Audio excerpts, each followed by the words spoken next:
और थकावट रहती है। पीठ, पैर और सीने में असहनीय दर्द महसूस होता है। सांस फूलती है। लंबे समय तक दर्द सहने वाले मरीज के शरीर के अंदरूनी अंग भी क्षतिग्रस्त होने लगते हैं। ये बीमारी परिवारों को भी बिखेर देती है और ये बीमारी न हवा से होती है, न पानी से होती है, न भोजन से फैलती है। ये बीमारी ऐसी है जो माता पिता से ही बच्चे में ये बीमारी आ सकती है। ये आनुवंशिक है और इस बीमारी के साथ जो बच्चे जन्म लेते हैं वो पूरी जिंदगी चुनौतियों से जूझते रहते हैं। साथियों, पूरी दुनिया में सिकल सेल एनीमिया के जितने मामले होते हैं उनमें से आधे 50% अकेले हमारे देश में होते हैं।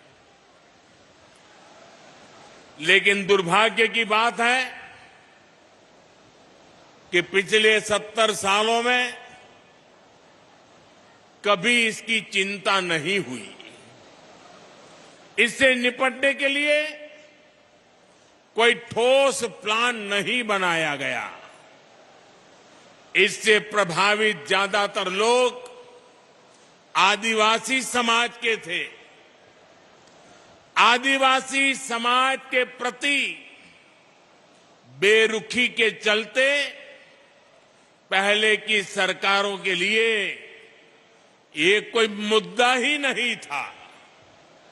लेकिन आदिवासी समाज की इस सबसे बड़ी चुनौती को हल करने का बीड़ा अब भाजपा की सरकार ने, हमारी सरकार ने उठाया है। हमारे लिए आदिवासी समाज सिर्फ एक सरकारी आंकड़ा नहीं है। ये हमारे लिए संवेदनशीलता का विषय है, भावनात्मक विषय है। जब मैं पहली बार गुजरात का मुख्यमंत्री बना था, उसके भी बहुत पहले से मैं इस दिशा में प्रयास कर रहा हूं।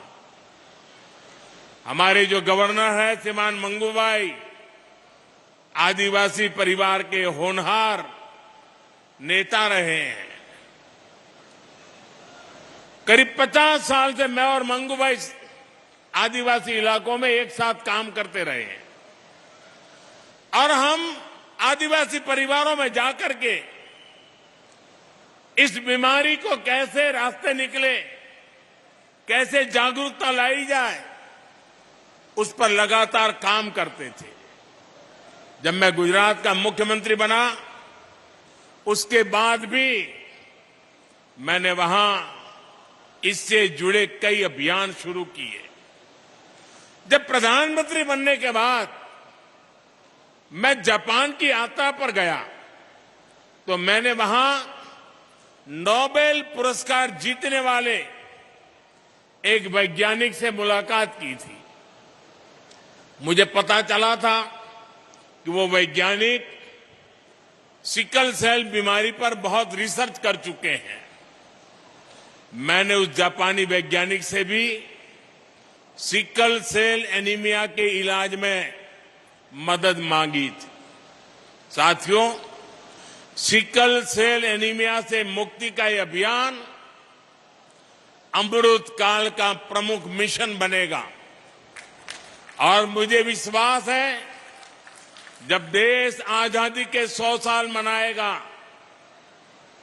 2047 तक हम सब मिलकर के एक मिशन मोड में अभियान चला करके ये सिकल सेल एनीमिया से हमारे आदिवासी परिवारों को मुक्ति दिलाएंगे, देश को मुक्ति दिलाएंगे। और इसके लिए हम सबको अपना दायित्व निभाना होगा। ये जरूरी है कि सरकार हो, स्वास्थ्य कर्मी हो, आदिवासी हो, सभी तालमेल के साथ काम करें। सिकल सेल एनीमिया के मरीजों को खून चढ़ाने की जरूरत पड़ती है, इसलिए उनके लिए ब्लड बैंक खोले जा रहे हैं। उनके इलाज के लिए बोन मैरो ट्रांसप्लांट की सुविधा बढ़ाई जा रही है। सिकल सेल एनीमिया के मरीजों की स्क्रीनिंग कितनी जरूरी है, ये आप भी जानते हैं। बिना किसी बाहरी लक्षण के भी कोई भी सिकल सेल का कैरियर हो सकता है। So that's the Prime Minister currently speaking in Shardul. Of course, a lot of focus of what his message will be in Madhya Pradesh, with the state set to go to polls with just a few months from now. That's all we have time for on this broadcast. Stay with us here on India Today. Coming up on the other side is Health 360 with Sneha Multani.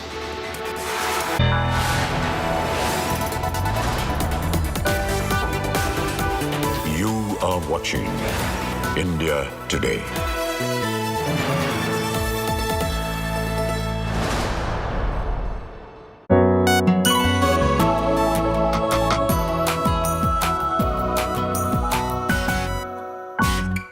The World Health Organization has finally raised the red flags on artificial sweeteners, saying that they certainly will not help you in your long-term weight loss goals. Instead, they could cause diabetes and also cardiovascular diseases. All right, we get it. It is just too much information to process. And that's the reason why Health 360 is digging deep. We research extremely hard to discuss and understand what really is this red flag on artificial sweeteners all about. It's a big trending topic. Everybody is talking about artificial sweeteners, and Health 360 is now telling you the truth about fake sugars. I'm Sneha Multani.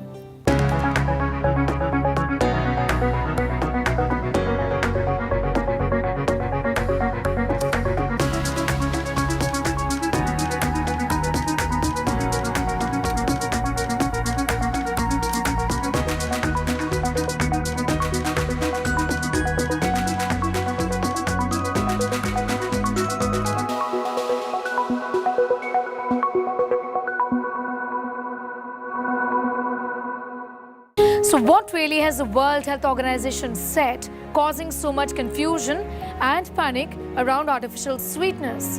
Why has the world body then said that aspartame, sucralose, stevia found in thousands of products aren't really good for us? What is the data that they really have relied on? This report is going to give you an idea. Popping sugar-free gums containing aspartame or stevia for your beverages, sugar-free juices, protein bars, chocolates, and a whole range of products thinking they will help you, you then really need a rethink. A whole range of non-sugar sweeteners usually consumed by many diabetics and non-diabetics and seen as healthy alternatives to sugar are not to be consumed by non-diabetics and to be consumed by diabetics in a regulated way, the WHO has said. Non-sugar sweeteners, splena, stevia, aspartame, sucralose, acesulfame K, advantame, cyclamates, neotame, all of them should not be used by non-diabetics, says the World Health Organization. The WHO's review of the available research found groups who regularly consume non-sugar sweeteners had an increased risk of type 2 diabetes and cardiovascular disease. Non-sugar sweeteners, which include all kind of sweeteners which are non-caloric, which don't give you calories, but like aspartame or like stevia or other. There are so many which companies claim that there is no added sugar on them. So people just go by those promotional campaigns and buy those products thinking that it will not harm. Now the evidence comes that in a long term they can do harm. Artificial sweeteners are found in processed foods. For example, the sweetener called erythritol activates platelets, the blood cells which cause clots when they clump together. Such clusters block blood flow in different parts of the body, since its presence or levels are not revealed on packages of processed foods. Some people feel that I have already not consumed sugar, so I can eat more of the other stuff. So like that, it actually encourages more food without any restriction, because people feel that it is something helpful, it is good for fitness. Some people, some celebrities do advertise non-sugar sweeteners as a source of fitness. Should people then go back to eating sugars? Doctors clearly advise against that as well. There should be a warning of sugar, number one, and sugar substitutes, number two, because both are not good. And all this can be had from the diet without actually needing to take sugar as a add-on to milk or coffee or tea or desserts. So sugar is not important at all for body, because we all have stored energy stores. So the warning should pertain to not only the additives like sugar free, but also the warning should pertain to how much sugar can one person have in a day. And that also comes indirectly from foods, not only just a teaspoon of sugar. And I'm totally against white sugar. I think white sugar is processed to a degree that it's actually very, very harmful to us. Since these sweeteners can sneak into your food table and disrupt metabolic health, should there not be regulation? For our country, the Food Safety Authority can regulate. And that's the mandate of the Food Safety Authority, to ensure that people of India consume safe food. Now, since it has been proved harmful, so I think nothing should stop the Food Safety and Standards Authority. What is found often is that sugar-free products have no or inconsequential warning signs on their product labels, like sugar-free chewing gums that even children consume. The worry is who is checking. India's Food Regulatory Authority has approved all artificial sweeteners that the WHO is advising against. So has the US FDA. With systemic reviews and tons of research and data pointing in the direction of these not being good, should it not prompt India to regulate this huge market?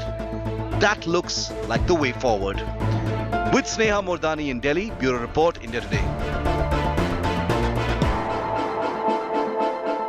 Of all the artificial sweeteners or non-sugar substitutes, aspartame somehow seems to have earned a terrible reputation. There's a lot of data and research that points in the direction of this artificial sweetener not being very good for us.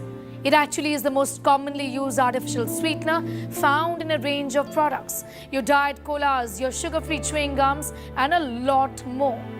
Why has the US FDA then not banned aspartame? Here's more. Remember the last diet cola you had? Or that nutrition bar you consumed? Both of them have something in common. It's an ingredient that poses a serious threat to your health: aspartame. Aspartame is now seen as the worst artificial sweetener. But where do you escape it? It is most common non-sugar sweetener used in at least 5,000 products. Aspartame is also marketed as NutraSweet, Equal, Sugar Twin, and Amino Sweet. The use of non-nutritive sweeteners such as aspartame as food additives has increased over the past 3 decades as a result of dietary recommendations with the blessings of the FDA. But now, the cancer research arm of the WHO is set to declare aspartame as possibly carcinogenic to humans. Recommendations on how much of the sweetener someone can safely consume will be issued by a different WHO body named the Joint WHO and Food and Agriculture Organization's Expert Committee on Food Additives. Aspartame was approved by the FDA in 1981, 1983 and 1996 for various consumer sweetener uses and foods. In 1983, the FDA approved the use of aspartame in carbonated beverages, and in 1996, it was approved for use as a general-purpose sweetener. What is confusing for the general public is that while on the one hand, some studies report the use of aspartame to be safe, and these are mostly studies which are sponsored by the industry, some independent studies link aspartame to a long list of health problems. What led to approval was funded research by the manufacturer. Certainly, a lobby worked hard all these years to make sales all along without citing the possible health threats that the product's been posing this entire time. Even though in 1987, a research series by Gregory Gordon not only warned against the health hazards, but also cautioned on the revolving door relationship between FDA officials and the food industry. What industry does is they sneak into or they manage to get into the policy making bodies. So where they do not allow, so because of the point of difference between the public health people and the food industry, they do not allow the policy to be made and using the economic angle only. That, you know, the country will make this so much employment, the country will have this taxes or whatever. So this is something which is misleading.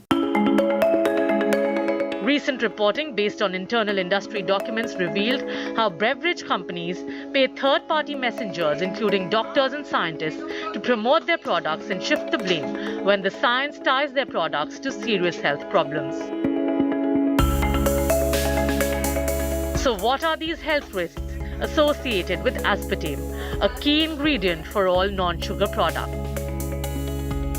Dozens of independent studies conducted over decades have linked aspartame to a long list of health problems, including cancer, cardiovascular diseases, Alzheimer's disease, headaches and brain damage, kidney malfunction, and most importantly, weight gain and obesity.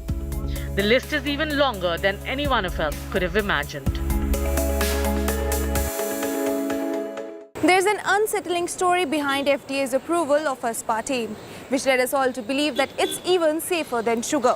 Now, many leading brands in India still continue to use aspartame as a main ingredient, even after so many researches against it. With camera person Deepak, this is Simranjit Kaur for India Today. Medical experts have gone to the extent of saying that the World Health Organization's advisory is actually very confusing in nature. Some of them have said that stevia is good for you. Why is the World Health Organization then advising against it? Also, some have gone to the extent of saying that if it is so bad, why aren't food regulatory authorities world over banning these products or advising against it? There is a whole lot of confusion, and we are here to clear that for you. Stevia, an artificial sweetener, is a plant derivative. Why is it being advised against? Is that the question on top of your mind? Well, that certainly is the question that many experts are asking. Stevia, being derived from a plant, has generally been considered to be safer than the synthetic sweeteners. In fact, some studies show that stevia can help improve glucose tolerance. There are some studies which have shown that stevia can help lower blood sugar as well as blood pressure. So people who are consuming medications for diabetes or hypertension or are on diuretics must consult a professional or a doctor before consuming stevia, and they must also regularly monitor their levels. It is to be noted that stevia falls in the category of sweeteners advised against by the World Body. But monk fruit extracts, which hardly is used in India, does not. Some experts say a blanket advisory was the need of the hour. Others do not agree. Guideline has very clearly defined what is a non-sugar sweetener, and stevia is a part of it. So we cannot single out stevia.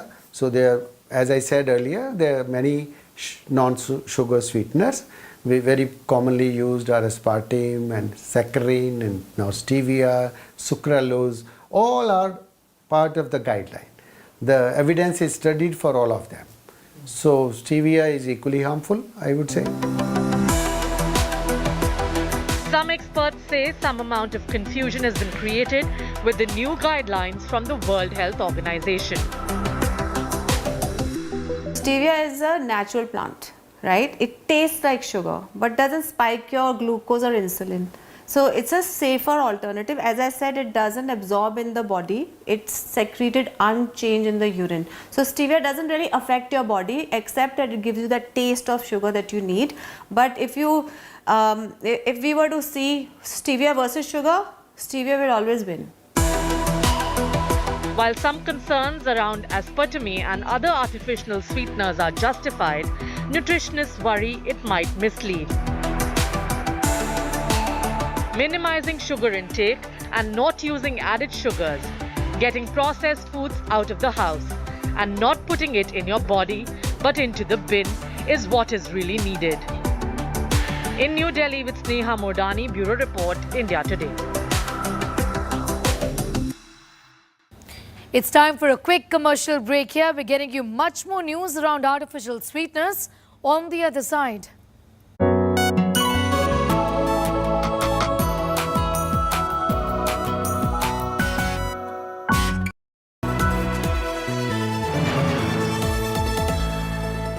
The India Today Group is pleased to announce the launch of a brand new online portal for our Best Colleges survey, featuring 6 years of ranking data as well as a wealth of granular information on thousands of institutes of higher learning.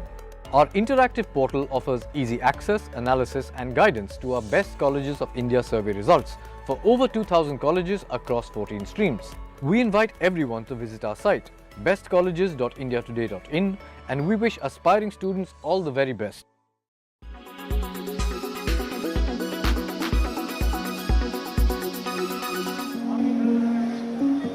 People often donate heart and eyes, but now you can also donate your skin.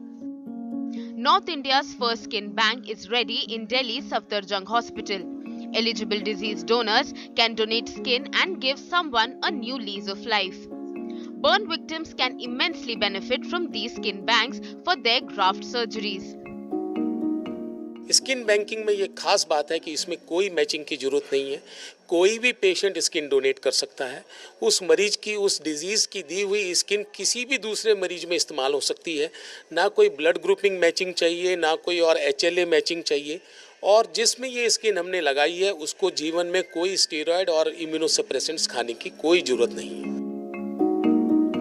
Safdarjung Hospital authorities are also doing everything they can to make people aware about skin donation. With the help of specialized equipment and proven techniques, donated skin is processed and stored in bank before transplantation. इतने सारे wards हैं जो भी नए doctors join करते हैं, junior residents हैं, वो ज्वाइन करते हैं तो उनको सेमिनार्स लेके, उनको इन्फॉर्म करके उनको बताया जाएगा। डेथ फॉर्म है, जब हम लोग उसको साइन करते हैं तो उसमें भी हम सोच सकते हैं कि हम उसमें भी ऐड करा दें कि हम आई डोनेशन के लिए विलिंग हैं और स्किन डोनेशन के लिए विलिंग हैं। As of now, there are 16 skin banks across the country, and here's hoping that this latest center in Delhi opens the doors for many more such skin banks in India. With Neetu Jha, Bureau Report, India Today.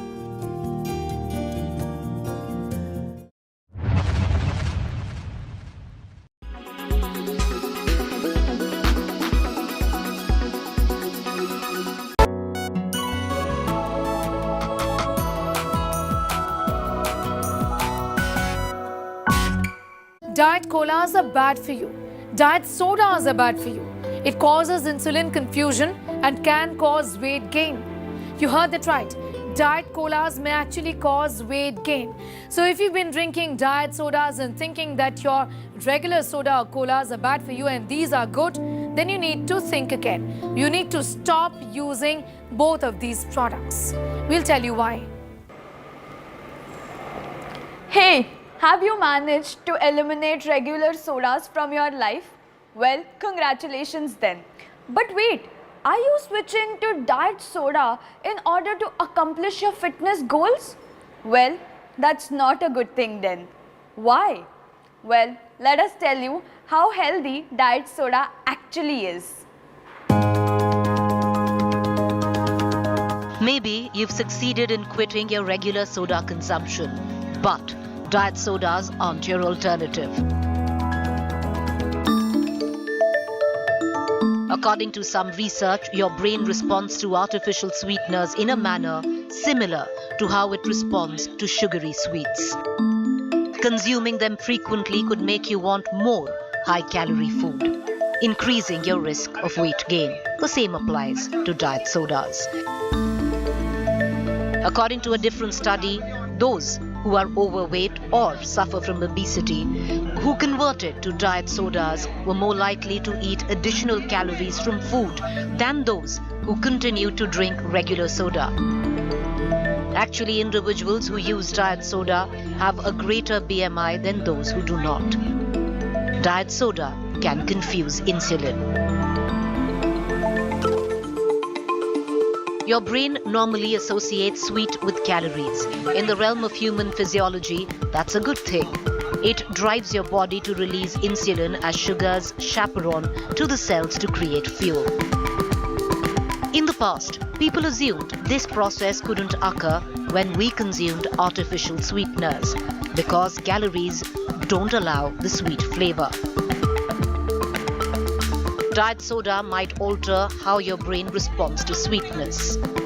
According to studies, those who drink diet soda exhibit increased brain activity in the region of the brain linked to cravings for foods high in fat and sugar. Diet soda consumption seems to change the reward center of your brain that detects sweetness. This suggests that diet sodas may alter how your brain responds to urges for meals rich in calories. No soda, no diet soda. Then what should you drink instead? Any diet drinks are actually not a great thing to have. I would stick to natural stuff, lemonade, sugarcane juice, which is actually better than a diet drink, or coconut water, or fruit infused waters. They're also sweet. But it's just that, we are not able to cut down the taste of sugar and we want something which tastes fizzy and sweet, but actually we are mocking our bodies and completely spoiling our gut health by having diet drinks. Diet sodas have long been promoted by beverage companies as a healthy alternative to their full sugar drinks, although this is not true medically. With Kshitija Gosavi, Bureau Report, India Today. It's big box, big business and an ever-growing market for artificial sweeteners. We've done an analysis. The WHO has put the spotlight on fake sugars, but artificial sweeteners has only been an ever-growing market in India, and outside increase in cases of diabetes and the growing burden of obesity world over has ensured that people turn to alternatives. The demand for low-calorie food and beverages have contributed to the market's expansion in India. For example, sugar-free Zydus Wellness's artificial sweetener brand witnessed double-digit growth last year in the wake of the COVID-19 pandemic as consumers opted for a healthier lifestyle, shows data from 2021. The Indian artificial sweetener market is projected to reach a value of Indian rupee 12.23 billion by 2023, growing at a CAGR of 3.4% during the forecast period. Think about it. Stevia and other sweeteners are found in 1 million products. colas, juices, chewing gum, chocolates and everything that is being sold as sugar-free. It clearly has grown way beyond just tabletop sweeteners. In India, the artificial sweetener market has witnessed significant growth over the past decade. On a global scale, the market for artificial sweeteners has also experienced substantial growth. The global artificial sweetener market was valued at approximately $19 billion in 2020 and is expected to reach $28.9 billion by 2028. The Food Safety and Standards Authority of India said it's evaluating the new guideline issued last week by the World Health Organization, but strong advisories against them is unlikely. With Brijesh Vashisht, Bureau Report, India Today. Well, I don't like my coffee if it isn't a little sweet. I am diabetic. What should I do? Should I stop taking artificial sweeteners? What then should be the alternatives for me? These are some very frequently asked questions, and we're answering them for you in our next report. I am diabetic. Should I stop consuming artificial sweeteners? I am non-diabetic, but I don't like to consume sugar. I'm okay with my stevia. Should I continue? Can I replace my sugar with honey? Are dates healthy?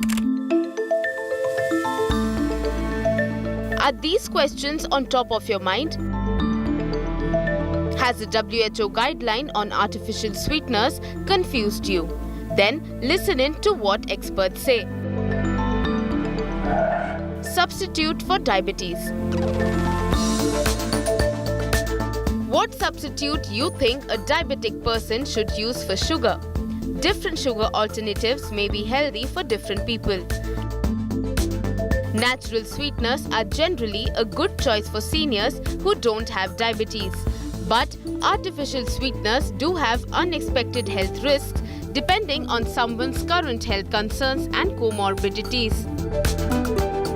Natural substitutes like honey and dates can be alternatives to refined sugar. However, it is important to be mindful of portion sizes. Good research, which is randomized controlled trials with dates, have shown that they do not have much effect as far as sugars are concerned in short term and in intermediate term, 3 to 6 months time. So a limited amount of dates is as a breakfast or as a snack we can allow in a patient who's has a good control of diabetes and patient who's not very obese, and we will tell them that if you restrict to this particular quantity, nothing will happen to your sugar, and that probably nothing will happen to your weight as well. How I can limit my sugar and what alternatives we have. How safe are natural substitutes of sugar? Natural substitutes like honey and dates can be alternatives to refined sugar and are often considered healthier options due to their natural composition and potential additional nutritional benefits. But can honey and dates manage blood sugar levels and replace artificial sweeteners? Both have high sugar, and artificial sweeteners are not good for us anyway. But then if someone's watching their diet and if somebody's diabetic, for them honey and dates both can spike the sugar. So moderation is the key. Maybe you can change the sugar to palm sugar and do really raw honey because it's got at least the probiotics in it. For diabetics, the sugar is not really needed because a lot of glucose comes from the food itself. So sugar is not really needed, but yes, there is a palate of everyone where they need sugar. I would say a safe alternative will be monk fruit or palm sugar. Those are quite safe because they don't have high glucose spiking potential. Rest, then all the other sugars are the same, and artificial sweeteners, I'm totally against them. Follow these steps to reduce sugar in your diet on a daily basis. Choose to drink water, calorie-free beverages or low-fat milk instead of sugary sodas and drinks. Choose whole fruits instead of processed desserts. When you do drink fruit juice, make sure it's 100% juice with no added sugar. Add fruits to cereal instead of buying sweetened cereal or adding table sugar. Use fresh fruit to sweeten plain yogurt instead of eating sweetened yogurt with added sugars in it. Choose unsweetened products such as unsweetened apple sauce, nut milks or nut butters. Artificial sweetness can be a short-term way for some people to lessen their use of sugar and weight management. But it can't be done on a long-term basis. Instead, do what I do for my weight management. So, when I feel like having a pastry, a processed food item rich in refined sugar, I choose to have dates instead, which is rich in fiber, healthy, but make sure to consume in moderation. With camera person Deepak Bisht, Sabai Kram for India Today. Well, that brings us to the end of this edition of Health 360. To tell our viewers, Health 360 is now online. It's Health 360 Plus on all of India Today's digital platforms, and we go live. So do remember to tune in every Friday at 5 p.m. on Twitter, Instagram, YouTube and Facebook. Also, do not forget to like, subscribe and share. Thank you so much for watching. Stay safe, be well.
Weather forecast now. Delhi, maximum 38 and minimum 27 degrees. Mumbai, maximum 29 and minimum 24 degrees. Kolkata, maximum 36 and minimum 27 degrees. Bangalore, maximum 30 and minimum 23 degrees. Chennai, maximum 34 and minimum 27 degrees. Hyderabad, maximum 33 and minimum 24 degrees.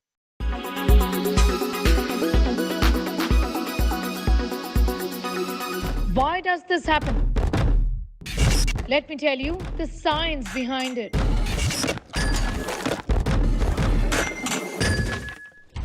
For more informative videos like this, keep watching India Today News Mo. Kerala's public health, all political parties traveling from different parts. Armed with facts, Looking at political background. she takes the news by its horns. Do you think the future of these students are not hampered? Fierce, bold and direct, setting the tone for the biggest stories. From every corner and every angle. Expect nothing but the unfiltered truth. News first, niceties later. Watch me, Nabila Jamal, on India Today. Make your media plan smarter with India Today Live TV on your connected devices. Amplify your brand with 100 million smart internet viewers. To advertise, mail us at sales@aajtak.com.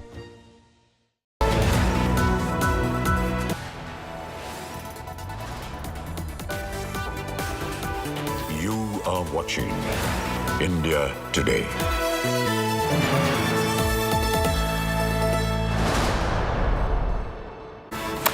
Good evening. You're watching India Today. I'm Akshita Nandagopal, and here's a look at the headlines we're tracking this hour. Fatal bus tragedy in Maharashtra's Buldana. Bus catches fire, 26 people charred to death. Shinde orders probe. Maharashtra opposition questions safety of highway.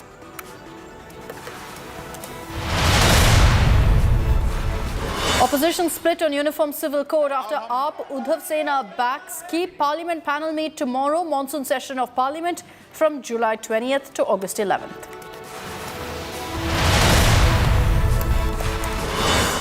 Big setback for activist Teesta. Faces arrest again. Gujarat High Court rejects bail plea, asks her to surrender immediately.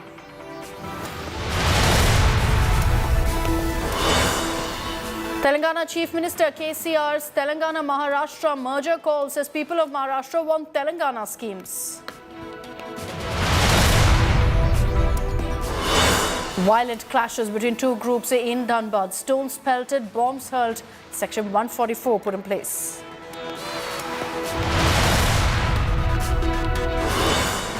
And the arson, looting, violence continues in France over the teen shooting incident. Protesters and cops clash. President Macron seen hobnobbing with Elton amid all of these riots.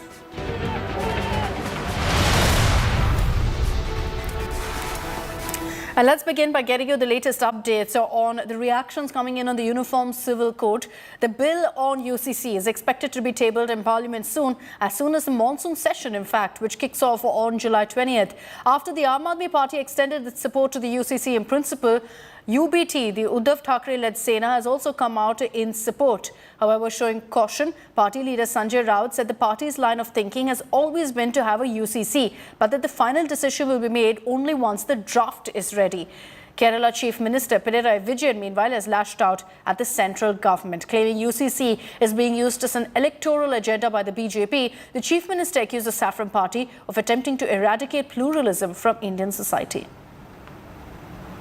तो 370 समाप्त हुआ। राम जन्मभूमि का महान मंदिर दुनिया का बन रहा है और आतंकवादियों की उनके घर में घुसकर पिटाई होती है कि नहीं, 3 तलाक समाप्त हुआ कि नहीं, सबने विरोध किया था ना। उसी प्रकार से यूनिफॉर्म सिविल कोड भी आएगा। वहाँ पर ड्राफ्ट आ गया है, जो उनकी उन्होंने एक स्पेशल कमेटी बनाई थी, उसने ड्राफ्ट पेश कर दिया है और उस ड्राफ्ट में महिलाओं के अधिकार को लेकर मूल फोकस है और जल्द इम्प्लीमेंट करेंगे और देश को एक दिशा देंगे कि किस प्रकार से एक अच्छा यूनिफॉर्म सिविल कोड देश के लिए हो सकता है। It goes against the actual idea of India itself. India is a diverse nation, and the diversity is what is our strength. Of course, we don't know what will happen in the sense that whether what kind of bill will come out, if it does come out.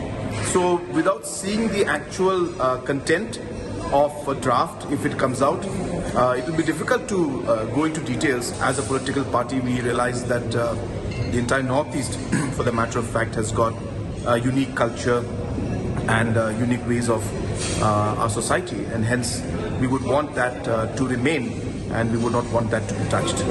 मुझे लगता है कि uniform civil code is an big boost for the women empowerment और women empowerment के लिए और gender equality के लिए यूसीसी जो है वो बहुत ही इम्पोर्टेंट है। यूनिफॉर्म सिविल कोड जब भी आएगा हम इसका समर्थन करेंगे। कांग्रेस पार्टी भी जो है, हम कांग्रेस पार्टी का अभिन्न अंग है और कांग्रेस पार्टी हमारे देश में एकता और अखंडता को आगे ले जाने में हमेशा कांग्रेस पार्टी ने अपना योगदान दिया है। एज एंड व्हेन जब ये लाया जाएगा उस समय इसके ऊपर पूरा समर्थन दिया जाएगा, मगर अभी जो बर्निंग इश्यूज उसके ऊपर भाजपा बात करती नहीं है और लोगों को भ्रमित करने के लिए, मुद्दा बनाने के लिए इस तरीके की एक नई डिबेट जो है वो देश के अंदर छेड़ देती है, जिसकी वजह से जो असली इश्यूज लोगों के हैं वो कहीं ना कहीं सेंटर स्टेज पे ना रहकर पीछे हट जाते हैं, जो सही चीज नहीं है। उत्तराखंड अपना यूसीसी बनाना चाहता है, योगी आदित्यनाथ अपना यूसीसी चाहते हैं। हर स्टेट में अलहदा यूसीसी बना के कहते हो कि ये यूनिफॉर्म सिविल कोड होगा, फिर यूनिफॉर्मिटी कहाँ होगी? आपने लव जिहाद करके देख लिया, बुलडोज़र चला के देख लिया, बजरंग बली करके देख लिया, मंदिर बना के देख लिया। अब अकेला आप समझते हो कि यूसीसी सत्ता तक पहुंचने की सीढ़ी है। अब ये आपकी गलतफहमी है, देश की जनता आपको समझ चुकी है। नहीं, पहले तो आप बताइए, प्रधानमंत्री जी देश को बताएं कि उनका प्रपोजल क्या है। वो देश के सामने जो यूनिफॉर्म सिविल कोड की बात करते हैं, वो किस चीज़ पे यूनिफॉर्मिटी चाहते हैं एंड कौन सी सिविल बातों पे सहमति चाहते हैं, ठीक है ना, एक रूपता चाहते हैं। तो जब तक ये नहीं पता चलेगा तो जवाब कैसे होगा, डिबेट कैसे होगी। बिना बताए बहस हो रही है और विपक्ष भी उस बहस में पड़ा जा रहा है। किस लिए? जब तक कोई प्रपोजल सामने नहीं आता तब तक बहस की शुरुआत कैसे हो। Prime Minister speaks, it lacks sincerity. That's why people doubt and people raise strong apprehensions. The Prime Minister has certain political motive, political agenda, not exactly to reform the personal laws of all religions. Let's take this across to Amit Bharadwaj. Even as the debate rages on, Amit, the question that's being asked right now, political parties are taking the stand, yes, but is this bill going to be introduced in the monsoon session? Union Minister Prahlad Joshi has confirmed that the session kicks off on July 20th. So will we see that happening in a few months from now, few weeks? Well, Akshata, you know, the entire process of deliberation, of reaching out to different communities, that is still going on. The Law Commission had sought the recommendations from different groups, communities, caste and religion. So all those recommendations has to be taken in. After that, the Law Commission will be, deliberating on as to what are the kind of responses. But on the other side, Akshata, what we are seeing is that the politics over uniform civil code is already unfolding. You have on one side the BJP leaders making certain statements, Uttarakhand government on one side, trying to get through their own version of UCC, and on the other side the opposition parties, many of them training guns at the BJP, saying that this is being, the entire issue is being brought up to turn the entire narrative and focus on the issue of UCC ahead of the elections rather than other issues which concern the people. Very interestingly, right now, at 10 Janpath at Sonia Gandhi's residence, the Congress party is also holding its Parliament Strategy Committee meeting, and leaders after leaders are coming here, and you can see Dipender Hooda is there. So why I am discussing is that this particular meeting is also on the Uniform Civil Code. We are being told that nearly 5 leaders from the Lok Sabha, 5 MPs from the Lok Sabha and 5 MPs from the Rajya Sabha will be present at the meeting, and along with this, the Congress President Mallikarjun Kharge has already reached Deputy Leader of Rajya Sabha, Pramod Tiwari. He'll be also there. So clearly the Congress party is also coming together, holding a meeting ahead of the monsoon session, and the agenda is on UCC. So what we have also seen is that certain minister of the Congress party from Himachal Pradesh, Vikramaditya Singh, he made a statement saying that Congress party, in a way would be supporting UCC, but this issue is being brought to divert attention from the main agendas which concern the people. But on the other side, as far as the Congress's stance is concerned, that will be clear only once the top leadership and the top committees of the Congress party, sit together and decide on the issue. So Amit reporting there from 10 Janpath, which is where that meeting is currently underway. Important to see which way the Congress goes. While they may be talking about motive, etc., at the end of the day, if they choose to back UCC, that by itself is a huge turning point for the government. Thanks very much, Amit, for joining us with those details. Vehicle policy. Let's move on to other stories. What's happening in Tamil Nadu? The DMK, the government versus governor fight continues. A day after the dismissal of Senthil Balaji as Tamil Nadu cabinet minister was kept on hold, Chief Minister M.K. Stalin has shot off another letter to the governor stating that the arrested DMK minister will continue as a cabinet minister without any portfolio. He further went on to criticize the governor, saying that the decision to dismiss Senthil Balaji was taken without any legal consultation and it exposes the governor's unhealthy bias against the DMK. DMK mouthpiece Murasoli has also slammed Tamil Nadu governor and said that R.N. Ravi has made the post akin to a garland in a monkey's hand. Attacking the governor, DMK said that he has very little knowledge of the constitution and that he's crossing all limits. Taking a dig at Governor Ravi earlier, the DMK also shared a picture of the governor dressed as a clown.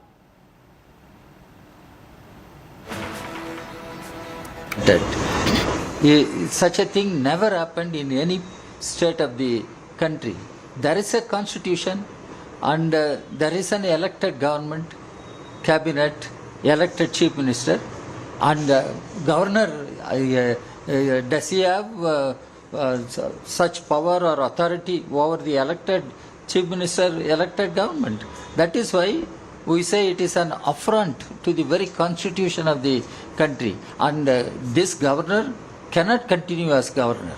जो ये हुआ है वो भी जानते हैं कि गलत किया था, तभी वापस ले लिया, पर ये एलजी और गवर्नर्स की पोस्ट बिल्कुल रिडंडेंट है, कॉलोनियल लेगेसी है, इनको ये इनके कार्य क्षेत्र में नहीं है, लगातार चुनी हुई सरकार के काम में बाधा डालने के लिए ऐसा काम कर रहे हैं, तो इन पोस्ट्स को ही खत्म कर देना चाहिए.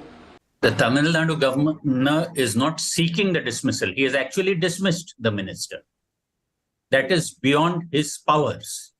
All acts are in the name of the governor or of the president. But none of those acts can be done except under the rules of business and in accordance with the advice given by the cabinet. So there is no question of the governor being able to dismiss an individual minister without the advice of the cabinet. Not the first time really that we've seen Governor Ravi fighting it out against the DMK government, but he's just taken a U-turn over his order to sack Senthil Balaji. Amid that, he sent out a cryptic message and even hailed Prime Minister Modi as he pitched for Sanatan Dharma. You are weak, you are surrounded by enemies. If you are strong, you have friends all over. You have to be strong. And that is the destiny of Bharat. And that is the destiny on which the country is moving forward. What the Prime Minister, who has set again a divinely mandated his appearance, this such a person who understands Bharat, who understands what is Bharat and the pulse of the people. He has set a target, a course of what he calls Amrit Kaal.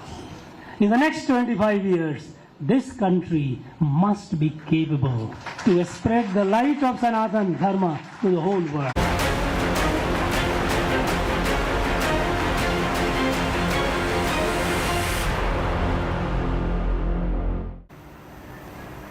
Truly tragic story from Maharashtra of a fatal bus accident in Buldana. As many as 26 people died, charred to death, while several others were injured after a bus caught fire on the Samruddhi Mahamarg Expressway in Maharashtra.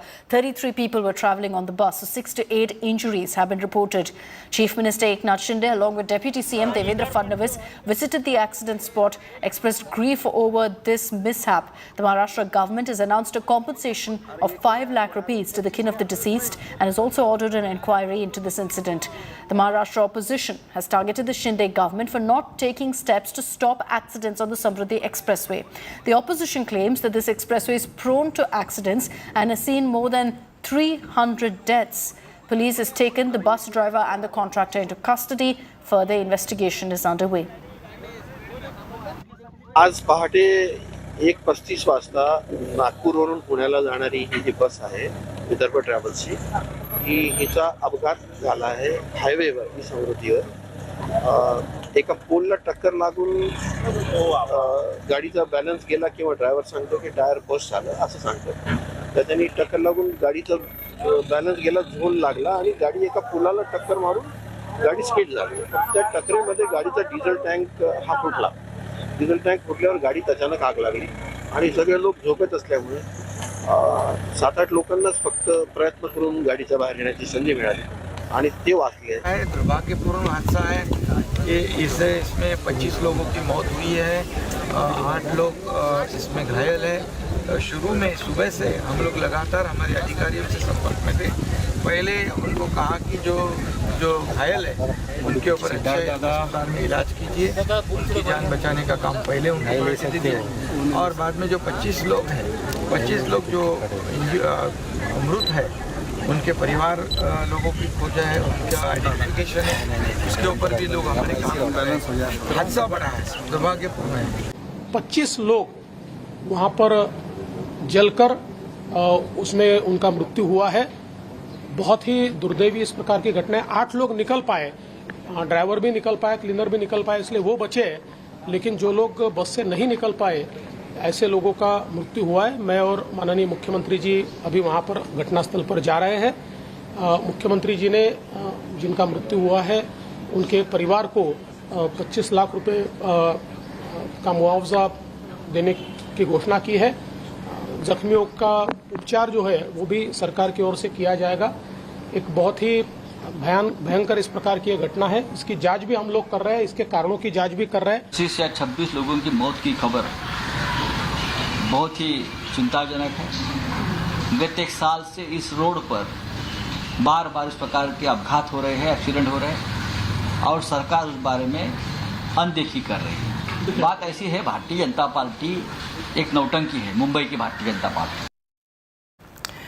Tension gripped Dhanbad after two groups clashed with each other. These two groups got into an argument over battery charger of an e-rickshaw. The issue escalated to such an extent that both sides then started hurling stones and bombs at each other. A detailed investigation into this incident is underway, but around 34 people for now have been arrested. Section 144 has been imposed to help keep the situation under control. एकत्रास स्थित छाताबाद में आज सुबह से दो पक्षों के बीच में विवाद चल रहा था और फिर उसके बाद एक आपस में पथराव भी हुआ, जिसके बाद हमारे द्वारा प्रयास से स्थिति को संभाल लिया गया है और आगे की कार्रवाई की जा रही है। खाली चार्जर चलते झगड़ा हुआ बाबू, एक आदमी से हुआ। एक ही आदमी चलते इतना पूरा हुआ, बर्बाद हुआ। ये घर आपका घर है? हाँ, आपको घर है सारा, गाड़ी मेरा बर्बाद, छाती हुआ है, गाड़ी एकदम बर्बाद है। देखिए सगर करके चूरल, देखिए ढेला पत्थर, छप्पर पर बम बिगा, तीन गो बम बिगा छप्पर पर, ढेला पत्थर बिकते बिकते बम 3 गो छोड़ा है। And with that update, I'm slipping into a short break here on India Today. On the other side, we're putting our focus really on what's happening in France, where for 4 nights now, we've been seeing arson, looting, widespread riots essentially.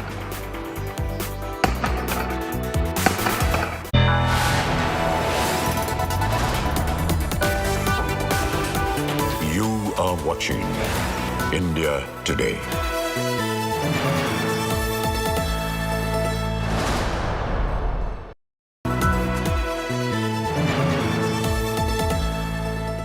The India Today group is pleased to announce the launch of a brand new online portal for our Best Colleges survey, featuring 6 years of ranking data as well as a wealth of granular information on thousands of institutes of higher learning. Our interactive portal offers easy access, analysis and guidance to our Best Colleges of India survey results for over 2,000 colleges across 14 streams. We invite everyone to visit our site, bestcolleges.indiatoday.in, and we wish aspiring students all the very best.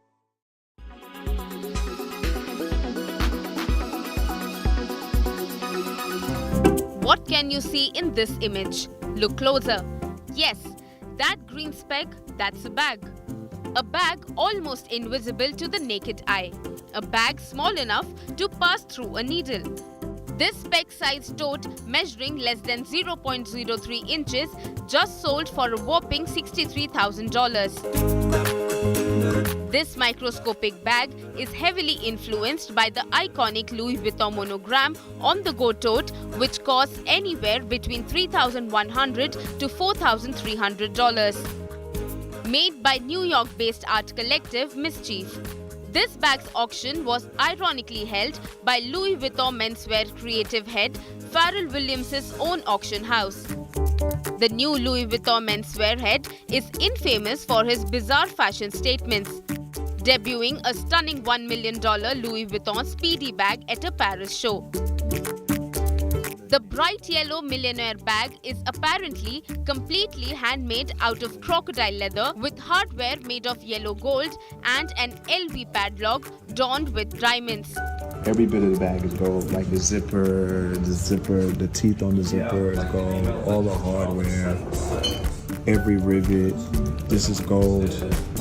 While one wonders what can fit in this bag, the message is clear. No price is high enough for a luxury bag. Bureau Report, India Today.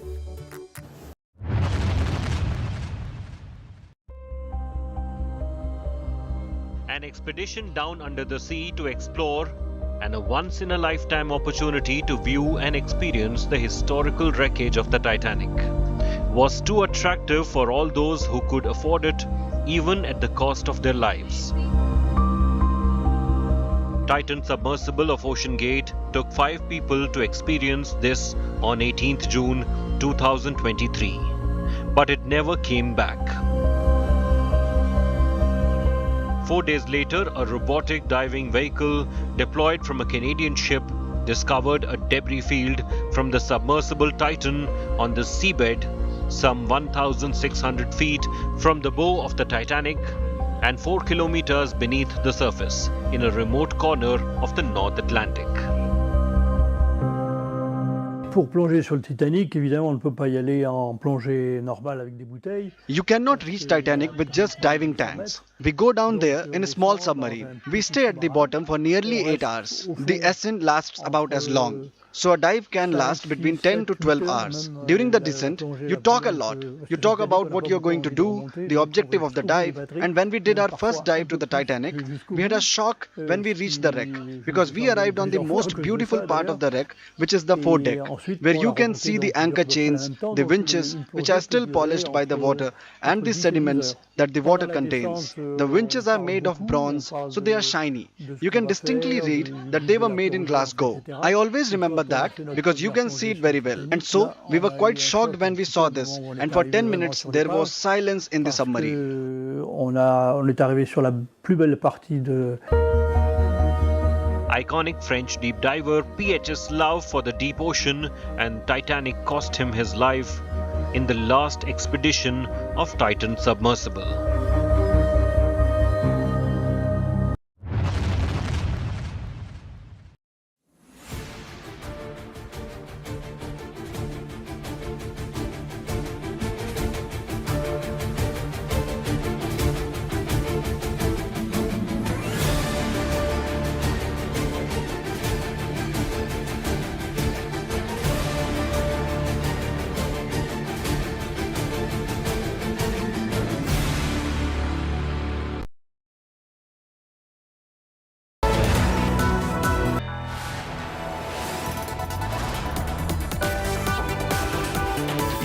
are watching India Today.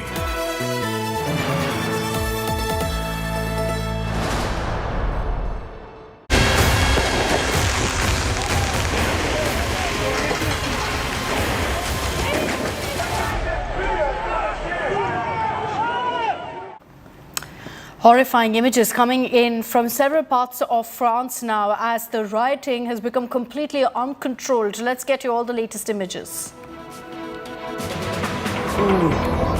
Videos shared on social media here show a mob smashing windows and stealing goods at the Nike and Zara stores.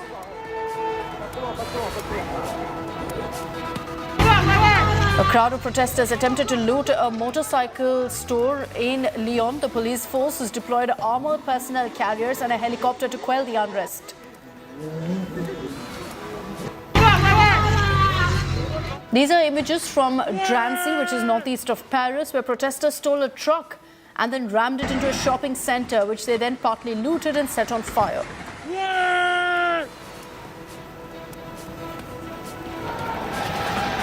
In France's third largest city of Lyon, located in the east, rioters clashed with police in the suburbs, setting fire and pelting stones at police officers.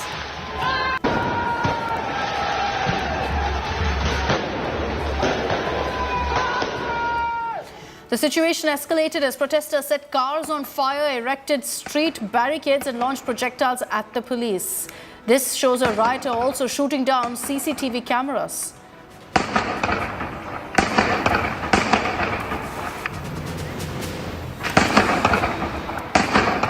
So what exactly has triggered this violence, this rioting across France? It's following the shooting of a 17-year-old teenager, Nahel M, by police on Tuesday. Let's tell you what exactly has played out since then.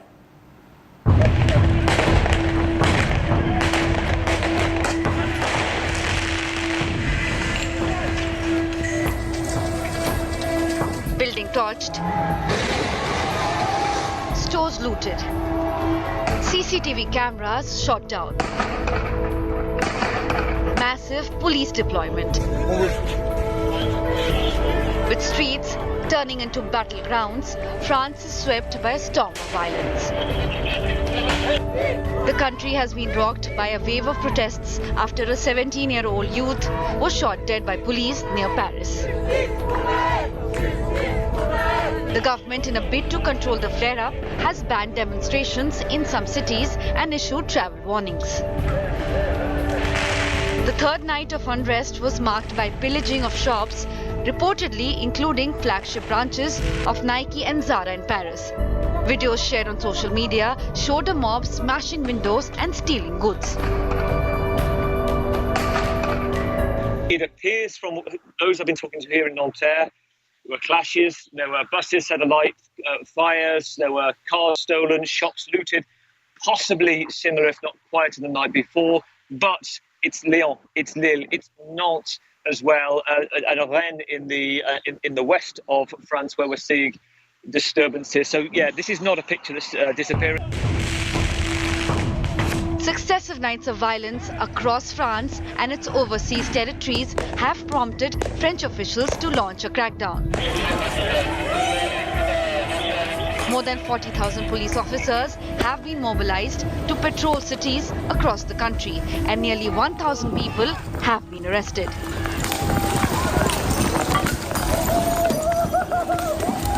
French President Emmanuel Macron chaired a second special security meeting on Friday amid persistent violence.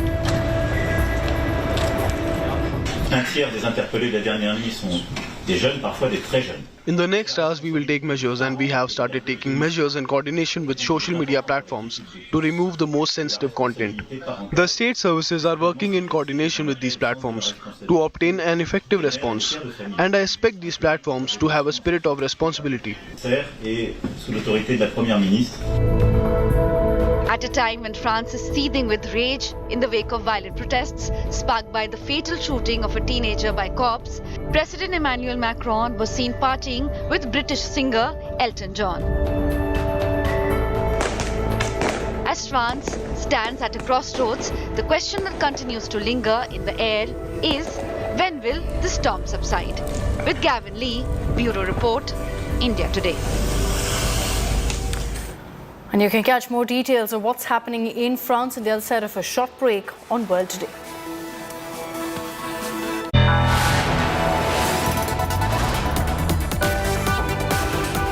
You are watching India Today.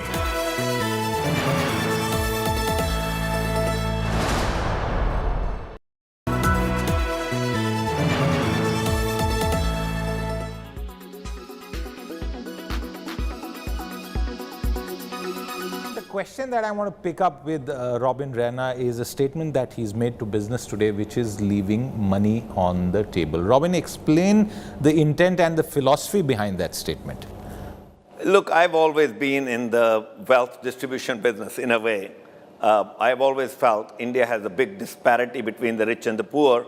I've spent 2 decades trying to ensure that I can play my role in uplifting the underprivileged in India. I'm presently, as you know, building 6,000 homes for the slum dwellers of Bhavana.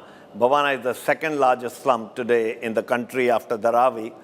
We've already handed over 2,304 homes. I also run schools all across the country, educating thousands of kids, providing them meals, breakfast, lunch, healthcare, and so on. When I look at my IPO, I'm hoping that my IPO is helping the middle classes, the lower middle classes, people on the street make a little bit of money. So from my perspective, if somebody asks me how do you rate the success of your IPO, to me the success is not about how much money I raise, and it's not about how many times will this issue be subscribed at. What I'm going to be looking at, success in my mind, the measure would be if people on the street said, after the issue, people on the street said Robin Rana knew he had great results and he still priced the issue at a low amount and he left money on the table. If they say that, then I would think my IPO has been a grand success. What's the broader sense about the Indian market? We saw a bit of a slump, and clearly your IPO is so far this year going to be the largest one. Well, look, investors want profitable companies, new age companies. They're looking for state-of-the-art companies that are redefining paradigm, which are changing the thinking of people.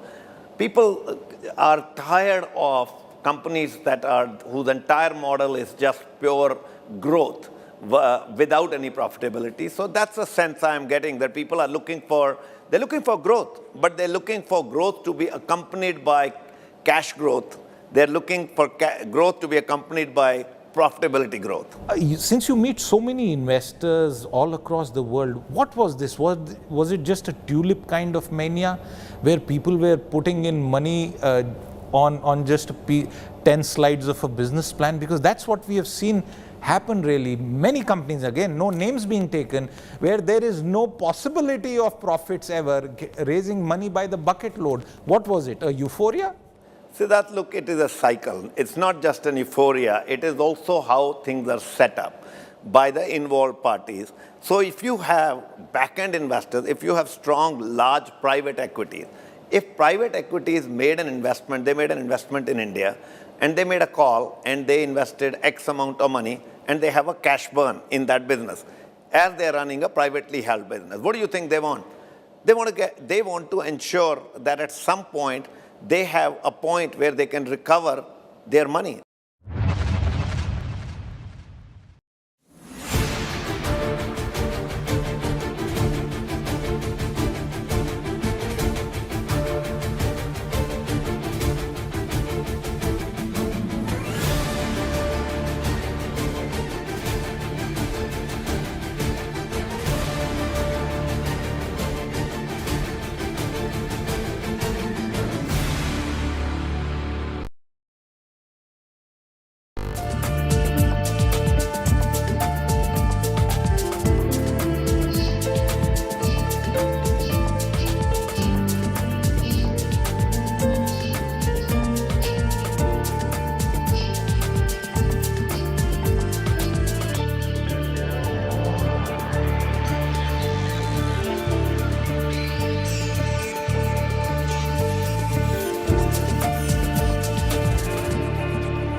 Hello and welcome to this week's edition of World Today, where we'll focus on a lot of important developments, beginning with France. Protests continued in France with heavy security deployment to prevent violence spreading over the fatal shooting of a teenager by police.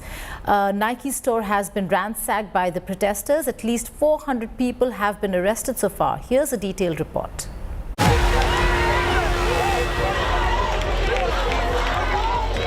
France is on fire. At least 400 people have been arrested after protests broke out in France following the police shooting of the teen. The country's elite police unit, the Raid, has been deployed in several cities to contain the violence. Protesters in Nanterre clashed with the police, who fired tear gas at the crowd. The deceased, Nahil's mother, also led a silent march, which was attended by thousands of protesters.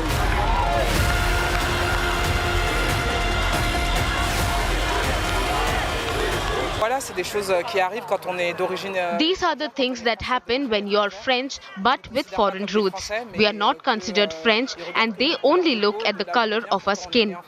Where we come from, even if we were born in France. And even so, you can't just kill someone for no reason. So, racism within the police kills, and way too many of them embrace far-right ideas. So, this has to stop. Meanwhile, a Nike store was looted in central Paris. Video showed protesters attempting to break into a Nike sportswear shop. The facade of the Paris Olympics Aquatic Training Center was also damaged by rioters. The company Solidio said it is considering taking extra security measures at all Olympic building sites to prevent any further damage. Fireworks were set off and a swimming pool construction site was set ablaze in the Persian suburb of Obliviers. Buses too were burnt during the protests. French President Emmanuel Macron called a crisis meeting and called the violence unjustifiable. He has appealed for calm.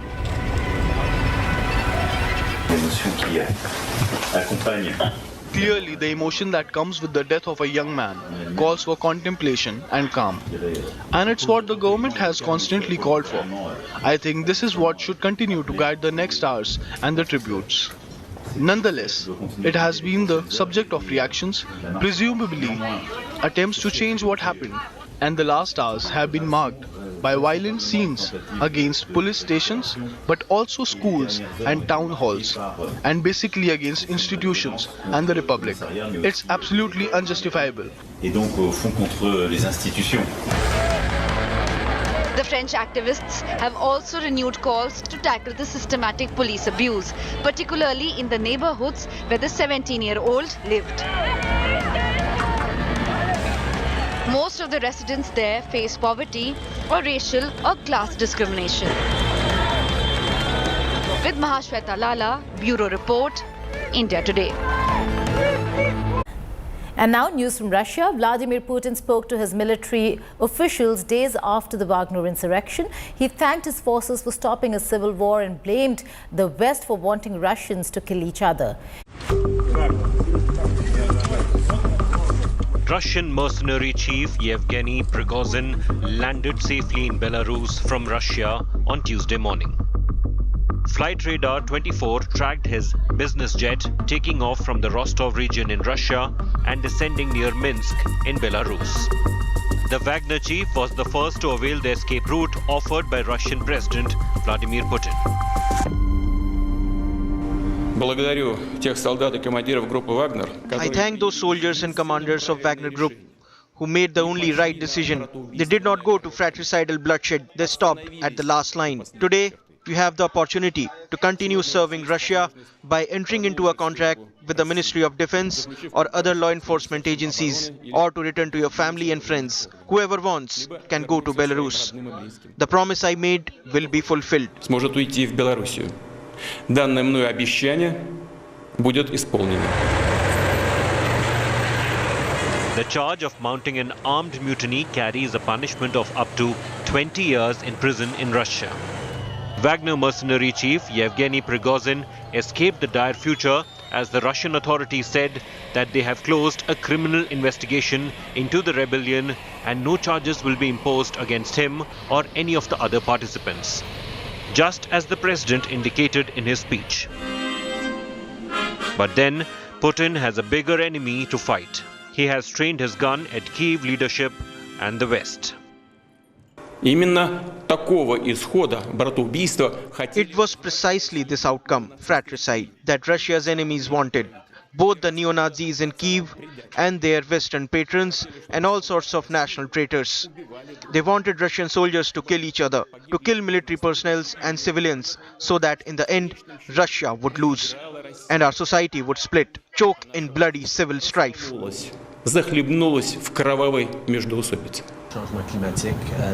West, keenly monitoring Russian development, denied any hand in the Wagner uprising.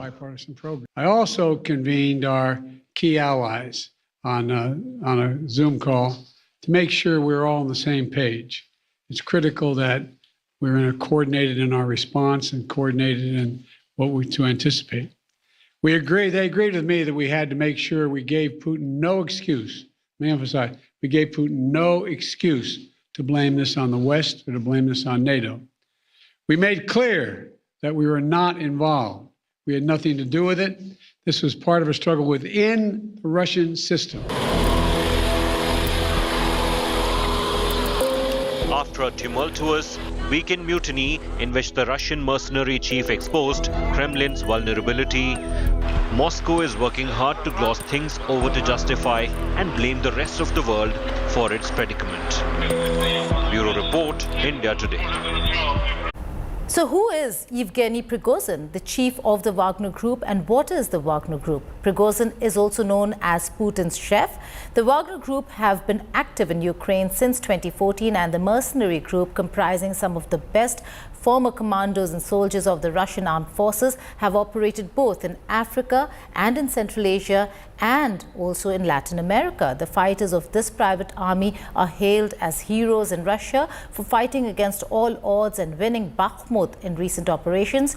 But the recent insurrection is now being termed as one of the worst of its kind, and Putin has called them backstabbers.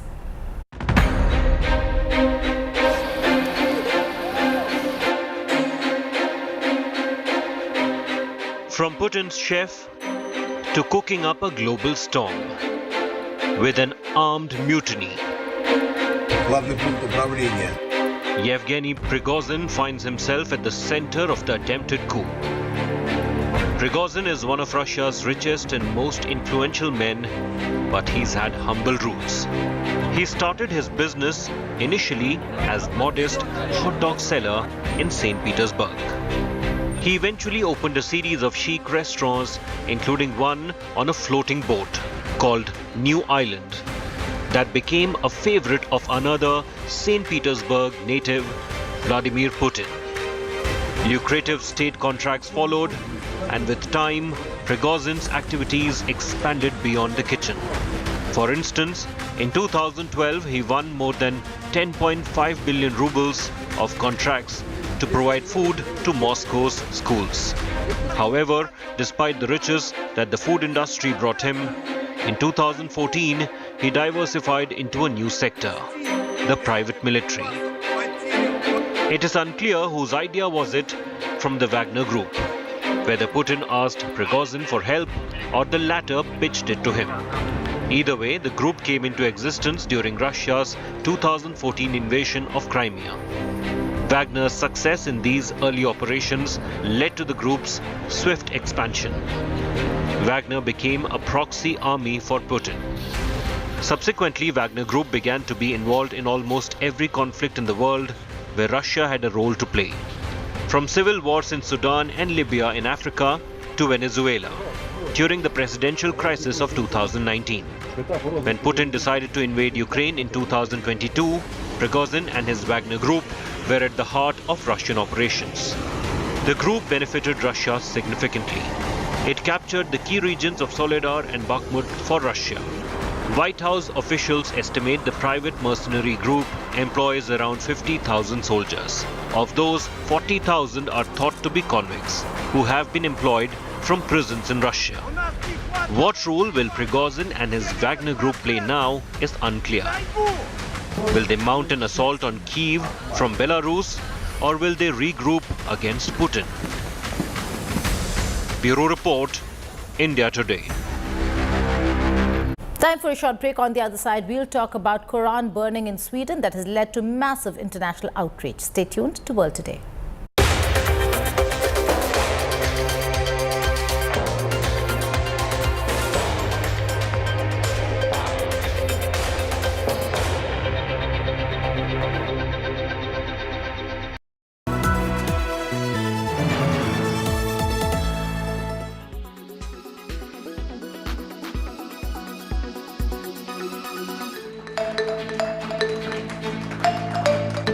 Artificial intelligence, AI, an ever-evolving field, is transforming the world we live in, unleashing wonders that were once unimaginable. Now, artificial intelligence is transforming lives in Lucknow in the field of medical science. This is an ortho-robo performing a knee replacement surgery, all made possible courtesy AI. And this is a game changer in Uttar Pradesh, as this AI-powered robo will now perform more ortho procedure in Lucknow's Apollo Medics. This is a most advanced active robotic system. Active means कि हम इसमें surgical planning करते हैं और वो surgical planning surgeon अपने experience के हिसाब से पेशेंट की बॉडी के हिसाब से करता है, तब उस सॉफ्टवेयर को सेव करके और रोबोट में कनेक्ट कर दिया जाता है. So how does this work? All the information is fed into the robo and then it works on its own, performing the surgery directly. 0.1 millimetre तक एक्यूरेट होता है और अगर आप मैनुअल सर्जरी और रोबोटिक सर्जरी की बात करें तो मैनुअल सर्जरी 70% एक्यूरेट, तो this is 95% accurate. From revolutionizing industries to enhancing everyday life, AI has proven to be a catalyst for progress and innovation. Bureau Report, India Today.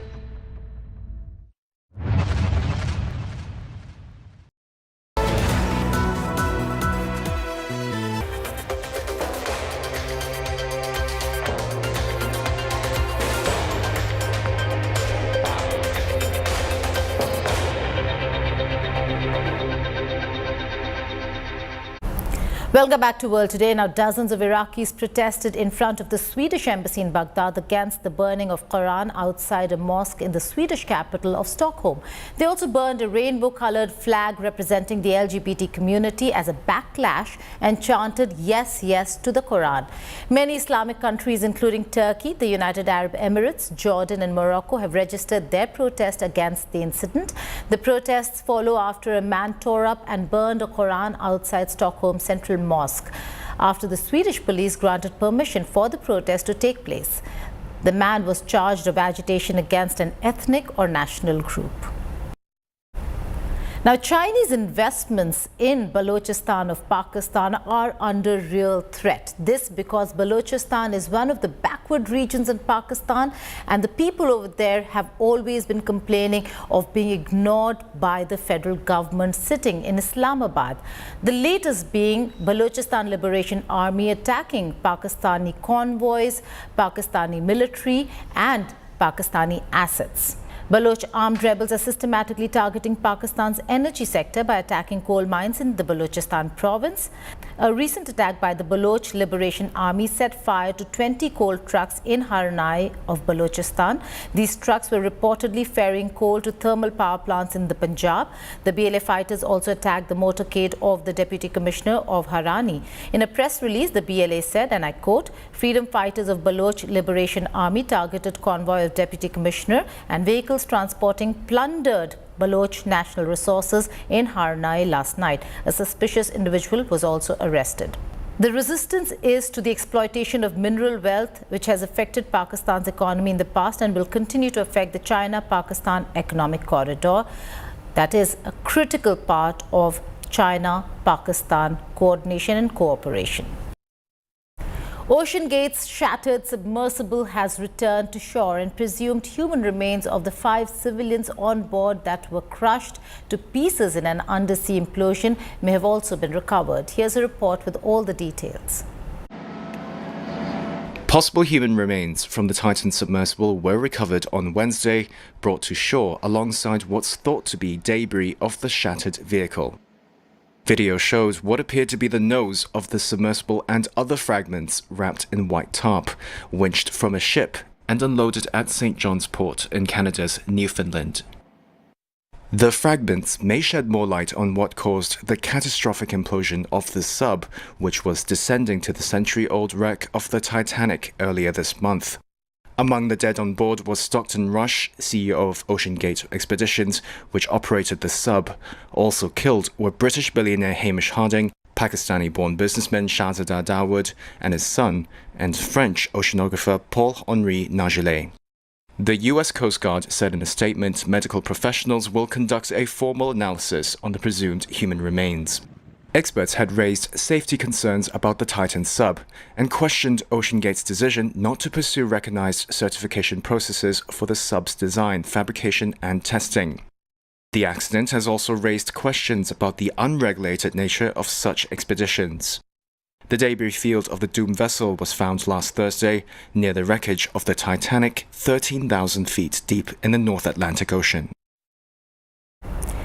Uruguay is fighting severe water crisis as water levels in the Paso Severino reservoir has depleted. Residents are forced to drink salty water as local workers continue to dig for underground water. Here is a detailed report.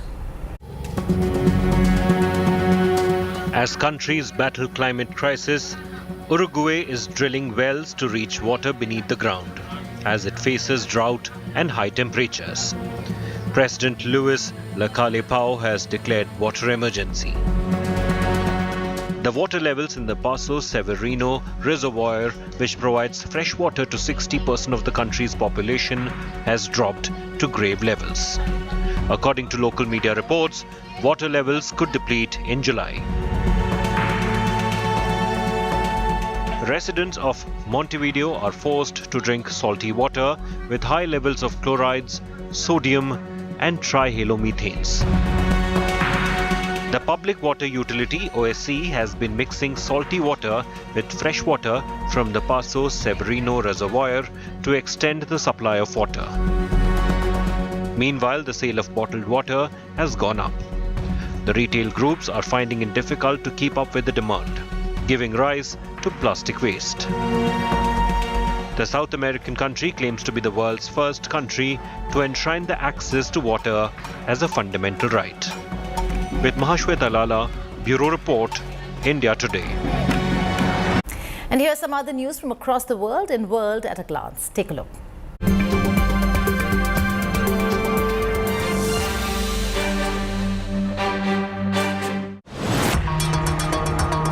President Volodymyr Zelensky has ordered his top military commanders to boost defenses in the northern sector as the Wagner Group leader arrives in Belarus. Yevgeny Prigozhin flew to Belarus from Russia under a deal negotiated by Belarusian President Alexander Lukashenko that ended the Wagner Group's 24-hour mutiny. Top Russian military general Sergei Surovikin, deputy commander of the Russian group forces that is fighting Ukraine, has been arrested. The arrest has been reported days after Wagner Group mercenaries took over the military headquarters in the Russian city of Rostov-on-Don and were heading towards Moscow in what appears to have been an aborted insurrection. The US Supreme Court on Thursday struck down race-conscious admission policies of North Carolina and Howard University. It also struck down affirmative action policies in college admissions, declaring race cannot be a factor. This ruling effectively curtails actions at colleges and universities around the US. The UN General Assembly on Thursday created an independent body to probe thousands of people who remain missing in Syria since war broke out in 2011. More than 1 lakh people have disappeared since the war started and more than 500,000 people have been killed so far. But Syria, along with Russia, China and Iran, objected to the new body, saying it had not been consulted on the resolution. The annual inflation in Germany hit 6.4% in June, according to the data released by the country's Federal Statistical Office. Statistics show that Germany's inflation rate in June picked up after declining for 3 consecutive months, with the core inflation, which is calculated without considering energy, food, tobacco and alcohol prices, reaching 5.8%, up 0.4% from the previous month. Food price hike remained the biggest driver of inflation in the month, rising 13.7% from May, when the country's inflation was 6.1%. The lowest since March 2022. Google has announced plans to remove Canadian news articles from its search engine and other products in Canada after the law requiring major online platforms to pay news publishers takes effect in the country.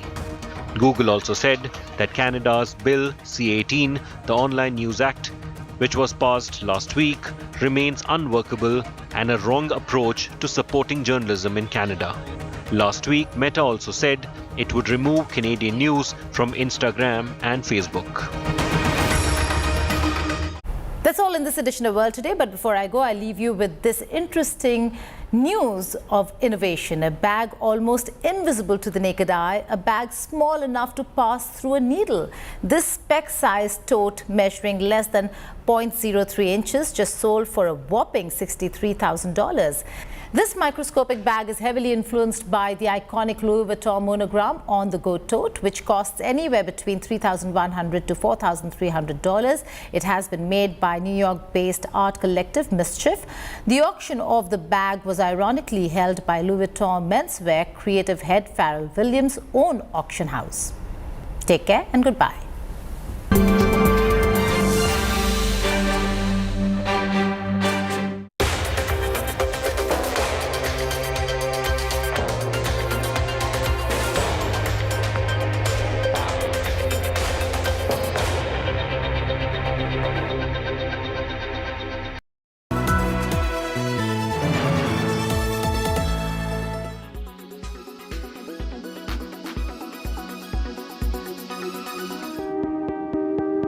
The WHO has put the spotlight on fake sugars, but artificial sweeteners has only been an ever-growing market in India, and outside increase in cases of diabetes and the growing burden of obesity world over has ensured that people turn to alternatives.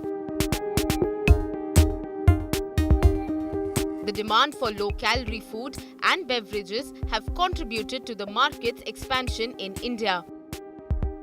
For example, sugar-free Zydus Wellness's artificial sweetener brand witnessed double-digit growth last year in the wake of the COVID-19 pandemic as consumers opted for a healthier lifestyle, shows data from 2021. The Indian artificial sweetener market is projected to reach a value of Indian rupee 12.23 billion by 2023, growing at a CAGR of 3.4% during the forecast period. Think about it. Stevia and other sweeteners are found in 1 million products. Colas, juices, chewing gum, chocolates, and everything that is being sold as sugar-free. It clearly has grown way beyond just tabletop sweeteners. In India, the artificial sweetener market has witnessed significant growth over the past decade. On a global scale, the market for artificial sweeteners has also experienced substantial growth. The global artificial sweetener market was valued at approximately $19 billion in 2020 and is expected to reach $28.9 billion by 2028.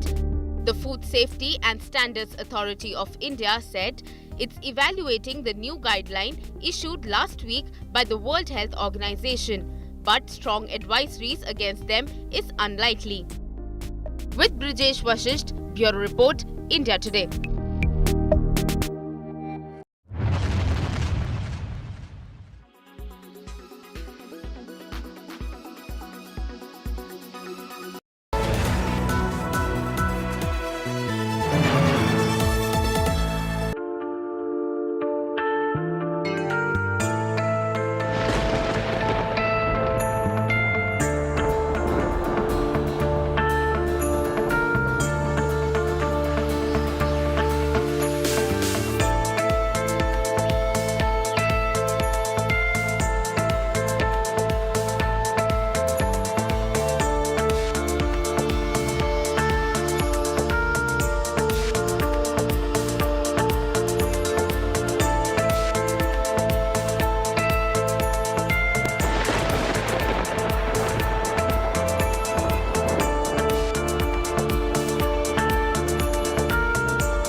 Sorry.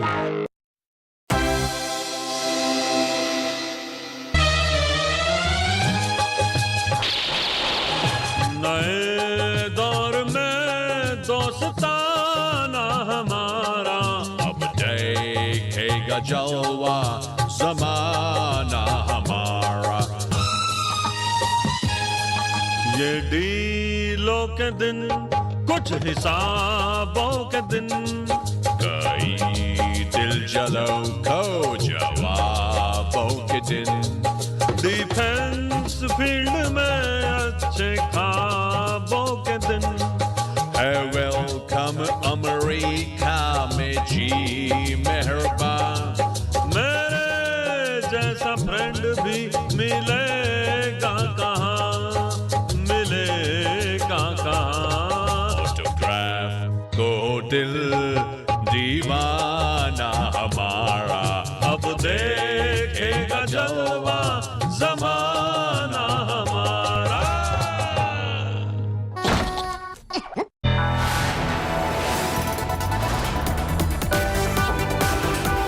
You are watching India Today.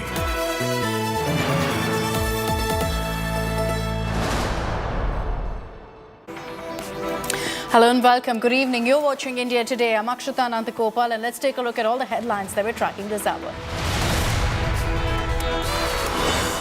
Opposition split on Uniform Civil Code after AAP Uddhav Sena backs key Parliament panel meet tomorrow. Monsoon session of Parliament from July 20th to August 11th.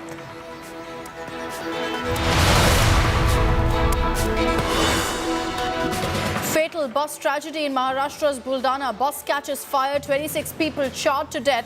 Shinde orders probe Maharashtra opposition, meanwhile questions safety of highway.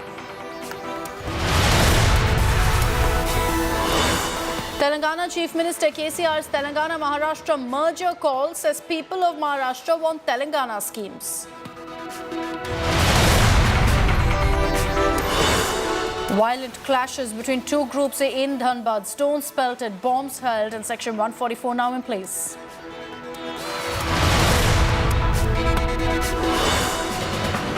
And across France, it's more scenes of arson, looting and non-stop violence. Protests versus cops clashes escalate. President Macron, meanwhile, is seen hobnobbing with Elton amid riots.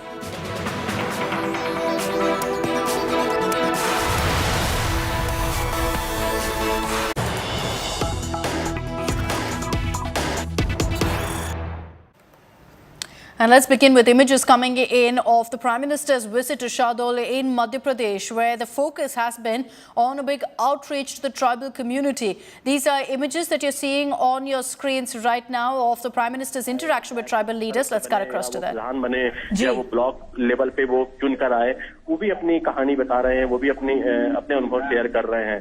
साथ ही यहाँ पर लगातार जो बच्चे हैं वो काफी उत्साहित दिख रहे हैं यहाँ पर, और बच्चे An important event this, considering that the Prime Minister is in Madhya Pradesh just months ahead of the Assembly elections, and this is a big outreach to the tribal community. Ravish is joining us with more details on this. Ravish, take us through really this particular event where we see the Prime Minister currently in Shahdol interacting with several tribal leaders, kind of listening out to their grievances, their issues. Yeah, just because of the recent assembly elections held in 2018, and that election, in this particular election, the BJP has lost its tribal community area. So in several areas, the tribal community has left BJP out the assembly in 2018. Whereas in 2013 assembly elections, the tribal dominated areas has voted for the Bharatiya Janata Party. But just in 5 years, the difference was clearly saw by the Bharatiya Janata Party, and now just ahead of the assembly elections, the BJP needed to get back that vote bank, the tribal vote bank in Madhya Pradesh, because of their dominance in the area. Not only in Shahdol, but around 47 assembly seats in Madhya Pradesh. These assembly seats are those where the tribal will dominate the polling percentage, and just because of this, the Bharatiya Janata Party has launched this event in Madhya Pradesh, in particular tribal dominated Shahdol district, so that just because of the assembly election, BJP is now trying to get back its core vote bank, its core tribal vote bank again in Madhya Pradesh, so that the BJP will again gain the power, retain the power in Madhya Pradesh, which is one of the biggest, you can say, strongest hold of the Bharatiya Janata Party in India right now. So it's clear that the BJP has kicked off their campaign in the state. Thanks very much, Ravish, for getting us those details.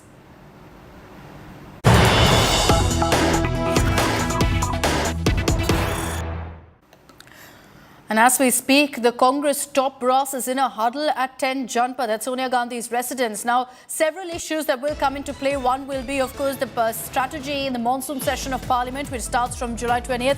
Very importantly, there's going to be a discussion in this meeting on what the Congress's stand on Uniform Civil Code will be. At Sonia Gandhi's residence currently is Congress Chief Mallikarjun Kharge, MPs like Shashi Tharoor, Digvijay Singh, all of them are present for this particular huddle. And we're hearing that a decision could be taken on exactly what the party's stand will be on UCC and what they will focus on in the upcoming Parliament session. Amit Bharadwaj is joining us live from 10 Janpath, where that meet is currently taking place. Amit, what's on the agenda? Can you really tell us who's in attendance and what's going to be discussed? Well, Akshita, the meeting started an hour back, nearly an hour back at 10 Janpath. This particular meeting is being chaired by, Sonia Gandhi. That's what we have been informed by sources. And in the attendance is Congress President Mallikarjun Kharge. Along with that, Jairam Ramesh, Nasir Hussain, Deputy Leader of Rajya Sabha, Deputy LOP Rajya Sabha Pramod Tiwari, along with other Congress MPs. So what we have been given to understand is that, ahead of the monsoon session, the top leaders of the Congress party have gotten into a huddle. And today, this particular meeting, the agenda is the Uniform Civil Code. So, on one side you have all the opposition parties, one after other, trying to make their stance clear on the UCC and also trying to train guns at the Bharatiya Janata Party. On the other side, the BJP, making several leaders from the Bharatiya Janata Party making different kind of statements, attacking the opposition parties such as Congress. But ahead of the monsoon session, what we are given to understand is that the Congress party's top leadership, along with the leadership of the Rajya Sabha and Lok Sabha, they have gotten into, in this particular meeting, trying to get a clear stance on the UCC. Because remember, if at all, if the UCC is in a way fastened by the government, the process to bring UCC is fastened by the government, in that case, the Congress will have to have a very clear-cut stance and stand on the issue. And that is why you have senior leaders such as Jairam Ramesh, Pramod Tiwari, Manish Tiwari being called to 10 Janpath, the Sonia Gandhi's residence. And along with that, Congress Party President Mallikarjun Kharge is also inside. So in this particular meeting, there's a possibility that at least the basic understanding on the UCC will be decided today, and maybe in the days to come, the Congress Party could also make its stand clear. However, when I earlier, before the meeting started, I had spoken to Pramod Tiwari as well on the Uniform Civil Code, Akshita, and he did say that before Okay, all right, Amit, we'll come back to you. We'll come back to you. Thanks very much for the moment. I'm going to have you join us also on another news break that's coming in. But for the moment, as we focus on the latest that's coming in from this huddle, let's also tell you about all the politics that's broken out over the Uniform Civil Code. As the opposition remains divided on the issue, you've got each party taking an interesting stand on UCC. Uddhav-led Sena has said that it will take a decision on UCC once the draft is out. But in principle, they've said we're for Uniform Civil Code. The BJP, meanwhile, has confirmed that they plan to implement UCC in the country. Is it going to come up in the upcoming monsoon session of Parliament? Let's get you those details. The politics around the proposed Uniform Civil Code escalates. Days after Prime Minister Narendra Modi made one nation, one law pitch, confusion in opposition camp continues over UCC. The Aam Aadmi Party extended its support to the UCC in principle. Now Uddhav Thackeray-led Sena UBT said it will review UCC draft before taking any decision. ये देश का मुद्दा है, ये राष्ट्रहित का मुद्दा है। कानून की बात करें तो सभी कानून सबके लिए एक समान हो, ये विचार प्रधानमंत्री जी अगर सामने रखते हैं और जो नया ड्राफ्ट बन रहा है, ये ड्राफ्ट में हम चर्चा करेंगे। The Congress stand remains unclear. After saying that the bill was being brought to fulfill BJP's political ambitions, now it is Himachal Minister who has backed the UCC. Uniform civil code जब भी आएगा, हम इसका समर्थन करेंगे। Congress party भी जो है हम कांग्रेस पार्टी का अभिन्न अंग है और कांग्रेस पार्टी हमारे देश में एकता और अखंडता को आगे ले जाने में हमेशा कांग्रेस पार्टी ने अपना योगदान दिया है। एज एंड व्हेन जब ये लाया जाएगा उस समय इसके ऊपर पूरा समर्थन दिया जाएगा। Rajya Sabha MP Kapil Sibal has demanded that the BJP should elaborate on its proposal. नहीं, पहले तो आप बताइए, प्रधानमंत्री जी देश को बताएं कि उनका प्रपोजल क्या है।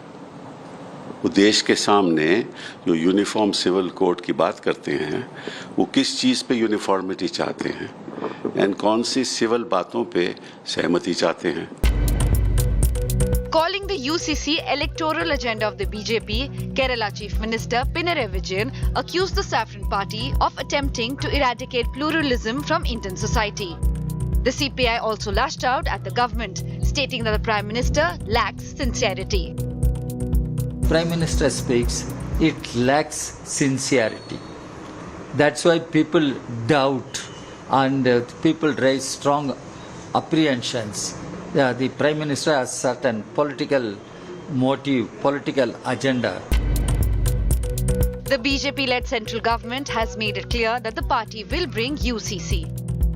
तो 370 समाप्त हुआ। राम जन्मभूमि का महान मंदिर दुनिया का बन रहा है और आतंकवादियों की उनके घर में घुसकर पिटाई होती है कि नहीं, 3 तलाक समाप्त हुआ कि नहीं, सबने विरोध किया था ना। उसी प्रकार से यूनिफॉर्म सिविल कोड भी आएगा। With the opposition divided, the Modi government could hold an edge in the Rajya Sabha if it tables a UCC bill ahead of 2024 Lok Sabha elections. Bureau Report, India Today.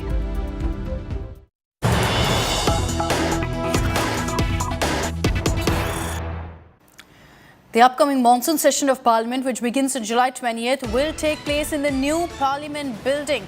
It will start on 20th July and go on till 11th August. Several opposition parties, including the Congress, remember, had boycotted the inauguration of the new Parliament House by Prime Minister Modi. But this will be the first session to be held in the brand new Parliament building. Come 20th July, the doors of the new Parliament building will be opened for all MPs. Amit Bharadwaj is joining us with more details on this. Amit, the monsoon session will be the first session that we will see all of the MPs really entering into the swanky new Parliament building. The question is, will opposition parties be on board, or will there be politics once again over this? Well, Akshata, the parliamentary session in the new building will begin on 20th July, and it will be quite interesting to see that almost all opposition parties, who are also trying to form opposition unity right now, were amongst the parties which had boycotted the inaugural program of the new parliament building. Now, in a very interesting turn of events on 20th of July, the monsoon session or the parliamentary proceedings in the new building will begin, and all these parties will have to participate in the proceedings. There's no choice there. Because now the parliamentary affairs and parliamentary proceedings has to happen in the new building. But the point is, what is going to be more interesting is whether this particular session is going to be peaceful or not in terms of, and smooth or not in terms of parliamentary work, in terms of legislation, in terms of the discussion on the floor. What the indication that we are getting right now is that there could be another round of a situation where the treasury benches and the opposition benches could lock horns over issues such as inflation, the Adani issue, as well as the issues concerning India's defense and China, because the Congress party has already given its indication that during the monsoon session they are going to raise the Adani issue once again, and along with that the issue related to China-India border will be also on their top priority. So there is a high possibility that the united opposition could get together and target the government. All right, we'll see what really happens in the monsoon session in just about 2 weeks from now. Thanks very much, Amit, for getting us all of those details.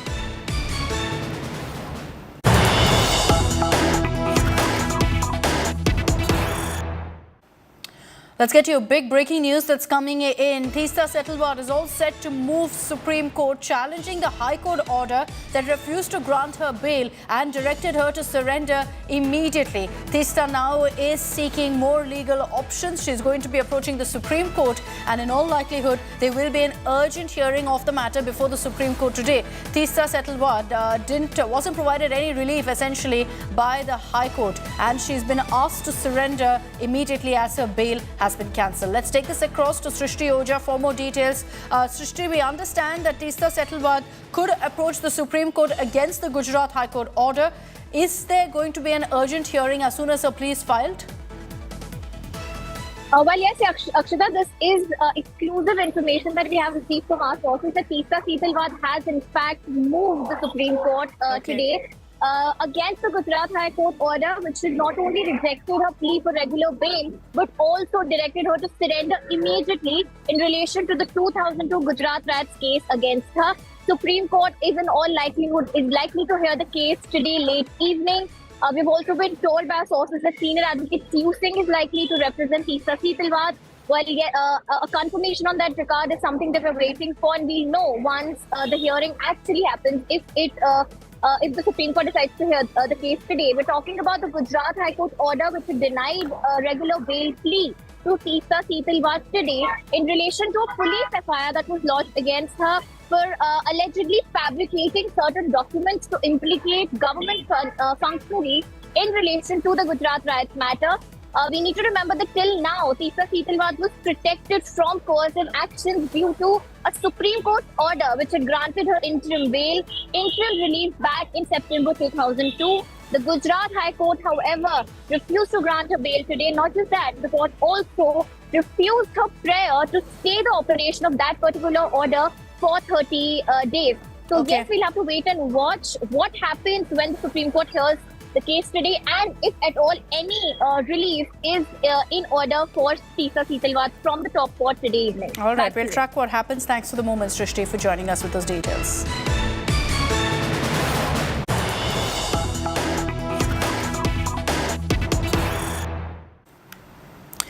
Let's get you now images coming in from the national capital, and we advise viewer discretion because this is extremely disturbing of another stabbing horror that's been reported this time in the heart of Delhi, the Delhi cantonment area of southwest Delhi. This incident happened 2 to 3 days ago. The images on the right of your screens is from when that stabbing happened. Now it looks like it was some personal rivalry. The deceased, the victim here, Anshu, was repeatedly stabbed by the accused Vikas and his friend. Both the assailants were arrested by the cops after hours of the incident.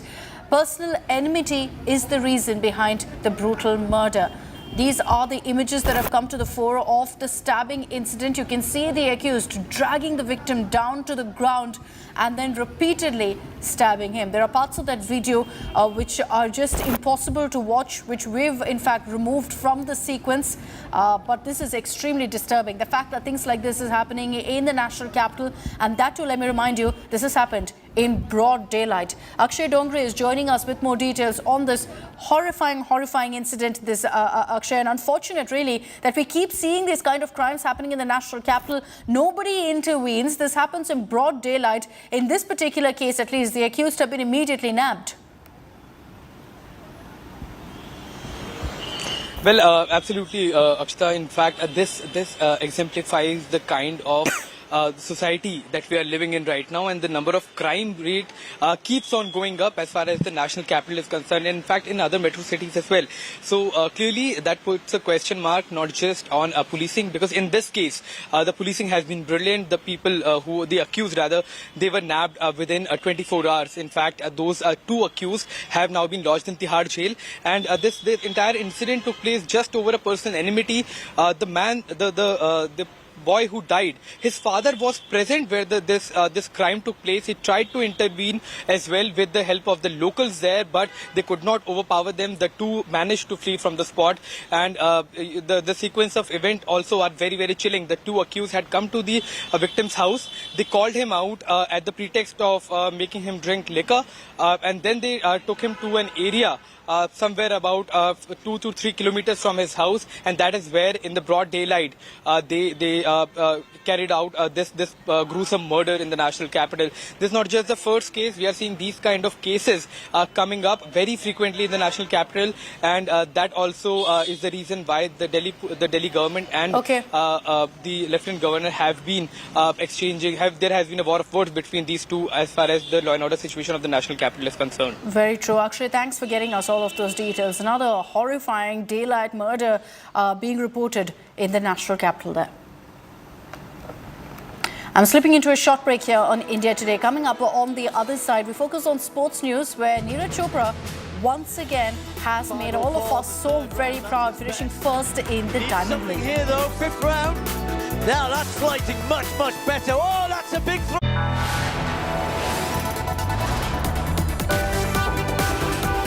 You are watching India Today.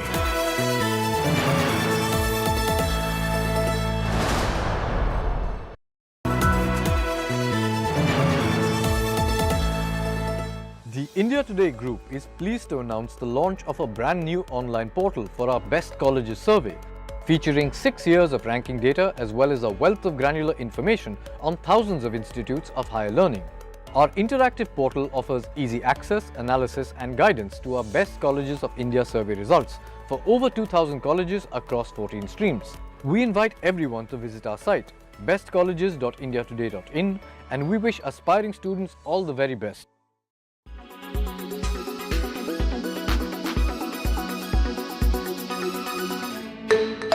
Remember the last diet cola you had? Or that nutrition bar you consumed? Both of them have something in common. It's an ingredient that poses a serious threat to your health: aspartame.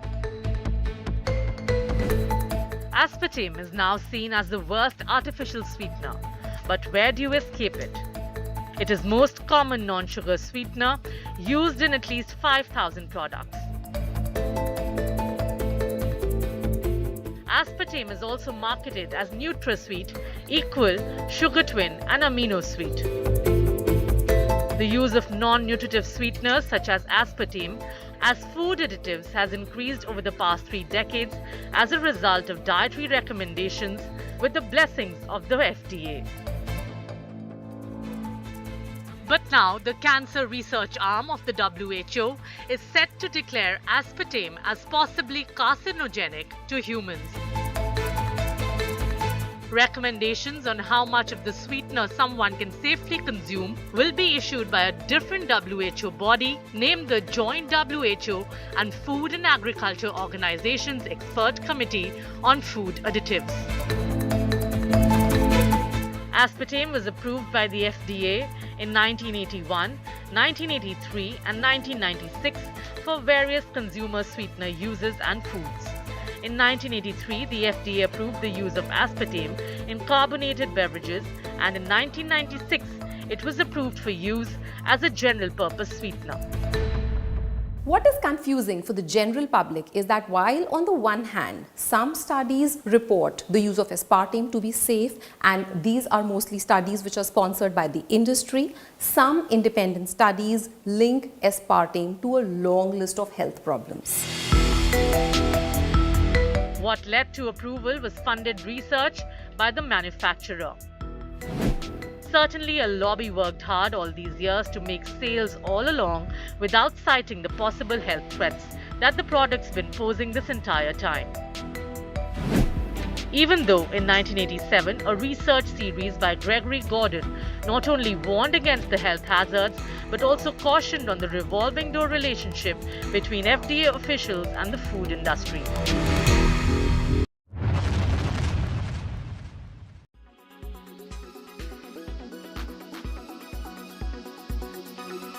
Why does this happen? Let me tell you the science behind it.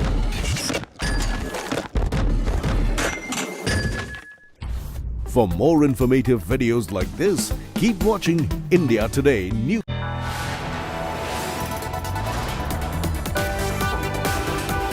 You are watching India Today.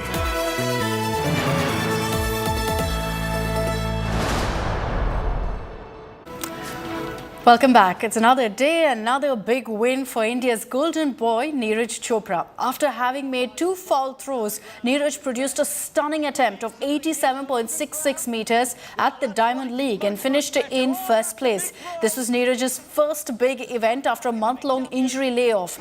He made a slow start on the night but kept on improving with each attempt. It was in the 5th attempt when the Olympic gold medalist registered an 87.66 meters throw and moved to the number 1 spot. This was Neeraj's 2nd straight podium finish of the season. 87.66 takes the lead. So it's going to be Chopra, Weber and Vadlich to go in the final 3. And that's all we have time for on this broadcast. Thanks for tuning in. Coming up on the other side of a very short break is the Lifestyle Edit with Chaiti Narula.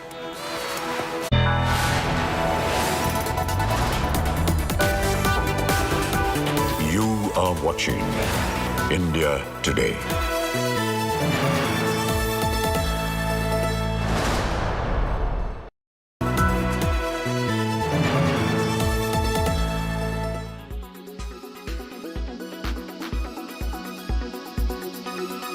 IPO of 6,000 crore. Robin, give us some color and flavor about that. Well, it's a 100% primary issue. We're raising 6,000 crores from the primary markets, and that's about it.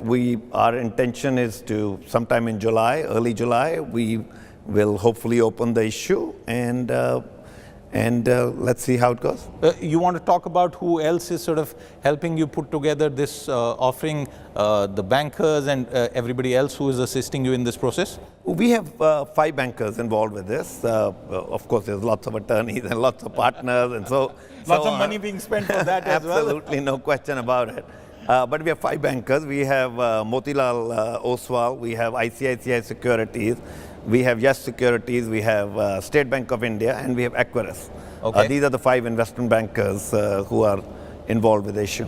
Are employees getting anything in this public issue? Is there a small pot of gold set aside for them? Absolutely. Look, our employees, we wouldn't be here without our employees. They are the ones who have brought us here in terms of 23 years of continuous profitability, 36% EBITDA in financial year 23, CAGR growth of 53%, close to $100 million of operating cash flow last year.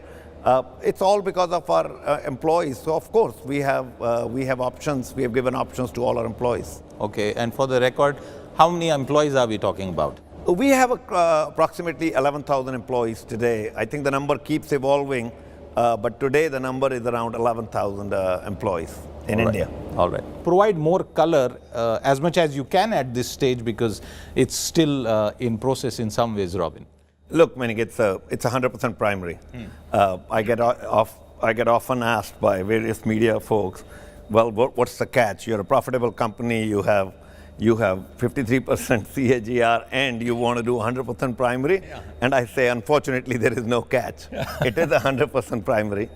There's no secondary. Nobody's trying to sell. Nobody's exiting. Nobody's exiting in any form. Look, we will raise around, the goal is to raise around $730 million, so which is 6,000 crores at current currency rate. And goal is to utilize approximately 50% of it, actually a bit lower than that, to return a CCD loan from the parent. Okay. Ebix Cash has no other debt, so it's got no external debt. The only debt is with the parent, which is in the form of a CCD, which is earning 9% interest. And so once we pay that, that actually improves our income simply because we won't have that interest.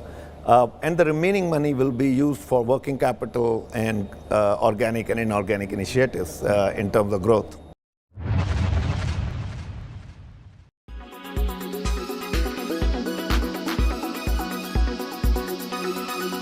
Make your media plan smarter with India Today Live TV on your connected devices.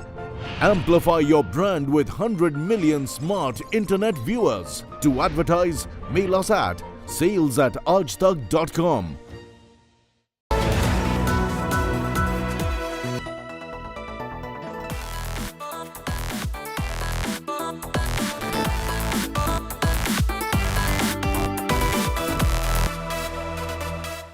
This is how bellies sound inside. I love the echo. You can hear the echo I am a big fan of art. Installation art and interactive art are some of my all-time favorites. It's very interesting to see the Kiran Nadar Museum of Art put up this interactive installation out here. It's called Belly of the Strange. It is by Rupali Gupte and Prasad Shetty, and what a fabulous initiative that is. And when we talk about art, there are two artists who are also couturiers, Gaurav Gupta and Rahul Mishra. First up, Rahul Mishra, who has absolutely set the gold standard as far as couture is concerned, and now Gaurav Gupta too has joined in the ranks, and they're both all set to represent India at the Paris Haute Couture Week. This show is all about haute couture and holistic living. Let's start with haute couture first.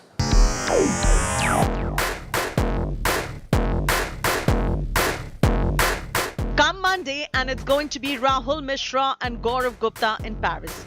Forget Emily in Paris for the moment, please. The Paris Haute Couture Week Fall-Winter 2023 edition begins on Monday. In a huge honor for the country, Rahul Mishra will be showcasing on the opening day amidst the biggest labels in the world like Schiaparelli, Christian Dior, Jim Battista Valli. My dream is to see Indian fashion as it is. The way, you know, when actually French fashion started, you know, or French idea of fashion, which is kind of dominating the world. I mean, you know, British fashion is in a certain way which dominates the world, or Japanese ideas, those are dominating the world. What about very pure Indian ideas and Indian shapes, Indian silhouettes? How they are one day they are going to become essential part of the wardrobe for the entire globe. Yeah. And in another feather in the cap for India, Gaurav Gupta will be showcasing on the closing day amid some of the finest labels like Ashi, Fendi, and Adeline Andre. It's actually a very proud moment for me, for our brand, for my friend Rahul, and for the country, for both of us to actually be showcasing at Paris Haute Couture Week. It's a really big deal. So of course I'm super excited. The anticipation builds on what they have in store. We're trying to get it out of him, what his new collection is all about. Could you tell us? Yeah, so idea behind new collection started with this news of like India becoming the most populous country in the world, and I started looking at idea of like what we the people mean as a constitutional idea of India and what people really mean to the brand. So the collection somewhat represents. It's called Hum Log, or We the People. It talks about what people mean to us. This season, we tried to bring together the whole journey of process, imagination, reality. We're trying to blur all these boundaries. So that's how I really feel the collection is very challenging, I must admit. We also got a tiny first look into their collection. The collection is called Hiranya Garb. Hiranya Garb is actually the golden womb out of which everything was born.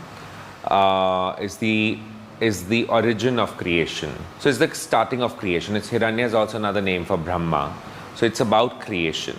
So what we have done is, and then in that sense, this subliminal inspiration of a Vedic Indian concept has translated into something very glittery in some senses, which is full of crystals. There's some which are fluid forms which look like DNA and creations. What stands out is that two Indian couturiers, Rahul Mishra and Gaurav Gupta, have set the gold standard of craftsmanship and creativity, and the global fashion world takes a bow. After all, making it to this calendar is no small feat. While Rahul Mishra remains to be a veteran at the Haute Couture Week in Paris, Gaurav Gupta made his debut early this year with his collection Shunya. We wish these two Indian fashion icons all the very best. In New Delhi, with inputs from Riya Modi, Chaiti Narula for India Today.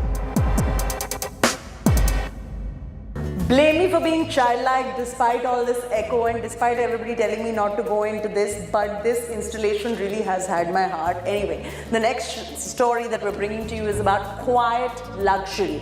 Remember, quiet luxury is having a bit of a moment in India, so No more ostentatious logos, no more screaming of look what I'm wearing. Quiet luxury is a non-trend trend, and we're bringing you that in this special story till I go back into the belly of the strange again and have some fun. Take care.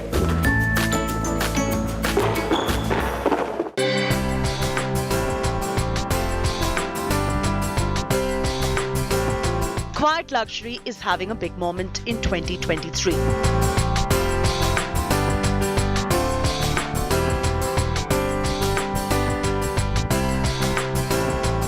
A non-trend trend. Quiet logos or no logos. Low-key approach, focus on the craftsmanship. Quiet luxury is the mood. It does not scream logos. It focuses on high quality of fabrics, high sartorial expertise, and timeless classics. In our country, the luxury has always been there, and in a very quiet way. And I can say that, the kind of crafts we do, it is all done by hand and with a very meticulous detailing and meditative attention. And it takes hours and hours. And the man hours of, say, some 200 hours, 300 hours in one beautiful Kashmiri pashmina jacket or a shawl. So these were always appreciated by the affluent society. If one looks at quiet luxury in India, the heirloom jewels, the Banarasi saris or the Kanjivarams, the Jamdanis, to give you an example, the clean cuts and quiet aesthetics would make the cut. I think it is very much in keeping with the times that one looks at modernizing traditional genres of textiles, whether it is Kanjivaram or Banarasi or any other genre for that matter. I believe that tradition does not restrict one's thinking. It actually is required for us to modernize and contemporize every aspect of our living traditions. And all our textiles are living traditions. The trend of ostentatious details and screaming logos is over. The high quality but low-key, a hallmark of good taste and luxury, is what qualifies for quiet luxury. If you look at what you consider luxury globally, very often, in fact, in 70% of the cases or more, you would look at instances where subtlety is as valued as opulence. But I think in India, this culture is only beginning to now be understood. We are very understated in our aesthetic. It is not a conscious endeavor to embellish and to oversell or over-design. I think most of our work remains in the realm of quiet luxury, understated luxury, but at the same time there is a natural tendency to be opulent without necessarily having to be in your face about it. To sum it, this non-trend trend is all about a refined taste, subtle approaches, and comes easily to many discerning individuals. With Riya Modi, Chaiti Narula for India Today.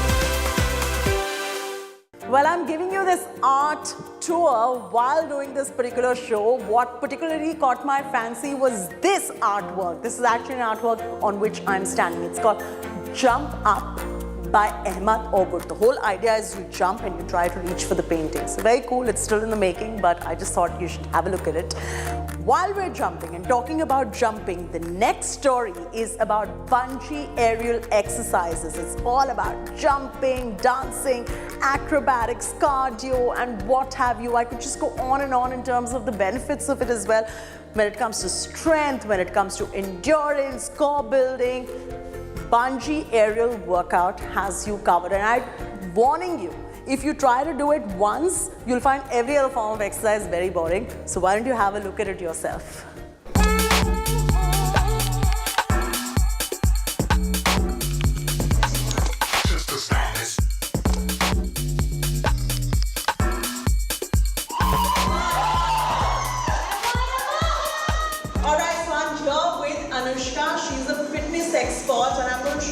all the different ways to achieve your fitness goals. If you see, I'm hanging by a harness over here.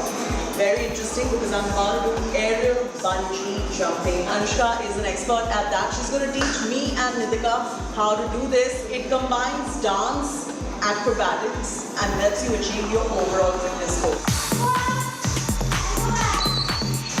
These workouts help you defy gravity and make you use body weights to propel movement.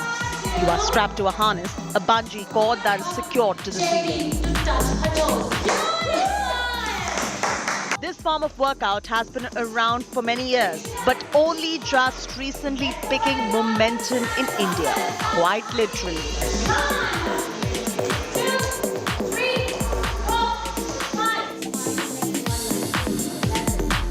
Here you can see Nitika and me having a lot of fun. A dance-like routine, lunges, jumps, and Peter Pan-like movement. How does this even help?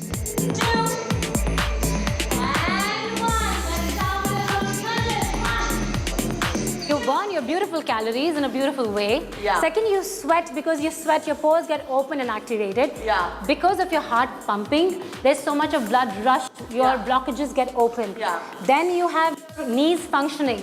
Yeah. So the function of your knee, because the format in such a way that it's a low impact. These exercises are extremely nice. They are basically taking off the weight from your joints. There are certain injuries that you're still predisposed to, especially if you are a person who has low back pain involvement of any kind. So if you're an osteoporotic person, bungee jumping may not be, or the bungee exercises may not be the best workout for you.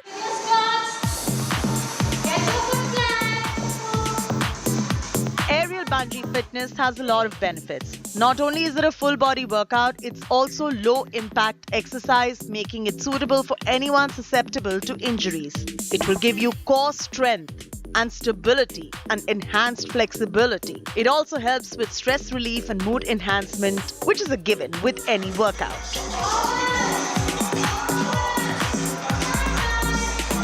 They're jumping up in the air and giving each other high five, and guess what? They're burning a lot of calories while doing it. Why would you not go in for an exercise which is so much fun? Now, just to give you a download, one session can cost you anything between 800 to 1,000 rupees, and you should ideally do it thrice a week to maintain that continuity. I've had a great session with you doing this workout. Tell me a little bit about who should not do this, because it involves a lot of movement. Okay, so talking about who should not do this, because it's definitely very hard on your heart. So anybody with heart diseases will not perform bungee. Second, pregnant ladies, anybody with knee injuries, any fracture which has not been healed cannot perform this.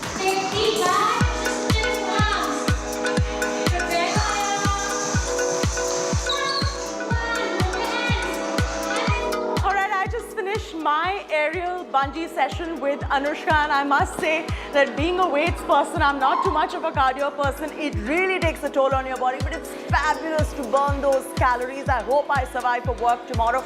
But my producer Nitika is going to definitely survive. She's a fitness freak. She does cardio. All right, guys, I'm going to leave you now. Stay fit. That's the only way. Go for it. Poke, press, squeeze, clasp. I'm not asking you to do any of that. It's the name of the installation where I'm standing right now by Afra Esma. It is still underway at KNMA Museum. I love how we are walking you through these beautiful installations while getting you stories from the world of haute couture to wellness to fashion and fitness and what have you. Our next story is for all of you out there who are lazy or perhaps do not have time to go to a gym. If you want to pack in a 5 or 4 or a 3-hour workout in a span of 20 minutes, it's very much possible these days. The Wellness Co made it possible for me.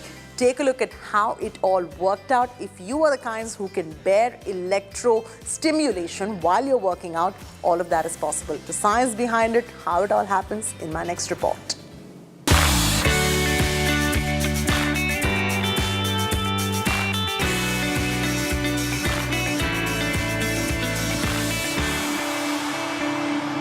What if I told you 3 hours of a workout can be packed in just 20 minutes? I'm not even kidding. Sounds too good to be true. It actually is, because what I'm doing right now and about to learn from Dr. Garima Gaur is EMS training, where EMS is used along with my exercises to make sure that the 3-hour workshop fits into exactly 20 minutes. So all you lazy bees out there who say we don't have time for a workout, you cannot complain anymore because EMS training is here.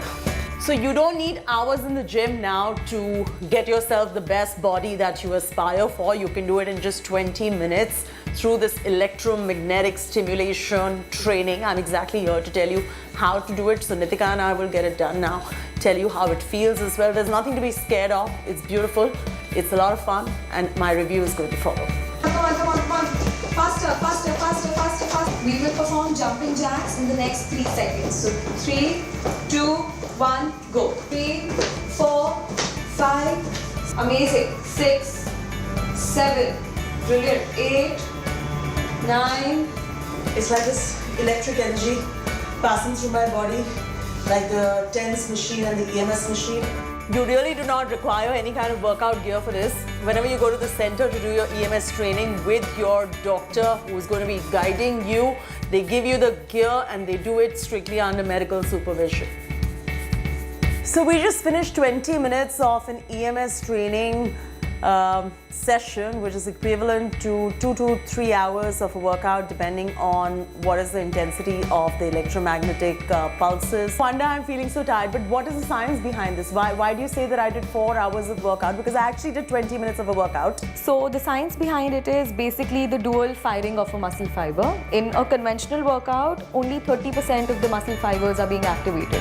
However, with the EMS training suit, we ensure that there's an external stimulation also. This means that instead of just 30%, you will have 95% of your muscle fibers being stimulated and working out all at once. Like I usually work out, but the time the stimulation went up, I could actually feel that, there is some extra effort I have to put in that workout. Those stimulations, which, I was like, oops, it's getting into me now. So at some point it was uncomfortable, but while working out, it was really nice. We're doing this at the Wellness Company, and over here it costs 5,500 rupees thereabout plus taxes, but on an average you'll spend anywhere between 5,000 to 6,000 rupees depending on which center and which city you're going to.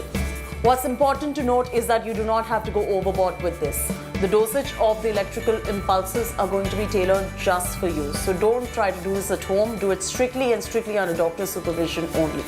Without getting your muscles contracted with weights, it is sending direct electrical signals in that muscles. It is a very advanced tool that helps in getting better contraction, resulting in a better workout. There are no side effects as such because it's just improving the quality of your workout. It's relatively safe, but there are some people who should just not do this. So let's hear it from the doctor. Pregnant women, definitely. Even women who are lactating or menstruating may not be able to do this therapy. Apart from that, people with cardiac issues, people with venous issues, or people with uncontrolled metabolic disorders such as diabetes or hypertension. Lastly, if there's anybody who has any kind of metallic implant in the body, make sure you're going to the right clinic to get it done. Not all EMS training devices are safe. What we've used today is 100% safe. So what's your advice going out there to people?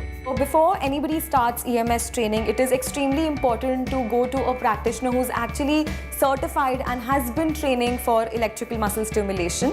It is important that you reveal all your comorbidities, your expectations about working out, and that you have some exposure before you enter or enroll into the main program.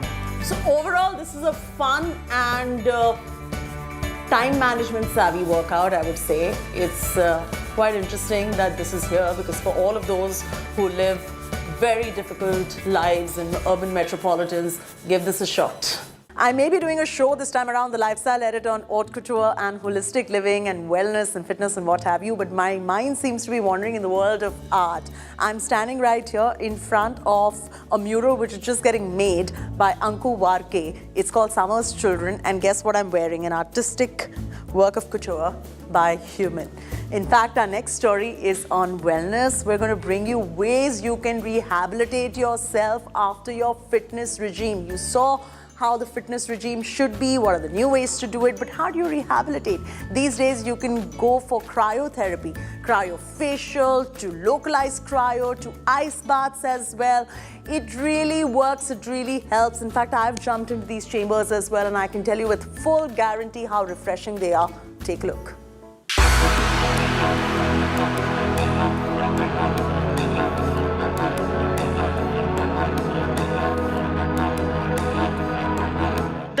wellness has advanced. Cryotherapies are now being used increasingly for fitness rehabilitation. It is very cold. I'm dying. They help as anti-inflammatory treatments and can treat the entire body.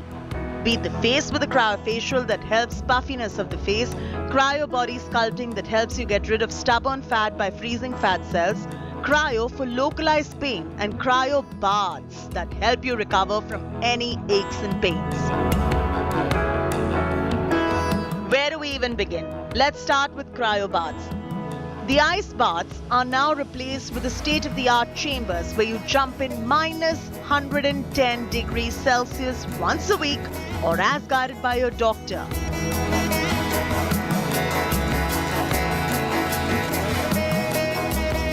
All of this to tackle inflammation in your body or specifically for a post-workout recovery to help your muscles recover.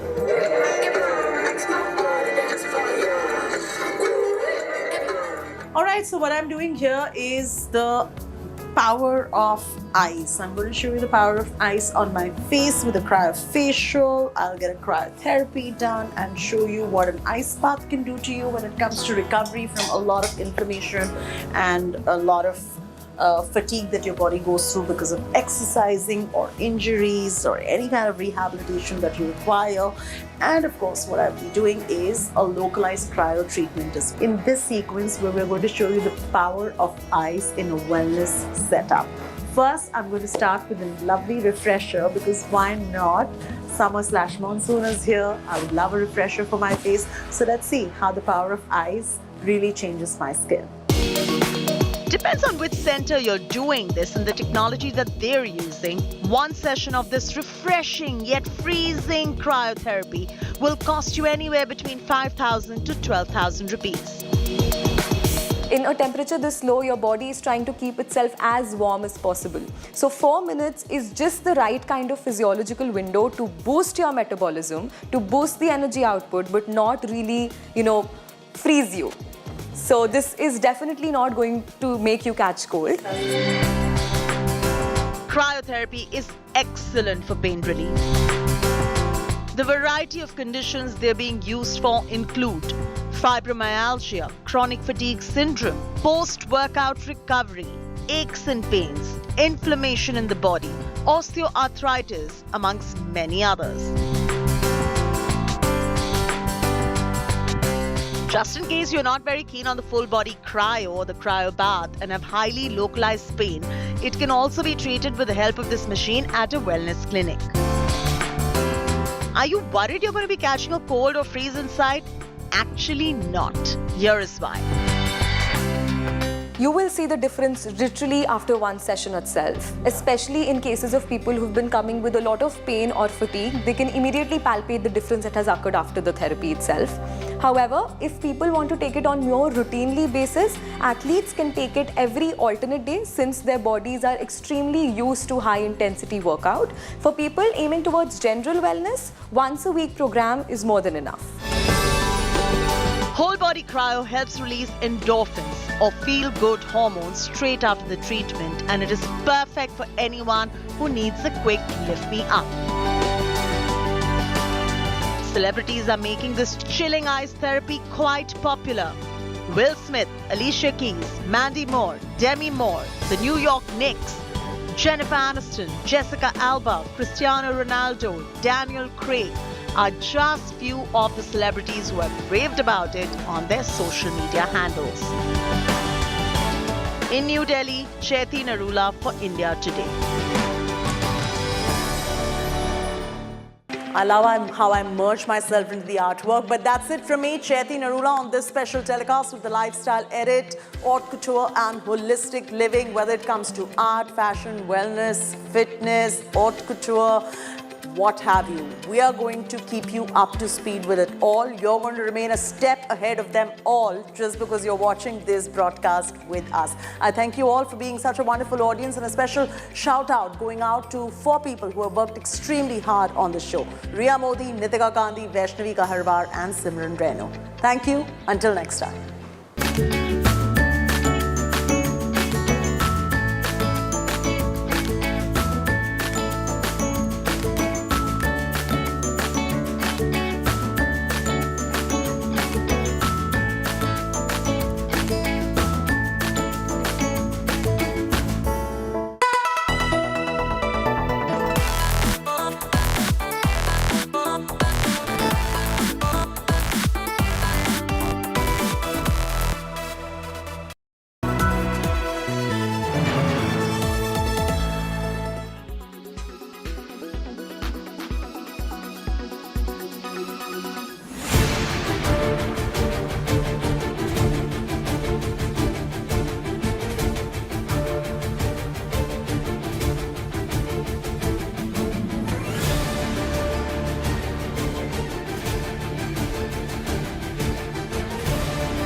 forecast now.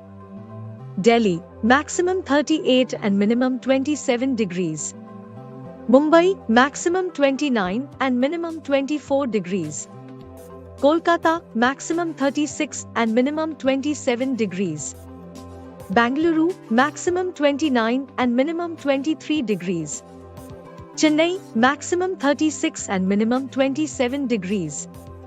Hyderabad, maximum 33 and minimum 24 degrees.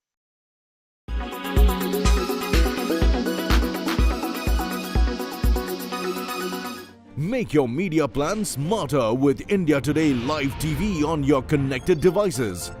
Amplify your brand with 100 million smart internet viewers. To advertise, mail us at sales@aajtak.com. Why does this happen? Let me tell you the science behind it.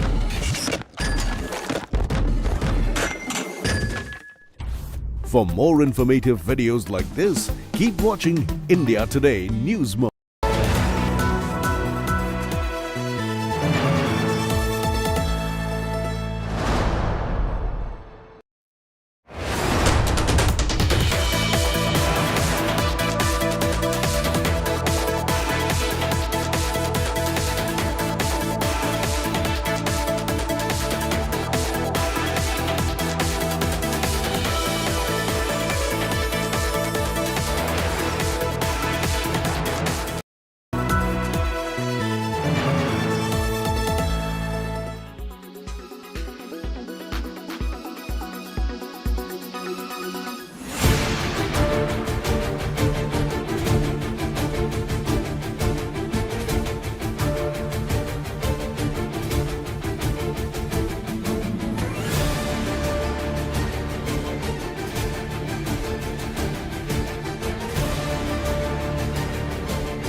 Weather forecast now.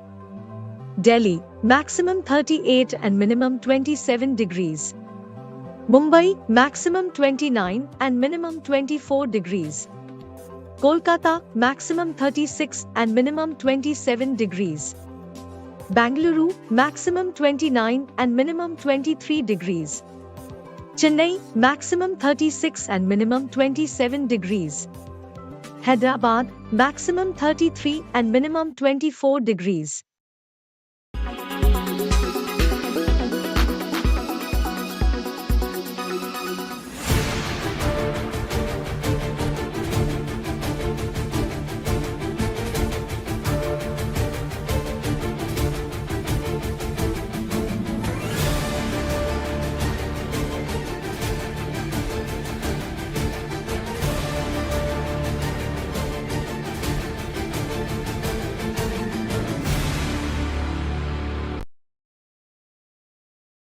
Why does this happen? Let me tell you the science behind it.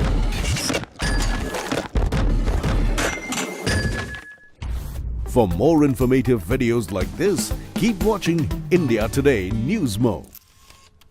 Kerala's public health, all political parties traveling from different parts. Armed with facts, Looking at political black. she takes the news by its horns. You think the future of these students are not hampered? Fierce, bold, and direct, setting the tone for the biggest stories from every corner and every angle. Expect nothing but the unfiltered truth. News first, niceties later. Watch me, Nabila Jamal, on India Today.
Well, let's take a look at the latest social media images, the visuals coming from 4 nights of rioting across France. Third night of riots in France over the police killing of a teenager spilled over into central Paris. Video shared on social media showed a mob smashing windows, stealing goods at the Nike and Zara stores.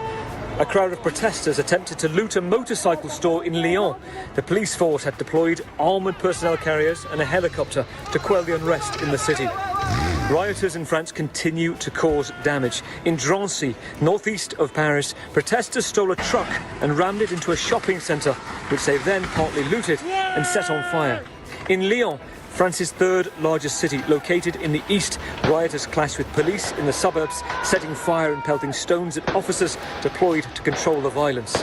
And the situation escalated as protesters set cars on fire, erected street barricades and launched projectiles at the police.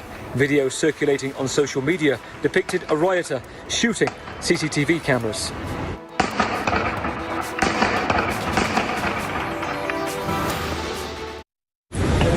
Well, India Today continues to report from the heart of the story here in Paris. 4 nights now of violence, of riots, of unrest, and that, frankly, a country by nightfall that is on edge. Very different picture than by the day. President Macron urging families to keep children, keep teenagers indoors to avoid more violence tonight. But what has happened over the past few nights that's led from protests to public buildings to be targeted to high-end shops here in Paris, across cities across the country being targeted too? Well, here's a special report.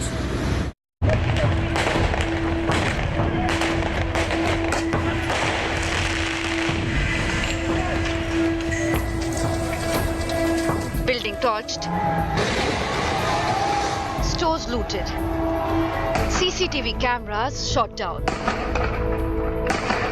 massive police deployment. With streets turning into battlegrounds, France is swept by a storm of violence. The country has been rocked by a wave of protests after a 17-year-old youth was shot dead by police near Paris. The government, in a bid to control the flare-up, has banned demonstrations in some cities and issued travel warnings. The third night of unrest was marked by pillaging of shops, reportedly including flagship branches of Nike and Zara in Paris. Videos shared on social media showed a mob smashing windows and stealing goods.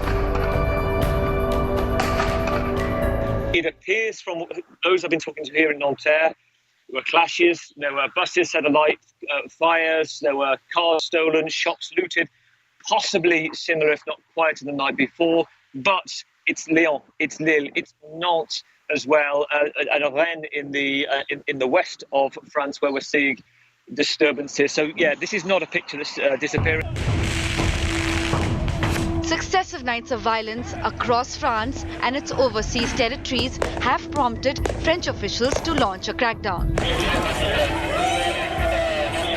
More than 40,000 police officers have been mobilized to patrol cities across the country, and nearly 1,000 people have been arrested.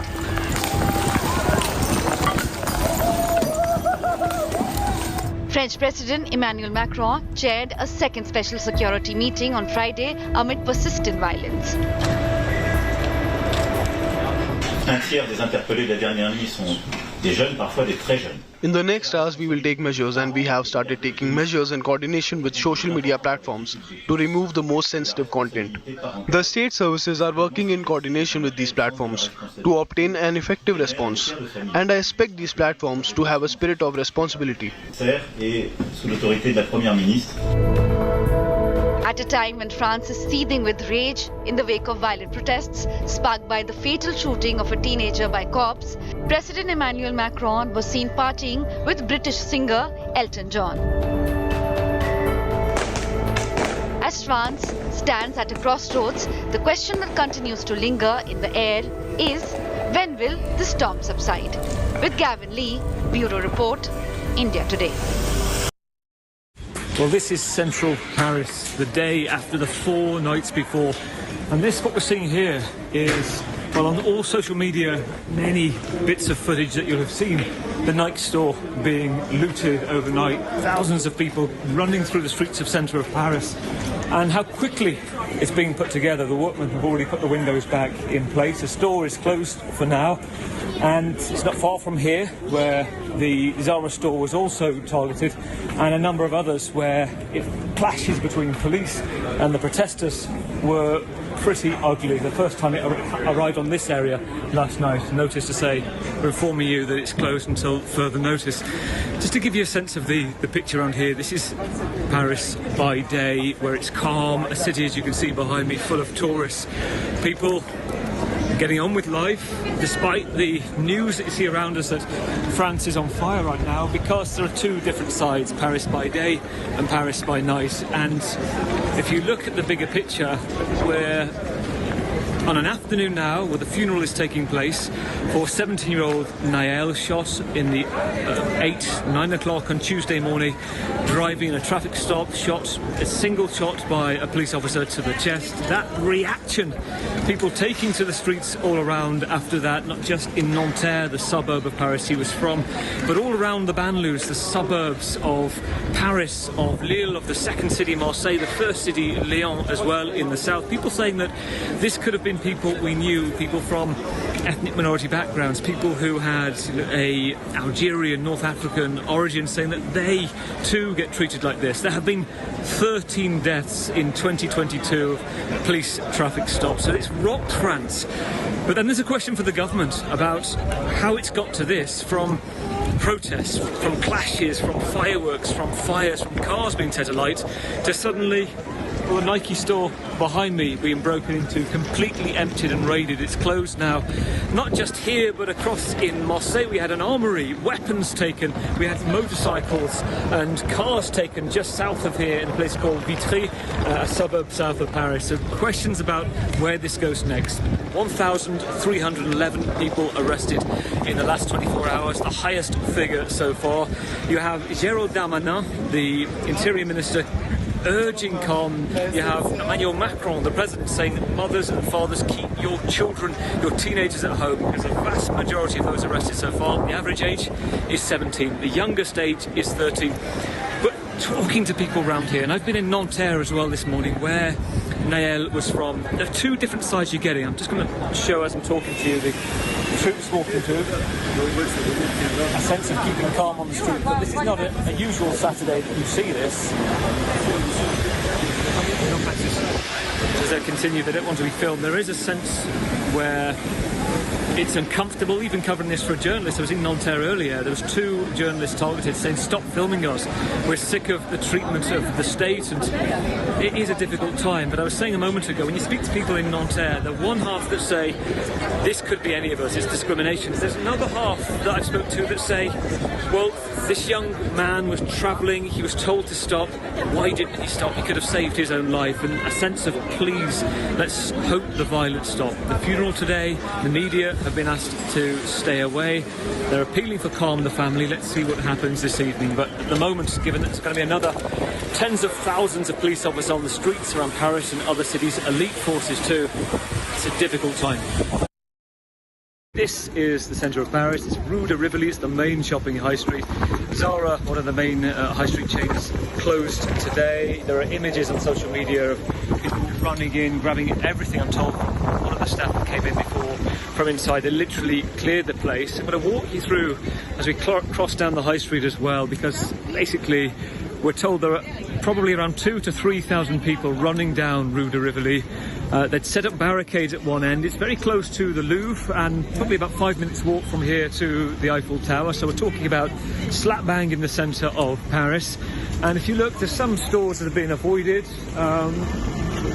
Heavy security, I'm told, was on some of them on Friday night. L'Occitane, the perfumery targeted. It says, if you have a quick look through these tourists passing through here, it says we are open. It means you're making a point to say France is getting back on its feet a day after. They've made every effort to keep themselves open inside. The same with one of the other big high street stores, Mango, a similar picture again, saying that we have opened quickly despite all the windows being smashed. You can see the damage there. But this goes back to the heart of the issue now. Emmanuel Macron giving a nationwide address saying this isn't about anymore the sense that the worry, the outrage, the anger over Nael, the 17-year-old shot in a traffic stop on Tuesday morning, the people feeling that they are being undervalued, not respected, those who are descendants of North Africans or those who have immigrant backgrounds. Emmanuel Macron is saying this is now about people taking it in their own hands of bare criminality, seeing an advantage, different groups coming in and taking it. And the challenge for the government is how you stop that now. 45,000 officers haven't done the job so far. They have contained it in certain areas, but we're looking at a fifth night. The right of the political spectrum, the likes of Marine Le Pen, the National Rally Party, saying there has to be a state of emergency, like that was used at the Bataclan. Curfews across Paris, Lyon, Marseille, stop people going out at all after 9 o'clock. How do you control that, contain that? Also think about the economy and what that will do. Look around me at the moment. This is what they call the City of Lights. This is where people come to spend their money, tourists from all over the world, but to have a holiday of dreams here. So if that comes to an end, that's a big part of the commerce for Emmanuel Macron. Also, it gives the government nowhere else to go. How do you say, well, if you don't stop, we'll do this, when you're already at a point of no return? When you go back to 2005, the last riots under Jacques Chirac, president at the time, the state of emergency lasted for 3 months. Hopefully, Emmanuel Macron is saying, let's see what happens at the weekend. We've had the funeral today of 17-year-old Nael in Nanterre. Perhaps he's hoping, the government are hoping, it'll calm down by next week.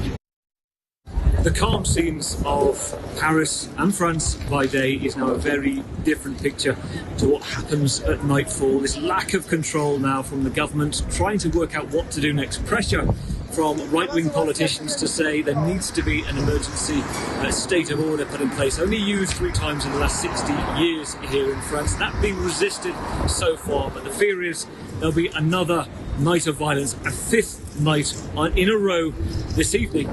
Very little the government can do other than bring in more forces, 45,000 police and special elite forces on the streets already. This special report from India Today. Public transportation ended early across France on Friday as the country braced for more violence after 3 fiery nights of riots.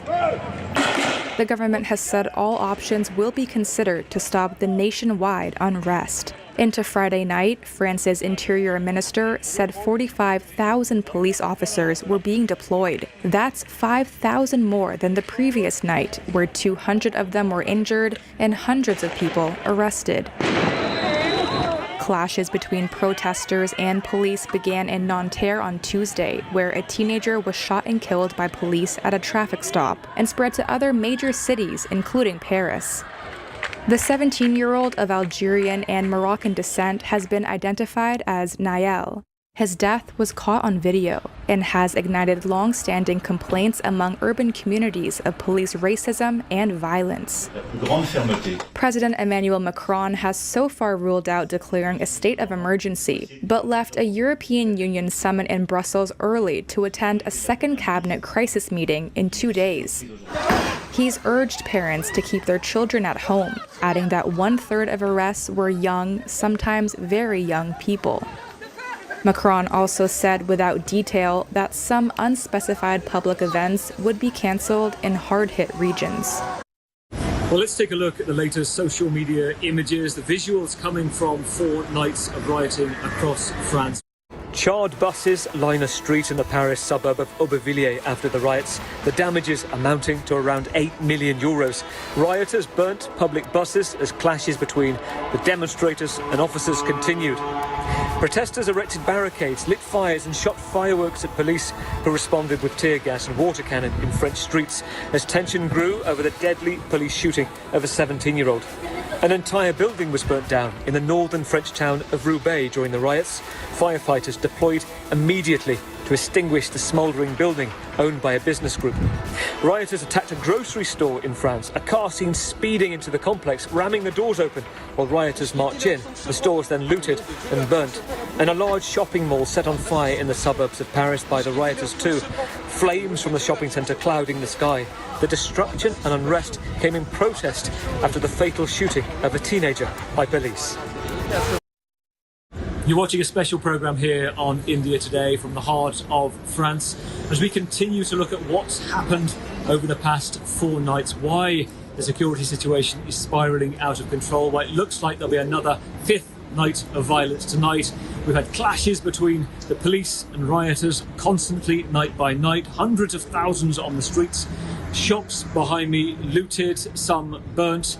The cause of this, the trigger point, the death of 17-year-old Nael M from Nanterre, this suburb of Paris. Let's have a look at this special report from India Today.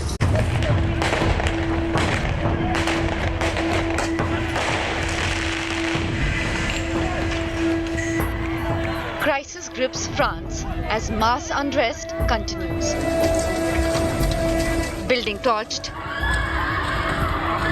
stores looted, and over 600 arrested overnight.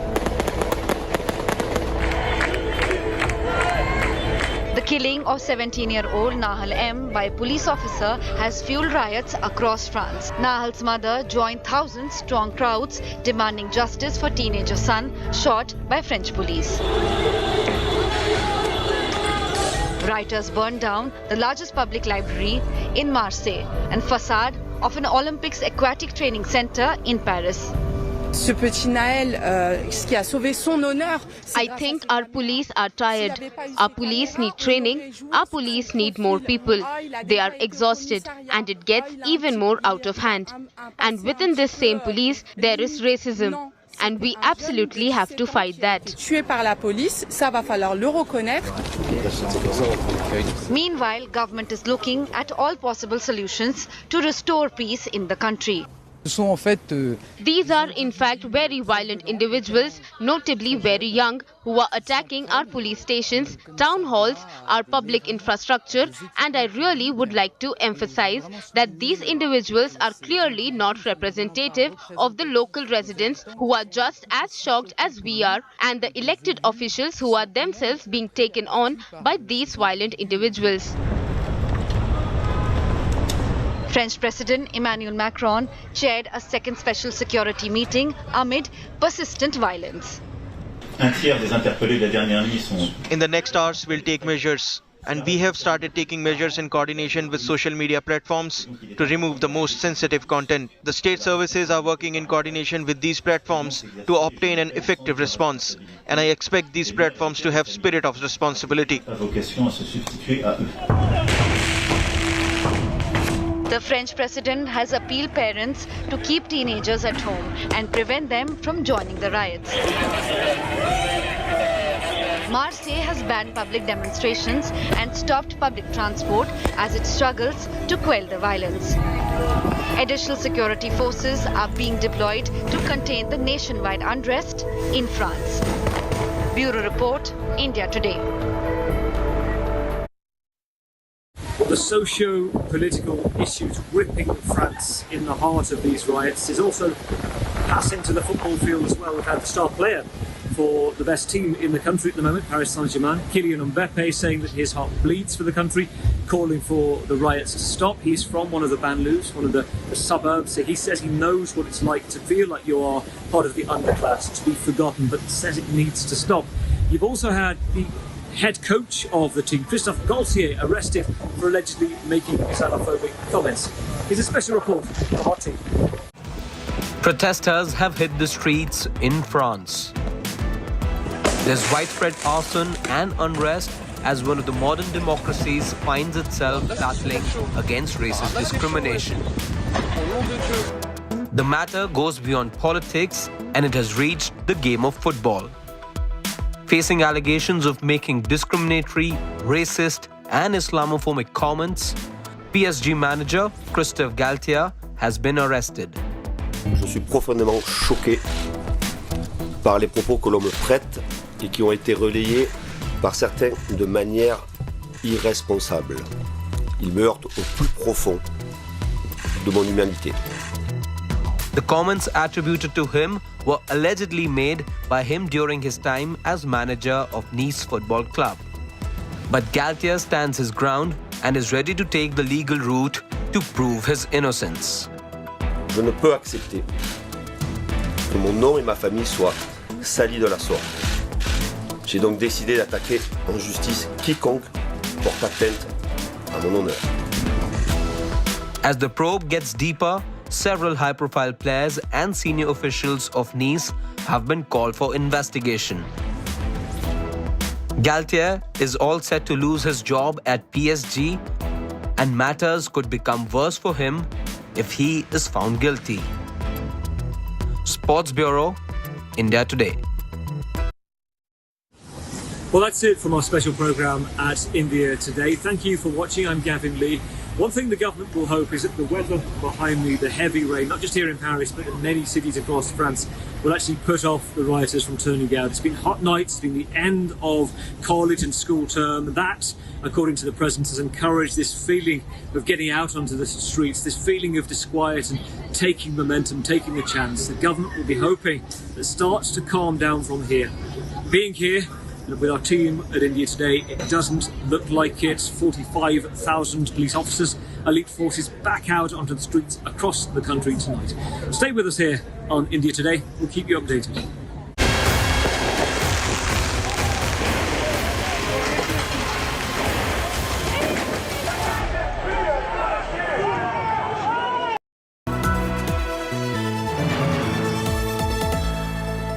The India Today group is pleased to announce the launch of a brand new online portal for our Best Colleges survey, featuring 6 years of ranking data as well as a wealth of granular information on thousands of institutes of higher learning. Our interactive portal offers easy access, analysis and guidance to our Best Colleges of India survey results for over 2,000 colleges across 14 streams. We invite everyone to visit our site, bestcolleges.indiatoday.in, and we wish aspiring students all the very best.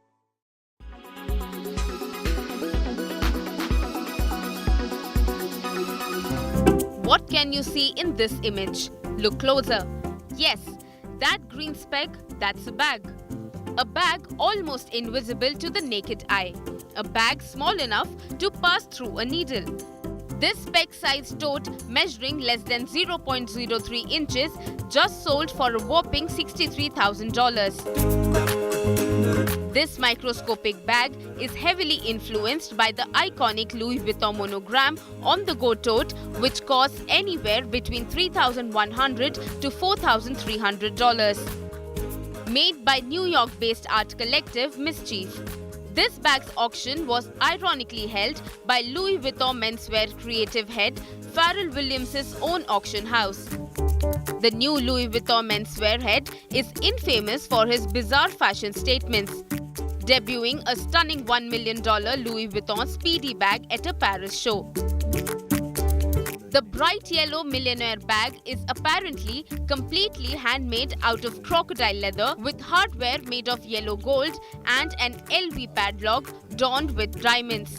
Every bit of the bag is gold, like the zipper, the teeth on the zipper is gold, all the hardware, every rivet, this is gold. While one wonders what can fit in this bag, the message is clear. No price is high enough for a luxury bag. Bureau Report, India Today.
Make your media plan smarter with India Today Live TV on your connected devices. Amplify your brand with 100 million smart internet viewers. To advertise, mail us at sales@aajtak.com.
An expedition down under the sea to explore, and a once-in-a-lifetime opportunity to view and experience the historical wreckage of the Titanic, was too attractive for all those who could afford it, even at the cost of their lives. Titan submersible of Ocean Gate took 5 people to experience this on 18th June 2023, but it never came back. 4 days later, a robotic diving vehicle deployed from a Canadian ship discovered a debris field from the submersible Titan on the seabed, some 1,600 feet from the bow of the Titanic and 4 kilometers beneath the surface, in a remote corner of the North Atlantic. Pour plonger sur le Titanic, évidemment, on ne peut pas y aller en plongée normale avec des bouteilles. You cannot reach Titanic with just diving tanks. We go down there in a small submarine. We stay at the bottom for nearly 8 hours. The ascent lasts about as long. So a dive can last between 10 to 12 hours. During the descent, you talk a lot. You talk about what you're going to do, the objective of the dive, and when we did our first dive to the Titanic, we had a shock when we reached the wreck, because we arrived on the most beautiful part of the wreck, which is the foredeck, where you can see the anchor chains, the winches, which are still polished by the water, and the sediments that the water contains. The winches are made of bronze, so they are shiny. You can distinctly read that they were made in Glasgow. I always remember that because you can see it very well. And so we were quite shocked when we saw this, and for 10 minutes there was silence in the submarine. On est arrivé sur la plus belle partie de... Iconic French deep diver PH's love for the deep ocean and Titanic cost him his life in the last expedition of Titan submersible.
Why does this happen? Let me tell you the science behind it.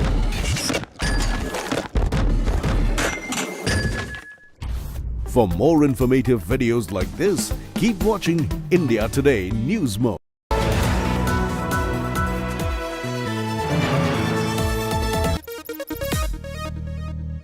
Hello and welcome to yet another episode of Tech Today. I'm your host Ayush Elavadi. Now on the show, we strive to bring you technology across the gamut, right from the most affordable phone and tech out there to the biggest big boy toys out there in the market. Now, when we're talking about flagships, yes, we have foldables and we love covering them on the show. Galaxy Unpacked coming very soon. And then you have flagship wearables and all that kind of stuff as well. But then sometimes, even in the automotive world, we look at flagships. That's when you bring in the Range Rover SV, the Special Vehicle Operations wing of the Range Rover team has come up with this absolute beauty, luxury tech at its finest. You're talking about signature flagship and then one level above that as well. That's what the SV is all about. Let me tell you what makes it so special or so signature in this special segment on Tech Today.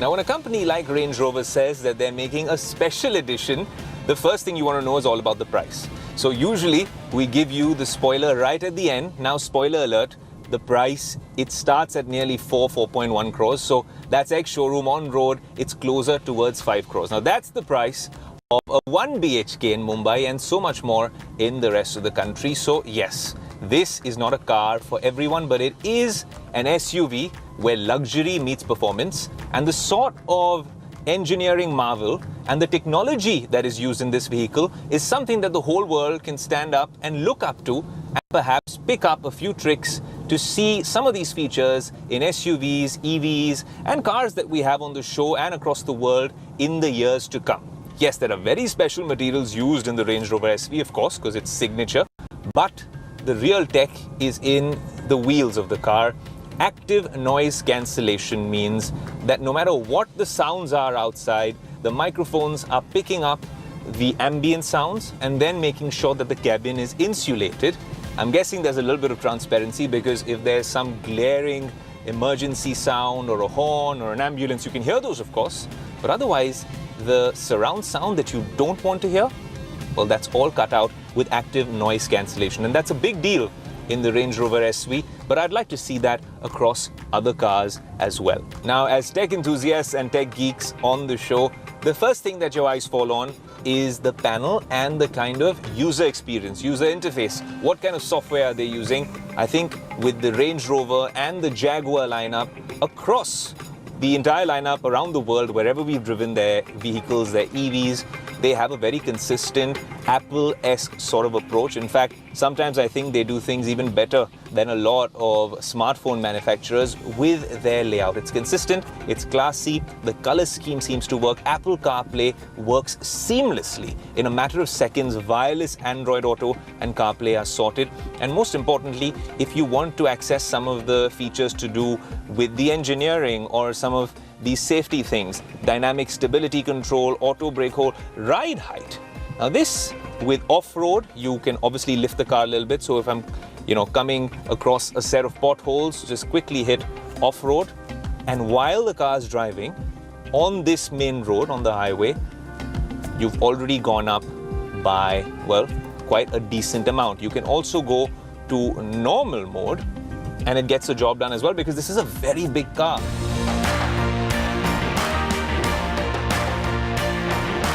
Now, first things first, when you're sitting in this big boss seat, yes, there's enough leg room, but most likely, unless you have a bodyguard or some security guard sitting in the front, if it's just you being driven around maybe with your significant other, because in the SV, it's a clear 4-seater. Because of this first change that I'm going to tell you about, things are a little different. So let me tell you, the first thing that I do as soon as I sit in the rear seat is I set it up to recline. And just like that, there's even more room for maybe someone who's 7 feet tall. Way too much room for me. There you go. Footrest out, and you're all set perhaps to be chauffeured around. But then this is the SV. It's no ordinary car. So I'll tell you why it is so different. If you actually come in over here and you see this white ceramic, no, this is not just a place to keep your phone or something like that. What it is, and the minute I flick this button, watch as some SV magic happens. Out of thin air, a proper table which you can use. And again, this is not just for my phone. So what am I going to be using this for? Well, there's one more use case which is specific to this particular vehicle, and that happens to be something right behind me over here. I hit open and there you go. The fridge has opened up. You've got 2 chill glasses for whatever you want. Place them right here. Have a nice meal as well in the rear seat of the SV, and we're all set to take you for a little drive. But you've seen all sorts of cars here on Tech Today with all their technology displayed in all its splendor. And yes, with most of them, especially cars like the Thar or the EQS, I like to be in the driver's seat. I felt it once with the BMW i7, where of course there was so much happening, and that foldable screen that we showed you, which is unparalleled in any EV, and now the Range Rover SV. Yes, you felt it in the autobiography, but this just takes things up a notch with a fridge over here, a table, and maybe a million ways in which you can customize this car. Look, you're spending a lot of money, like I said, a 1 BHK somewhere in Mumbai is the cost of this car. But then with that, you get so many features on offer. Even if this was, well, a chauffeur service, this is the car, and this is the seat I'd want to be sat in. Maybe not the front seat, definitely not the passenger seats here or here. You can put other people out here. The secret to a road trip in the Range Rover SV is you call dibs, shotgun this seat, and enjoy the ride.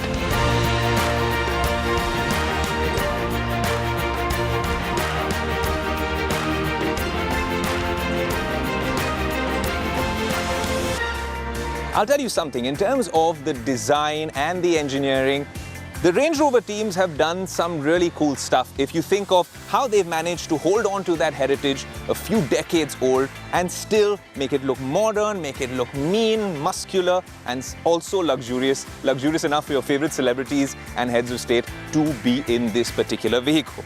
But then one thing that us common folk who get to drive the car would love doing is, in this sort of weather in Mumbai, if you can have the tailgate pop up for you like this. Well, like I said, if you're not 6 feet tall and you're struggling to access the rear of the car or even the front or this lovely tailgate that I'm going to show you, then all you have to do is press this button. And just like that, the car, which was almost this high, has come down to an access height that makes it much easier for me to use this particular vehicle.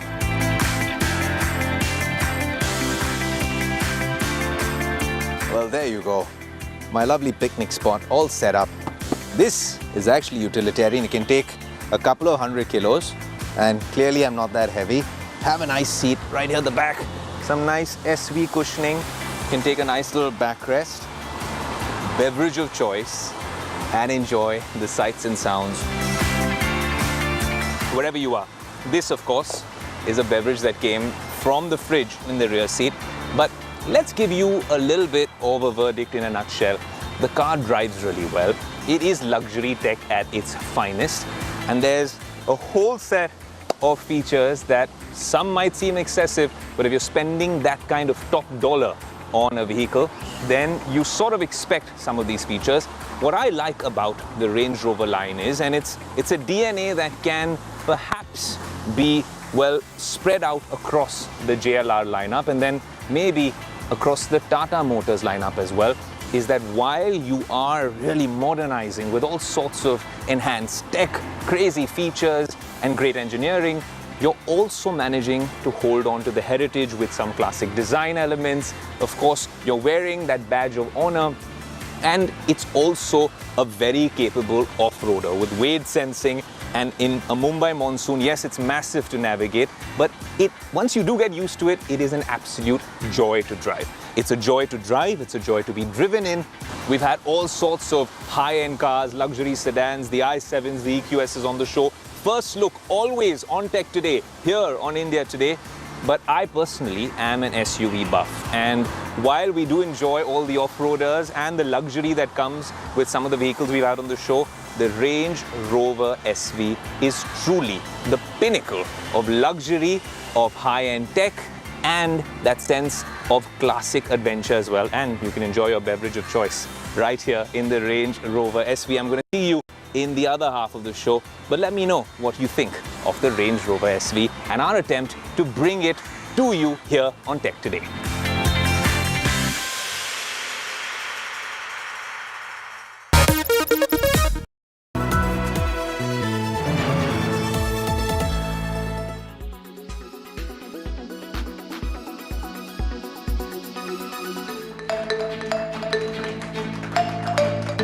Artificial intelligence, AI, an ever-evolving field is transforming the world we live in, unleashing wonders that were once unimaginable. Now, artificial intelligence is transforming lives in Lucknow in the field of medical science. This is an ortho-robo performing a knee replacement surgery, all made possible courtesy AI. And this is a game changer in Uttar Pradesh, as this AI-powered robo will now perform more ortho procedure in Lucknow's Apollo Medics. This is a most advanced active robotic system. Active means कि हम इसमें surgical planning करते हैं और वो surgical planning surgeon अपने experience के हिसाब से पेशेंट की बॉडी के हिसाब से करता है, तब उस सॉफ्टवेयर को सेव करके और रोबोट में कनेक्ट कर दिया जाता है. So how does this work? All the information is fed into the robo and then it works on its own, performing the surgery directly. 0.1 millimetre तक एक्यूरेट होता है. और अगर आप मैनुअल सर्जरी और रोबोटिक सर्जरी की बात करें तो मैनुअल सर्जरी इज 70% एक्यूरेट, तो this is 95% accurate. From revolutionizing industries to enhancing everyday life, AI has proven to be a catalyst for progress and innovation. Bureau Report, India Today.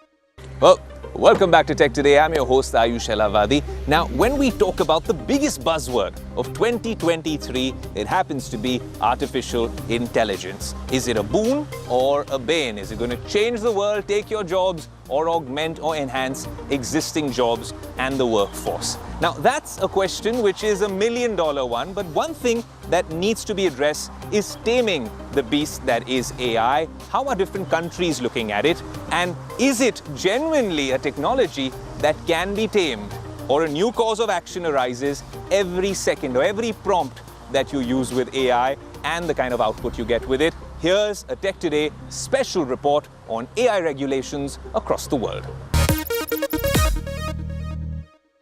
Well, artificial intelligence has become an integral part of our lives, from voice assistants to autonomous vehicles to chatbots. It is omnipresent. With its rapid advancements, concerns about AI's impact on society have also grown. To address these concerns, Indian IT Minister of State Rajiv Chandrasekhar said that his team is working on a Digital AI Regulation Act. But as you all tech enthusiasts know, AI is a borderless technology, and countries across the globe are trying to figure out how to tame this beast. So on Tech Today, we are going to take you across the globe to see how AI regulations around the world look like. Jet set, let's go!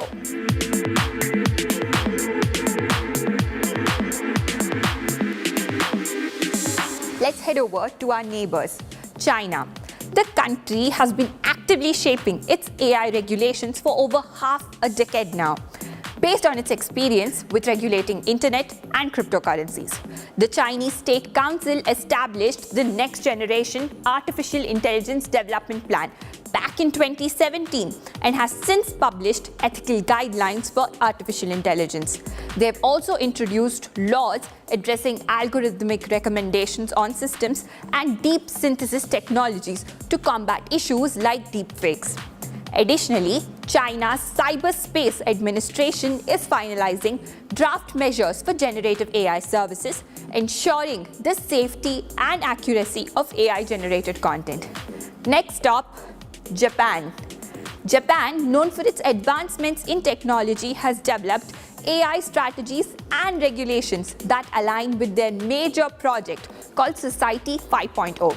The country's approach focuses on human-centric AI and includes social principles, R&D guidelines, and governance guidelines for AI implementation. Now, let's fly across to Europe. The European Union has chosen to regulate AI from the top down. The use of artificial intelligence in the EU will be regulated through the AI Act, The Draft AI Act defines AI systems and sets out risk categories like unacceptable risk, high risk, and limited risk. Each category has corresponding obligations. It also grants data subjects rights and regulates governance, liability, and sanctions related to AI. Our next stop is the USA. In the United States, the White House Office of Science and Technology Policy has published a non-binding blueprint called the Blueprint for the Development, Use, Deployment of Automated Systems. This blueprint outlines 5 principles to minimize potential harm from AI. Moreover, lawmakers are actively working with industry insiders like Sam Altman to build a framework for licensing and regulating large language models. North of the US, in Canada, the federal government has submitted the draft law C-27, known as the Digital Charter Implementation Act 2022. This act contains the Artificial Intelligence Data Act, Canada's first AI regulation. AIDA aims to regulate the trade of AI systems, reduce risk and biased outcomes associated with high-performance AI, and prohibit harmful practices in handling data and AI systems. So that is how AI regulation has been shaping up across the globe. Back to you, Ayush. Oh, you guys are still watching Tech Today. You must be liking this show. Well, when you're sat in the back of a luxurious car, then there's always a big boss seat, which happens to be this one. Press the button, the seat's begun to recline as much as it can, and there, the footrest will come out as well. But the one thing I want to do is watch some content on this rear screen. Now, when we talk about, well, content right here, and I love the fact that the screen is just folded towards me. This bit is continuing, so what I'm going to do is just stop it right here, right? And what we will do is talk about the next story, which is an interesting one. Tata Sky, or Tata Play as they call it, has reinvented itself, well, several times. But now, I don't know how many of you guys actually have a set-top box and how many of you guys watch this show on YouTube or an OTT service or maybe on our Instagram feeds. That's how digital is taking over, but that doesn't mean that the OG set-top box and DTH companies are going to take it, well, lying down. They're reinventing themselves yet again. And now an OTT aggregation service by Tata Sky or Tata Play is called Binge. And all sorts of content will be available on this service. So Business Today's Prerna Lidhu caught up exclusively with their MD and CEO Harit Nagpal and found out what the master plan is all about. And honestly, the real question should be where you're going to be watching Tech Today in the future. Here's a special report.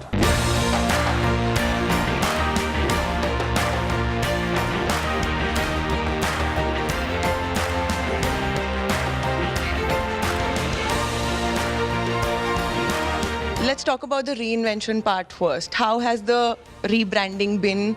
The sister arm, as we can call it, Tata Binge, how has the response been there? Because it's your entry into a new uncharted territory called OTT. So how has that experience been for you?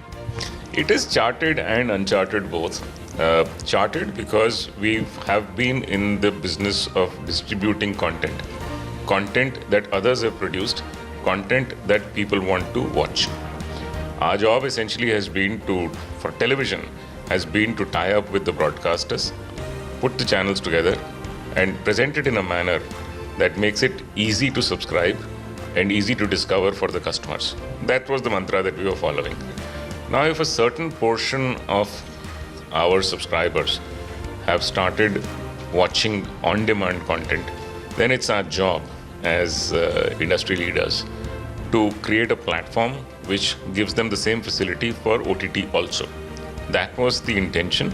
That's what we went into the market with. So we started working on this platform, I think, about 3 or 4 years ago. It was an absolutely different platform. The earlier one was based on satellite. This is based on the internet. So we had to create a new platform. We had to forge new alliances. We had to get new customers. We had to deliver a different customer experience. And that's been the journey so far. Yeah. Everyone I talk to tell me that instead of the OTT players, because how many OTT platforms are people expected to subscribe to, it's the time of the aggregators, and you have caught on to that trend early on, if I may say so. So how challenging was it, and how is the journey going to be? Because even in this space, there's competition coming up, even in the aggregation space. So how is that going to develop according to you? So yeah, I mean, it is going to be difficult for a subscriber, a person who wants to watch content, to have subscription relationships or commercial relationships with multiple apps. So that's the basic starting point that we had. And the second was, if you've got 20 apps or 15 apps or even 5 apps you subscribe to, looking around for content of your choice through them would take you an evening. You don't want to spend that evening searching for content. You want to spend the evening watching content. That was the starting point. So that's what we started with. It took us about a couple of years to build the platform, forge some relationships with broadcasters. It wasn't easy because being internet-based, everybody wanted to go direct to the customer and not go through an aggregator. But we knew that in the end, sense would prevail. The need of the customer would become supreme. And that's where we came in. So we've spent about the last couple of years trying to perfect this platform. Now that we are confident of it, we are taking it outside our customer base. So we've actually spent the last 2 years testing this platform with our own DTH customers, because they would be definitely more forgiving even if we were making mistakes. But now that we are very confident about the platform, we are taking it out. And hello, everyone. Hello.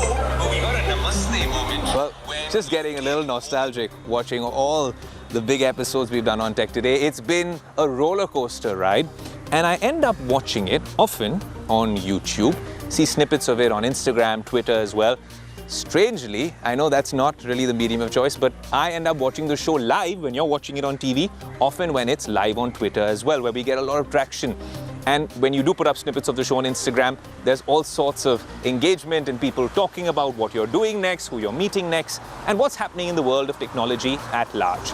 But like I said, there's a lot of the DTH guys really reinventing. And then, of course, OTT, which is taking and showing no signs of stopping, so to speak. So in this whole DTH versus OTT, where do you watch your favorite content? Do you even own a set-top box in 2023?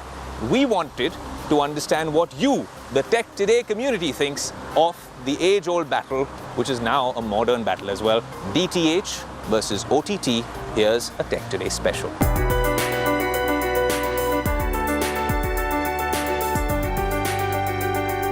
Do you watch content on TV or OTT platforms? OTT. I go for OTT. These days mostly on OTT platforms. I like OTT. TV. OTT. I generally prefer OTT platform. Because it's very easy to watch. In my hand, I can watch anytime, anywhere, on the go. I find that mobile is more convenient, especially Netflix. Netflix is a platform where I can watch all kind of whatever I want it. Like it is adventurous, it is, love, movies, updated, everything is available. When everything is available on OTT, why we need to go to TV? We have been staying away from home for too long, so for the hostel life, the habit of watching TV is gone because we never had access to TV during our hostel days. And then the OTT platform came, so it was more convenient.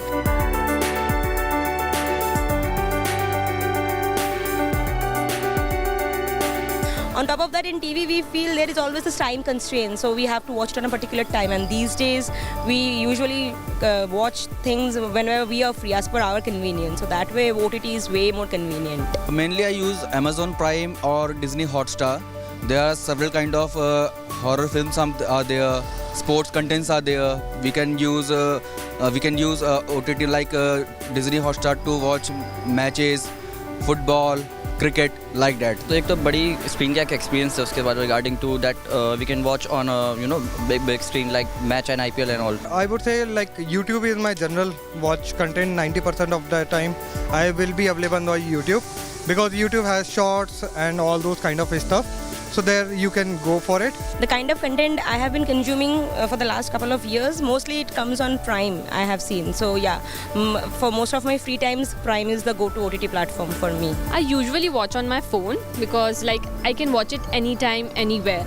I usually watch Netflix. Also, there is no mood, you know, sometimes I want to watch comedy or romantic films, so it's very easy to watch it. From your favorite big boy toys to what's happening in the world of social media, content and so much more. As always, it's been an action-packed episode of Tech Today and we have loved putting it together for you. What did you think of the show? Do let us know on our social media handles. I'm going to go for a little bit of a road trip, but until next week, adios.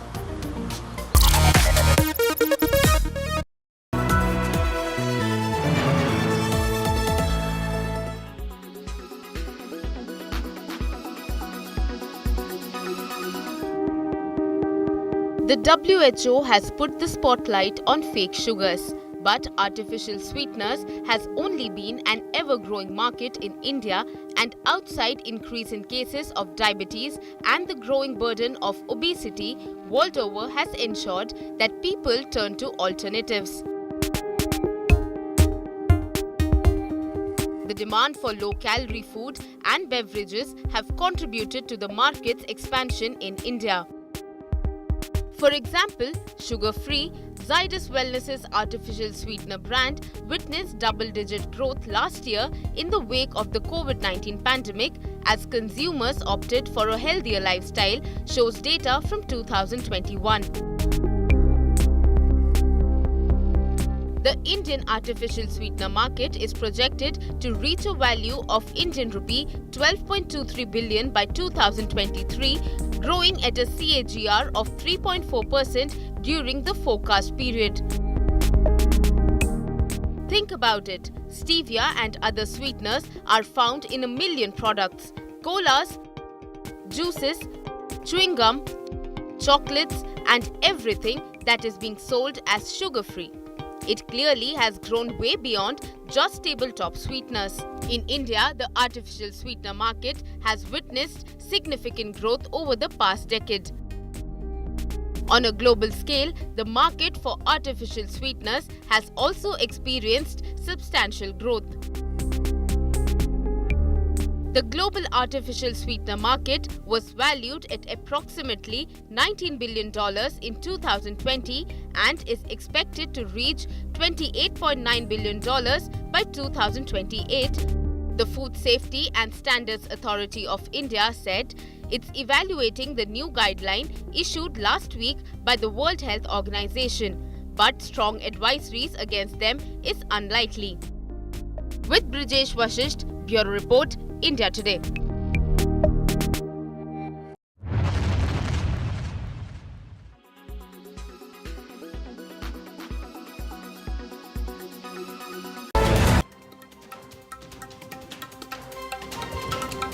Hello and welcome on board the Political Stock Exchange. I'm Rahul Kamal.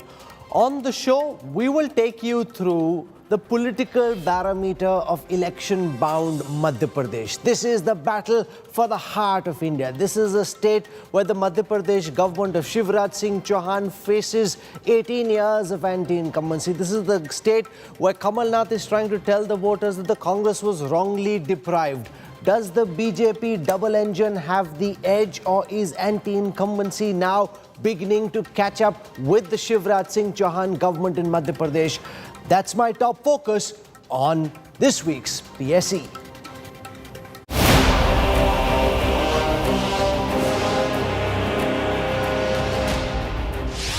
It is state of war Madhya Pradesh.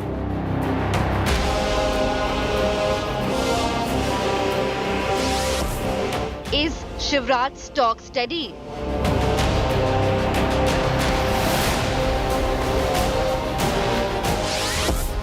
Or is Kamal climbing popularity charts? Most definitive Madhya Pradesh sentiment tracker. Political Stock Exchange. Big focus on News Track. Madhya Pradesh is the one state the opposition Congress thinks it can snatch away from the BJP, tell the voters that they were wrongly denied. The BJP says this is India's heart. This is the heart of the Hindutva project, and there is no way the voters of Madhya Pradesh will make the same mistake a second time. To get a sense of which way voters in Madhya Pradesh are leaning at this moment, we're going to take you through the data from the C-Voter opinion poll for Madhya Pradesh. I want to give our viewers a sense of the methodology followed by C-Voter for this opinion poll. This is a face-to-face interview which is conducted across the state. The survey was done between the 26th of May and the 26th of June. It has a pretty robust sample size of 17,113. There were 230 assembly seats and 29 Lok Sabha seats which were covered.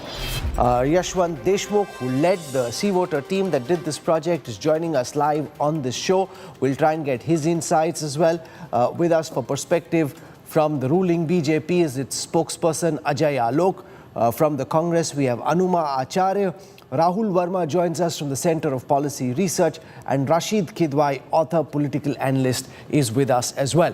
I want to start by taking question number one. What is the voters' perception about the performance of the Madhya Pradesh government? So how many voters are fully satisfied? How many are unsatisfied with the performance of the government? So let's have that up on our screen first up. 40% of the respondents in the C-Voter poll said they were fully satisfied with the performance of the government.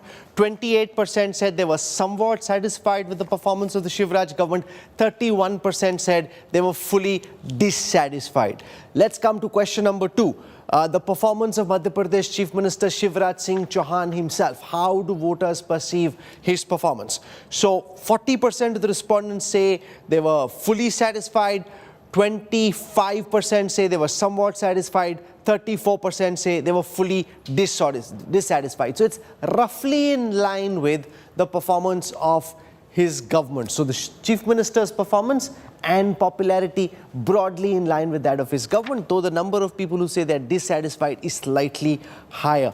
Who would be the preferred choice to be the next Chief Minister of Madhya Pradesh? Now, this is interesting because so far in all the polls that we've seen, Kamal Nath has been around half of Shivraj Singh Chauhan's popularity. This is the first time that C-Voter is picking up that Kamal Nath and Shivraj Singh Chauhan are neck and neck. Shivraj Singh Chauhan has the slenderest of leads, 37% versus 36% for Kamal Nath. That suggests, also because there is no second leader in the Congress who's being projected as Chief Minister. And even though Kamal Nath hasn't officially been projected as Chief Minister, it's quite clear if the Congress wins, he would be Chief Minister. And therefore, 36% of the respondents in the C-Voter poll are backing him. Let me get initial reactions, and I'll start with Yashwant Deshmukh. Yashwant, Kamal Nath coming up to 36% versus 37% of Shivraj Singh Chauhan. That seems to be a change from the last set of data that you picked up from Madhya Pradesh, where there's a big gap. And secondly, how does the popularity of the state government of Madhya Pradesh compare with the other states which are election bound where you're doing your tracker? Rahul, a few things which I could notice from the data. Number one, I feel it is going to be Kamal Nath, the individual, versus the BJP, the machinery. This is how it's playing out to be, because the other nearest possible, the Congress person on the popularity rating, was Digvijay Singh with just 1% on that number. So they're just like Karnataka, where the gap between Siddharamaiah and DK Shivakumar was very, very wide and very evident. This is the same thing here. So it's a good news for the Congress. Not that good in terms of the BJP, because I think they have got problem of the plenty in that way that their organization is very, very smart, very strong. And their minimum threshold of vote share seems to be 40% plus now in Madhya Pradesh, and that is courtesy their strength of the organization. But the confusion in their rank and file post merger of Scindia faction within the party, that is creating a lot of trouble for the BJP. This is not just from the quantitative input, but also from the news reports that they both go hand in hand. They gel it so well that there is a substantial there are substantial issues and problems as far as integration of the imports are concerned within the BJP rank and file. Okay, how does the popularity of the Madhya Pradesh government and that of the Chief Minister compare with other election-bound states, Yashwant? Well, Rahul, I think it is not that bad as people might have presumed to be. When I look into the data of Rajasthan, Madhya Pradesh, Chhattisgarh and Telangana, it seems that Rajasthan is having a much bigger anti-incumbency sentiment when compared to Madhya Pradesh. Same is the case with Telangana. I guess that even after 20 years of being in power, with barring 1.5 years of Mr. Kamal Nath being in the Chief Minister's chair, this actually seems remarkable in terms of still managing to get that kind of rating. But how much of that would eventually convert into vote and seat, that remains to be seen. Okay, so you're saying it's Kamal Nath leading the Congress largely as a solo effort versus the organizational machine of the Bharatiya Janata Party with a starting vote share of 40%, while Rahul Verma, Kamal Nath has worked on improving the organizational structure of the Congress in the heartland from the last election in 2018 to now. If that's the starting point of this election, it would suggest that despite the anti-incumbency, the BJP starts from a very strong position. That may not determine the end outcome, but the BJP starts strong in the heartland. That's true, Rahul. In Madhya Pradesh seems to be one of those states where BJP has been in power for a very, very long time. And their sort of strength does not just come from being in power. If you travel across Madhya Pradesh, you will find that BJP as an organization is present, and even affiliated organizations with BJP such as RSS has a strong presence in Madhya Pradesh. So in that sense, they are very, very strong organizationally. Two, if you remember the last election 2018, where it seemed that BJP is going to be facing a very, very challenging election, they somehow managed to score, of course, they scored 5 seats lesser than the Congress, but their vote share was still higher than the Congress. So even in 2023, I presume the elections are going to be very, very close. It would not be a cakewalk for Congress in Madhya Pradesh. And 3, as Yashwant rightly pointed out, if you just compare Rajasthan and Madhya Pradesh sort of like satisfaction data with CM and as well as with the government performance, it seems that the Madhya Pradesh government has slightly better rating compared to Rajasthan government, and Shivraj has a better rating than Gehlot in Rajasthan. Ajay, Alok, especially in the Gwalior-Chambal belt, the integration of the imports from the Congress seems to be the big headache for the Bharatiya Janata Party, because in every seat you have an existing BJP leader who has a strong claim. Jyotiraditya Scindia supporter has come in along with Jyotiraditya Scindia, naturally expecting that he will get the ticket. Now, things like that, tactical issues on the ground in the regions of Madhya Pradesh could be the big challenge for your party as you try and win this state once again. See, now the election is always a challenge for the party, and we never take it very lightly. So every election has its strategy, and in every state, there are segments where you have to play different strategies, and accordingly, the party and the state leadership will take a call on that accordingly. See, the biggest factor in Madhya Pradesh, what I see, that in spite of 18 years of rule, you leave that 1.5 years of Congress, you still have a 65+% rating of the people, which itself shows that state is not in anti-incumbency mood, but rather it has been on pro-incumbency mode. And this phenomena, if you leave for a few times, it has been more or less there with the BJP governance ever since Narendra Modi became the Chief Minister in 2002 and subsequently the Prime Minister. So we as a party, we definitely will put all effort, all our strength in winning this MP election in the most comfortable manner. That's what we see.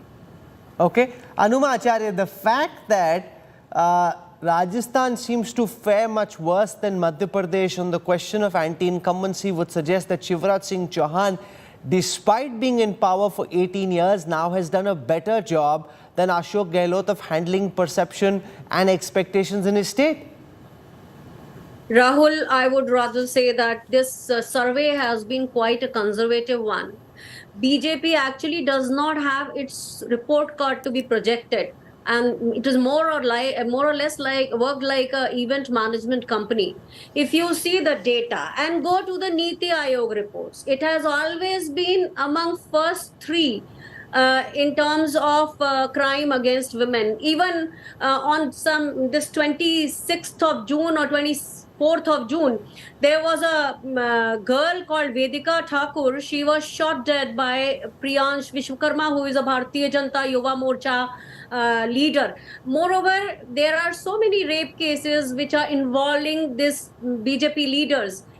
Then Madhya Pradesh is in its employment rating, again it's one of the worst, but in drug abuse cases it features in one of the top states. If you see Malwa, Nimad, Mahakaushal, Bhopal, Vidisha, Agar Malwa, any region you talk about, since there is no employment, the youth is indulging into the drug abuse. That is another thing. Then if you see the budget management, though I am not an expert, but the annual budget of the state is about 3 lakh crore, and the loan taken by the state government is about 3.4 lakh crores. So you can imagine it has already become a Sri Lanka. And why this all is happening? Because Shivraj Singh has announced more than some 20,000 schemes. Whatever he announces, nobody keeps a track of them. So in Madhya Pradesh, if I talk about these scams, there are 225, actually more than that, scams in the 220 months of governance. 21 jobs in last 3 years that Priyanka Gandhi has already said. So there is no report card for BJP to project for these elections. Rashid Kidwai, a primary reading of this data would suggest that the chances of re-election of the government in Madhya Pradesh are higher than that of the government in Rajasthan. While it does face anti-incumbency and a sense of fatigue, it isn't a divided house like the Congress government in Rajasthan. This battle of Madhya Pradesh is important for the Congress because if they can't win Madhya Pradesh, if they end up losing Rajasthan, then it gives the BJP a lot of momentum building into the 2024 elections. Absolutely, Rahul. I think if you look at Madhya Pradesh, it's always been traditionally a stronghold of Congress. The vote percentage difference between the two political parties has been 2% or less. So, and secondly, the Congress under Mr. Kamal Nath has been a very competitive mood. You look at the kind of thing about that, Hindutva plank. If you go to Madhya Pradesh, go to any part of Madhya Pradesh, you will see the way the Congress leaders, local leaders behave. They are no less than the BJP in terms of making use of religious symbols, religious festivals, etc. And Mr. Kamal Nath is very deftly stroking it. So that's the thing. And there's one more thing, Rahul, there is a bit of a mismatch in what Mr. Yashwant Deshmukh is projecting. He's saying that the over 40% people are fully satisfied, over 20-25% people are somewhat satisfied, and yet Mr. Shivraj Singh Chauhan's ratings is just 37%. You look at Narendra Modi, his national rating is 47%, whereas BJP vote percentage is 31% to 38%. So this is the thing. I think Madhya Pradesh is heading for a change, and if it doesn't, then of course it will be a huge setback for the Congress. You mentioned the use of Hindu symbols. I want to show that to our viewers. The question was, whose brand of Hinduism do you trust more? Here are the responses from BJP supporters separately and Congress supporters separately. 64% of BJP supporters said they support the BJP's brand of Hindutva. 68% say they support the Congress's version of Hinduism. And the interesting thing there is that 44% of the overall respondents said they think that Kamal Nath is Hindu enough, or at least they like his version of Hindutva or his version of Hinduism. Now that's interesting because Yashwant Deshmukh, that's been one of the hallmarks of this campaign. The use of Hanuman Bhakt, the use of Katha Vachak storytellers going district to district, and the Congress is trying as it can to try and out-Hindu the BJP. Well, Rahul, that's precisely what I said when I made the starting remark. Is Kamal Nath versus the BJP machinery, because Kamal Nath is clearly taking a line which Congress as an institution or an organization hesitates to take.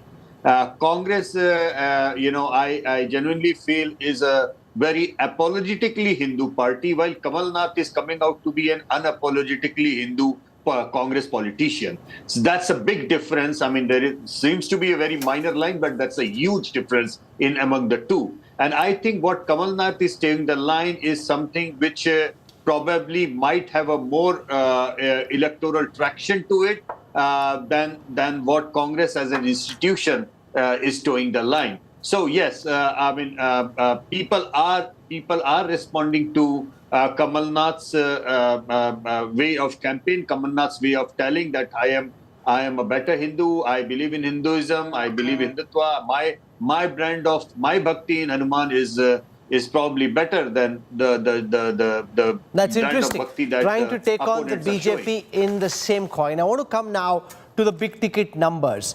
So we'll take you through the projected vote share first and then the seat share numbers. So this is what it really comes down to, the first opinion poll. And according to this poll, if I look at projected vote share numbers first, the Congress is likely to increase its vote share by 3% from 41 to 44. The BJP also likely to go up from 41 to 44. So both these parties locked when it comes to vote share at 44 each. It's some of the smaller parties like the BSP and the independents and the others who seem to be losing out. The aggregate vote share of the others coming down from 18 to 12, down 6. It's the Congress and the BJP that seem to be benefiting in terms of vote share. Let's now project this onto seats. Here are the C-voter numbers for Madhya Pradesh 2023. The first time you're trying to get a sense of which way Madhya Pradesh could go. Now, Yashwant Deshmukh projects with the slenderest of margins, the Congress in the lead at 108 to 120. The range that he's giving to the BJP is 106 to 118. The way to decode this data is at the upper end of the range, the Congress is at 120, the BJP at 118. So even though the vote share is the same, Yashwant Deshmukh is predicting that the Congress could be a little in front on the seats, at least at this moment. That's the way it looks at this moment to the team at C-Voter. Remember last time as well, the Congress had 114. So you're projecting that the Congress would end up where it was in the last elections. The BJP was at 109.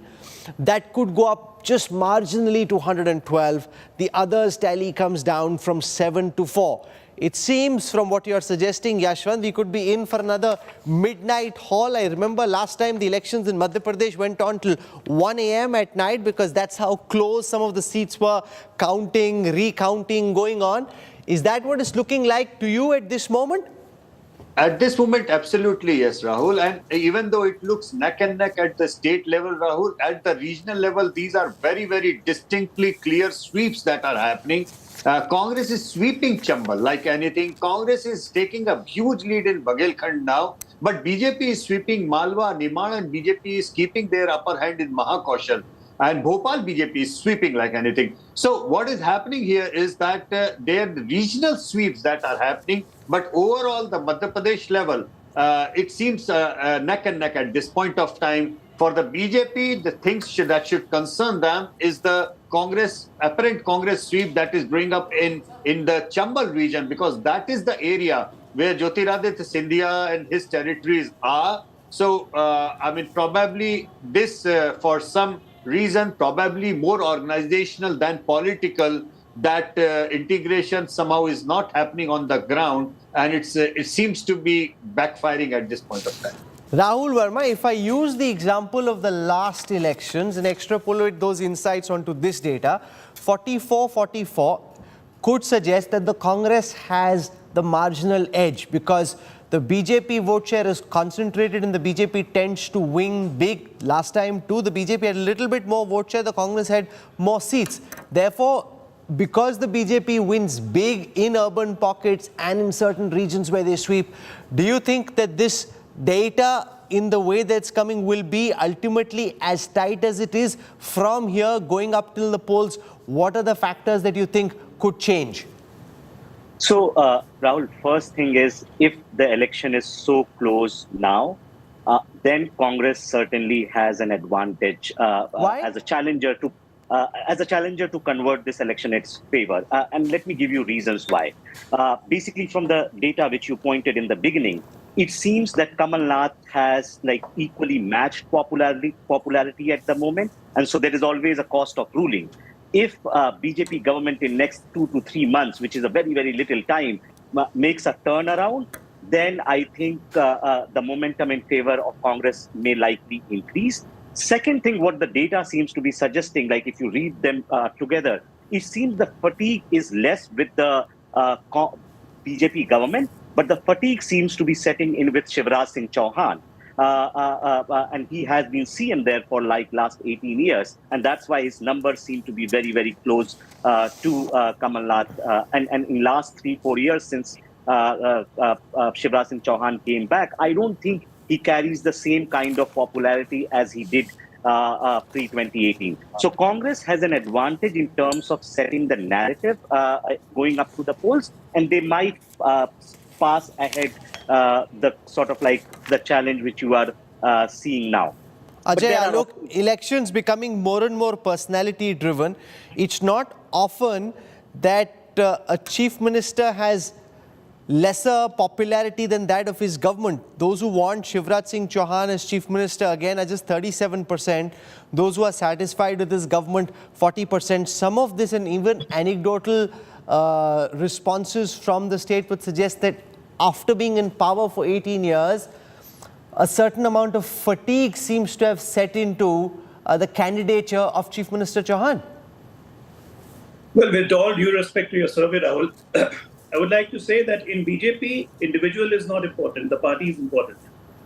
Like, if you remember Uttarakhand, we changed 3 chief ministers and everybody started saying that since the government is not performing, so we are changing chief ministers. But still we won the election. And with Shivraj Singh, his proven track record, I'm pretty sure everything will be overcome. Let them have the edge now.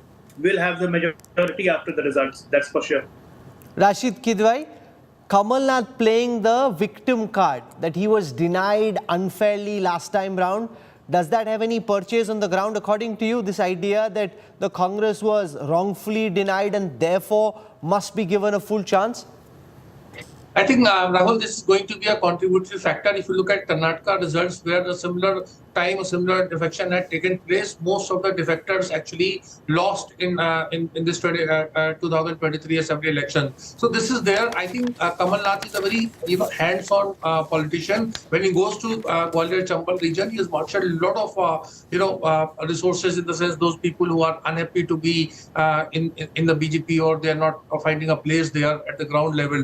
So he is doing that, and I think, with due respect again to see voter findings, I mean, if Congress is doing well in Gwalior Chambal region and all, there is no way that it will not perform well in Mahakaushal region, where Kamal Nath himself comes from. His own popular ratings are high. Then obviously there is going to be some traction in this, so to say, his home turf. And see, he's very clever. He's trying this term which he's been using. He's on that again, coming back to that Hinduism, Hindutva, and all those things. He's saying, "Main Hindu hu, murkh nahi hu." So he's telling people in a very subtle way that be very careful of overt religiousity and stick to what you are. So there are some common sense that is there in the Congress campaign, and I think it will show dividends. Again, 44% vote percentage, the Congress tends to win by very small, low margins, whereas BJP in urban sectors, as Mr. Deshmukh is saying, in Bhopal region, etc., they win by huge margins. So there is going to be, the BJP may get more votes, but less seats.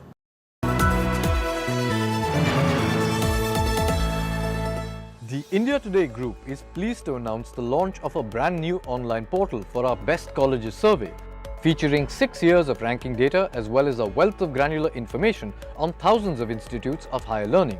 Our interactive portal offers easy access, analysis and guidance to our Best Colleges of India survey results for over 2,000 colleges across 14 streams. We invite everyone to visit our site, bestcolleges.indiatoday.in, and we wish aspiring students all the very best.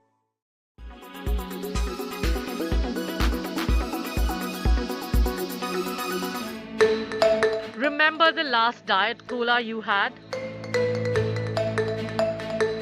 Or that nutrition bar you consumed? Both of them have something in common. It's an ingredient that poses a serious threat to your health: aspartame. Aspartame is now seen as the worst artificial sweetener, But where do you escape it?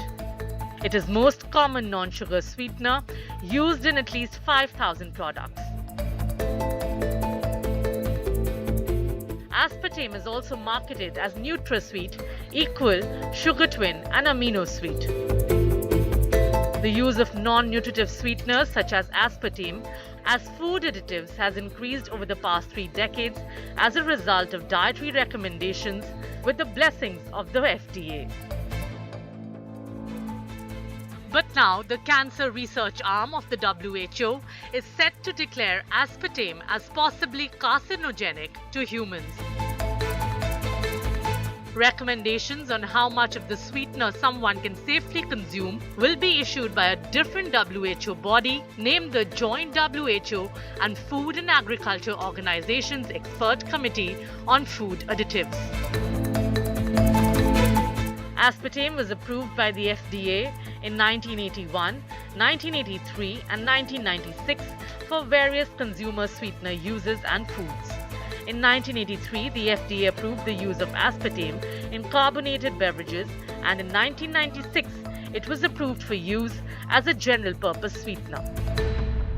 What is confusing for the general public is that while on the one hand, some studies report the use of aspartame to be safe, and these are mostly studies which are sponsored by the industry, some independent studies link aspartame to a long list of health problems. What led to approval was funded research by the manufacturer. Certainly, a lobby worked hard all these years to make sales all along without citing the possible health threats that the product's been posing this entire time. Even though in 1987, a research series by Gregory Gordon not only warned against the health hazards, but also cautioned on the revolving door relationship between FDA officials and the food industry.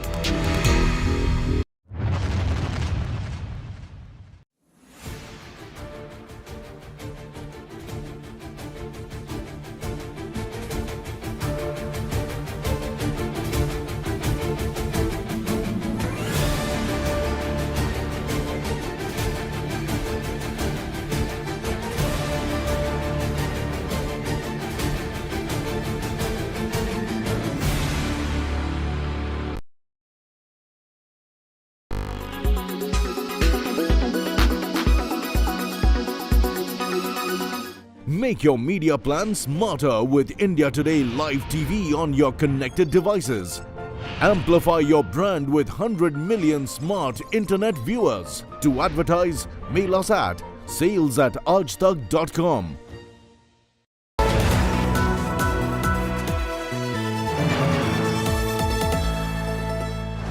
Let's go through the region by region breakup, which gives viewers a sense of why Madhya Pradesh is a multi-region election where there are different verdicts from different areas. So I'm going to start with Chambal. If you look at Chambal, this... okay, so let me do one thing. I'll start with Chambal. If you look at Chambal, in Chambal, you've got the Congress with 47% votes, the BJP at 41%. The Congress projected to back 24 seats, the BJP 9 seats. That's a big gap in favor of the Congress in Chambal. Remember, this is the region, Gwalior, Chambal, where Jyotiraditya Scindia came from with his 22 MLAs, and now they seem to be the big concern for the BJP. How do you manage their expectations versus those of BJP leaders who already existed in those districts like Bheen, Gwalior, Shiopur, Datia, Shivpuri, Guna and Ashoknagar? So that's, Ajay Alok, one of the key concerns. You've got these new leaders in, we've seen already in Karnataka, where you have these kind of local squabbles. You know, it becomes very difficult for the big guns to be able to level them out. Well, it happens everywhere. Like in every state, it happens. This happens in politics that whenever there's a group which joins the party, there is always a problem of cohesion. But these are things which is being taken care of. And I'm pretty sure that by the time election will come, everybody seems to have settled. And hopefully the results won't be the same. Rather, with the entry of Jyotiraditya Scindia, definitely we are going to gain something, we are not going to lose something. That's for sure. So what the survey is showing right now, That's because maybe the cohesiveness among the workers is not fully established, but by the time election will come, the cohesiveness and the strength both will be established and will do much better than what it's showing right now. Okay, I want to come to Mahakaushal, which is where Kamal Nath comes from. This includes Chhindwara, Jabalpur, Katni, Narmadapuram, Dindori, Mandla, Shioni, Narsinghpur. In the 42 seats of Mahakaushal, the Congress and the BJP are deadlocked at 43% votes each. The BJP likely to bag 22 seats, the Congress 20. This is where Rashid Kidwai is wanting to argue with Yashwant Deshmukh's data, saying that this is Kamal Nath territory. Actually, it's only the Republic of Chhindwara which is Kamal Nath territory, which used to be Yashwant Deshmukh Kamal Nath territory. Outside of it, his writ didn't quite run in the way that it did in Chhindwara. Do you want to respond to Rashid Kidwai's assertion that because this is the region where the Congress Chief Minister came from, therefore the Congress may do better than what you're projecting? Yashwant Deshmukh. Possible. I mean, Rashid Bhai is on the ground. He knows way better things than I do. So I tend to agree with him. However, as I started with the show, that it's Kamal Nath versus the BJP or the RSS as an organization battle. Mahakaushal is the area, Bhopal is the area where organizational strength of the BJP has been quite significantly stronger than the Congress. It's up to Kamal Nath completely how to convert his personal popularity into the votes for the Congress. And if he manages to do so, he might end up having an upper hand. But by and large, what it seems like at this point of time, trackers are, they report, the data reports the things that stand as on today. It might or might not go in that direction. We will have to just wait and watch as the campaign unfolds. Which is why we said this is the political stock exchange. This isn't the final quarterly or annual result. Exactly. This is just the PSC. Things can change. This gives you a sense of which way the winds are blowing.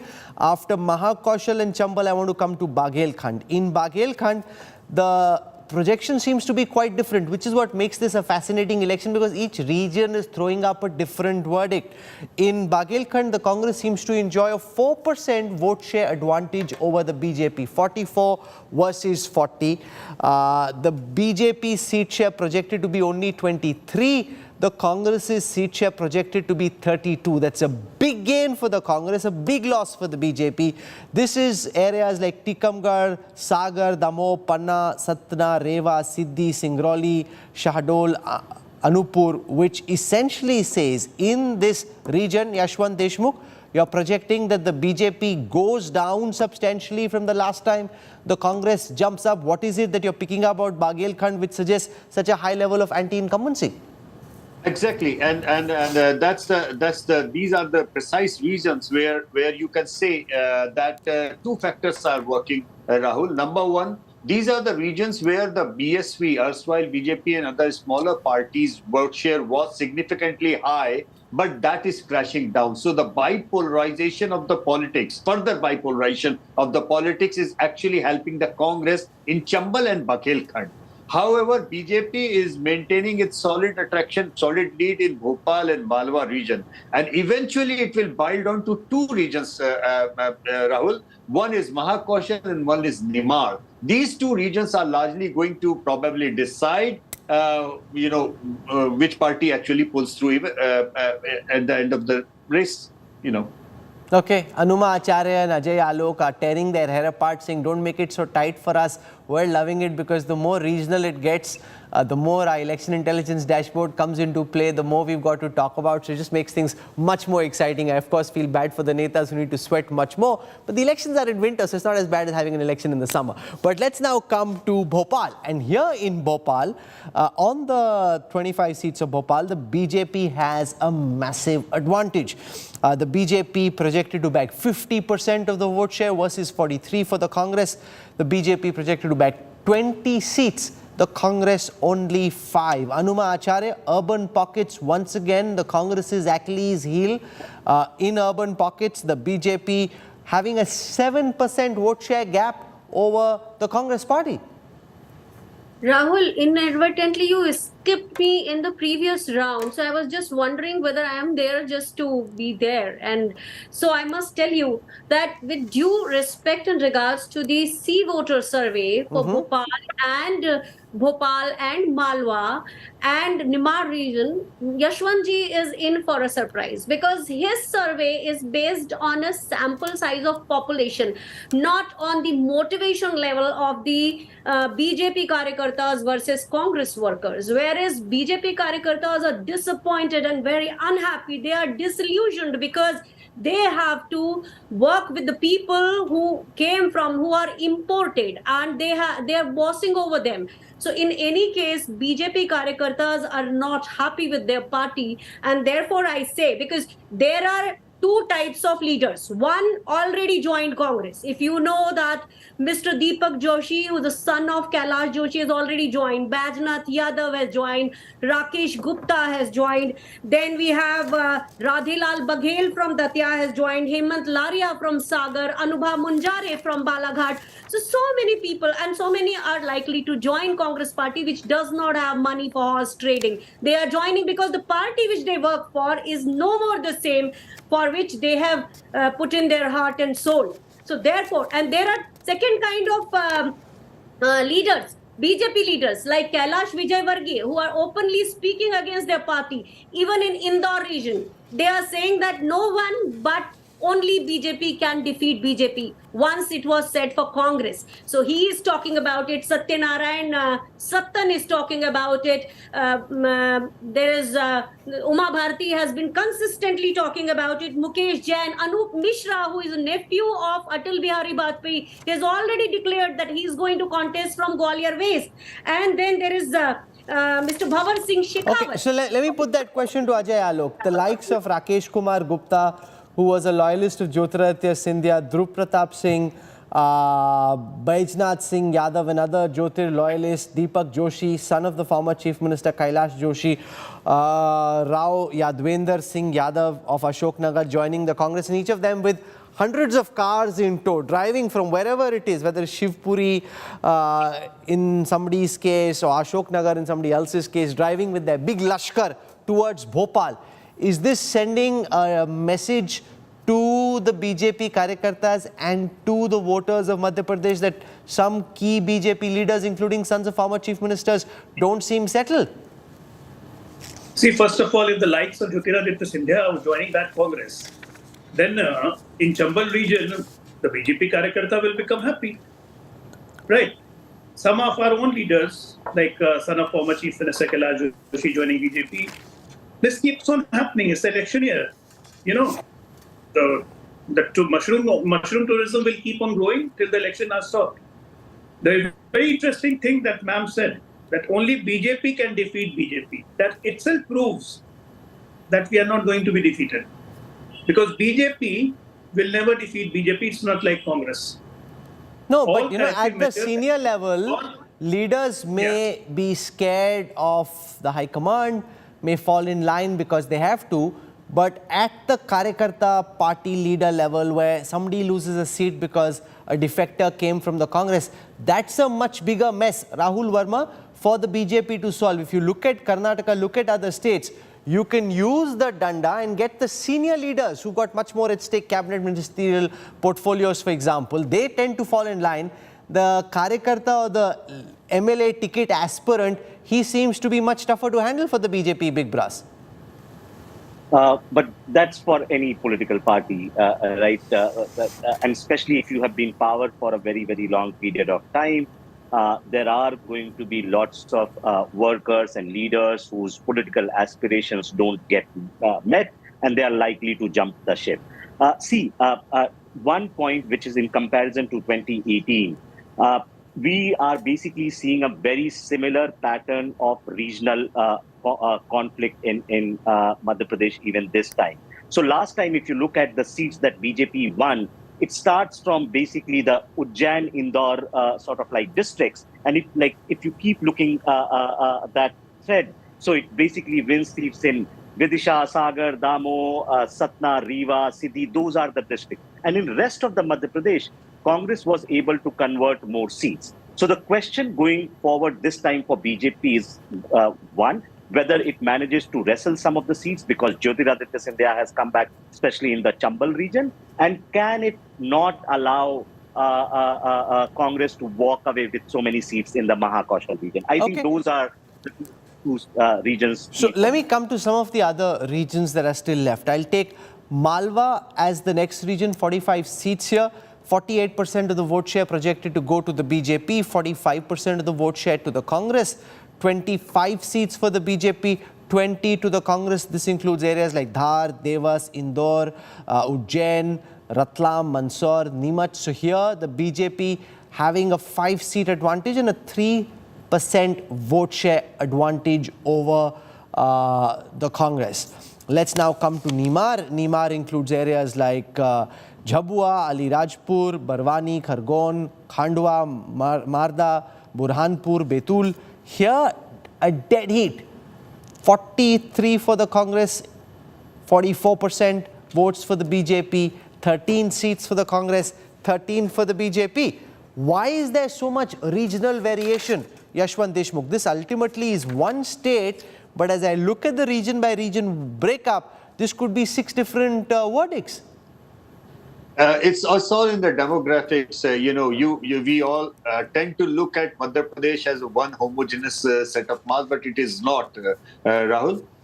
There are significant tribal population percentage as far as the Nimar region is concerned, even in certain on the eastern pocket which are adjoining the Chhattisgarh border.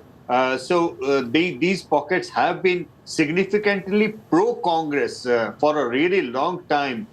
So much so, Rahul, that I remember distinctly in 1996 Lok Sabha elections when Dilip Singh Guria joined BJP. At that point of time in Jhabua, he had to campaign for his new party as Phoolwali Congress. People did not know the name of the BJP in that population in the tribal belt.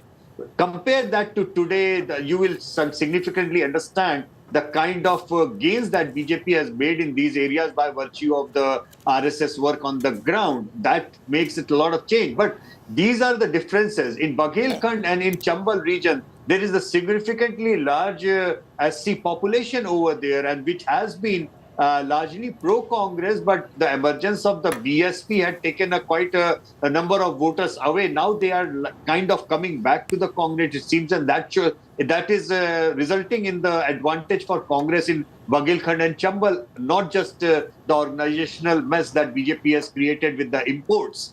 So all these regions have distinct population profiles. In Bhopal, as you know, even though Madhya Pradesh doesn't have huge population of minorities, but if you see the politics of polarization working anywhere, it is largely limited to Bhopal and Dhar and basically Malwa and the Bhopal region. So these factors are important because of the demographics that are different in different regions, and that is why they are now, coming up with the Chief Minister's profiles. big hope is his Ladli Behna Yojana, where money is being transferred straight into the accounts of women in Madhya Pradesh. Now, the BJP hopes that this will help in a big way.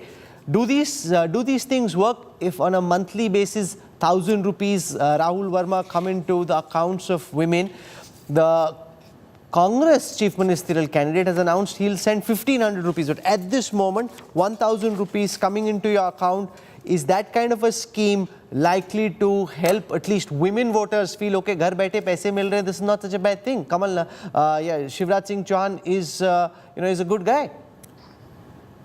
See, in what we have been seeing in past couple of elections, especially after 2019, that the BJP managed to close the gender gap, and in many states, including Uttar Pradesh, Assam, wherever BJP actually won the assembly elections in the last 3-4 years, they had an advantage among women voters. And that advantage was coming because of many factors. I wouldn't simply say that it was largely because of welfare schemes. So in Uttar Pradesh, it was a combination of welfare schemes, law and order, and other things. Maybe in Madhya Pradesh, it may work in the same way as it did in other states for the BJP. But what we are also seeing, as in Karnataka, where the Congress managed to make these sort of like offers of welfare schemes and had an advantage among women voters. So one, what we are going to see in the run-up to these elections and also in the run-up to 2024, announcement of such schemes where you are trying to basically target different groups and try to give them certain benefits and hope they would turn up. Now, these schemes or the announcement of promise of these schemes are only going to work if you are doing right on other things, meaning you have a leadership who's popular, your government performance was good. And so if you have all those things going well for you, then welfare schemes promise of welfare schemes are going to act as a catalyst. It's not going to be the sole criteria driving the vote choice. Rashid Kidwai, there's serious money. Even on the CM Kalyan Yojana, 2,000 rupees coming into people's accounts in 3 installations. This is in addition to what the PM Kisan Samman Nidhi is going to do. And the Ladli Bahina Yojana, 1,000 rupees coming into the accounts of women. That's a direct cash transfer, which would make it alluring for the sections of farmers and women that these schemes reach out to. Rahul, I think it's bit mind-boggling, it's a bit deceptive. It doesn't happen that way. First of all, in the election year, whatever, even if it is Ashok Gehlot, whichever political party they give out dole, it's tends to be not very effective because voters tend to judge it if something if their kind of socio-economic conditions have not improved in 16, 17 years that Mr. Shivraj Singh Chauhan has been in power. How is it going to make a difference in last 6 months? Second thing is there are so many schemes are there that the bureaucrats, low-level bureaucracy is actually deducting all those things. So if somebody is getting a Ladli Bahina pension, then their Vidhva pension scheme is 600 rupees, so they're getting only 400 rupees or something like that. So it's not that the people it's not multiplying and the benefits are not reaching. Second thing, what Mr. Yashwant Deshmukh survey is indicating that all the regions, Bagelkhand you talked about, Chambal, Gwalior, Chambal, wherever there is a kind of stark difference between rich and the poor, that's where he's indicating that the Congress is doing well. And in the urban sectors like Bhopal and Ujjain and Indore region and all, where the BJP has traditionally been winning. You see that Mr. Shankar Lalwani, who's a Lok Sabha MP from Indore, he won by over 4.5 lakh votes. Sadhvi Pragya, who defeated Digvijay Singh from Bhopal, won by over 3 lakh votes. So this is the big margin and strong pockets of BJP. So that's what I'm saying. This vote share, vote seat, things are going to see a lot of changes. Populist schemes are not working in an election year anywhere. And Madhya Pradesh. Okay, Rashid Kidwai has already decided. He knows which way Madhya Pradesh is voting. The voters of Madhya Pradesh. I'm going by C voter. Okay, you're going by C voter. This is interesting because it will be a fascinating contest. What the last hour establishes is that Madhya Pradesh will be the most exciting election in November, December. In other states, the direction may be more clear. In Madhya Pradesh, there will be a fight right till the end. It could clear up towards the end, but in the build-up, there will be excitement, which will keep all of us on our toes. And I love that. A good, hard-fought Indian election. Thank you for tuning into the Political Stock Exchange this week. Every week, we'll try and use data to give you insights into what's happening on the ground. I'm slipping into a break. I'll have more for you on the other side. Stay with us.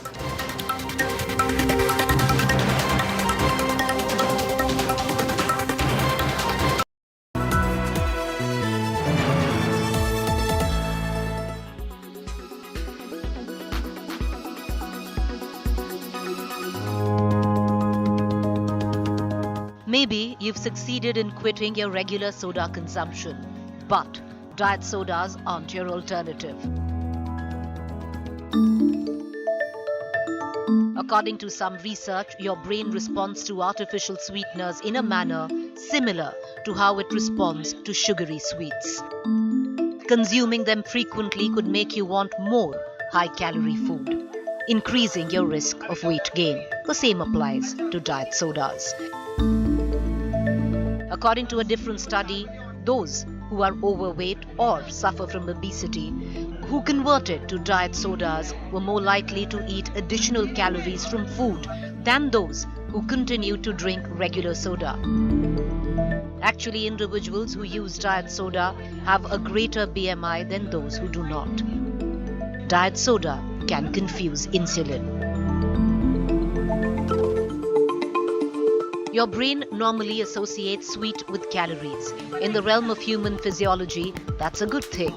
It drives your body to release insulin as sugar's chaperone to the cells to create fuel. In the past, people assumed this process couldn't occur when we consumed artificial sweeteners because calories don't allow the sweet flavor. Diet soda might alter how your brain responds to sweetness. According to studies, those who drink diet soda exhibit increased brain activity in the region of the brain linked to cravings for foods high in fat and sugar. Diet soda consumption seems to change the reward center of your brain that detects sweetness. This suggests that diet sodas may alter how your brain responds to urges for meals rich in calories. No soda, no diet soda. Then what should you drink instead? Any diet drinks are actually not a great thing to have. I would stick to natural stuff, lemonade, sugarcane juice, which is actually better than a diet drink, or coconut water, or fruit infused waters. They're also sweet, but it's just that, we are not able to cut down the taste of sugar, and we want something which tastes fizzy and sweet, but actually we are mocking our bodies and completely spoiling our gut health by having diet drinks. Diet sodas have long been promoted by beverage companies as a healthy alternative to their full sugar drinks, although this is not true medically. With Kshitija Gosavi, Bureau Report, India Today.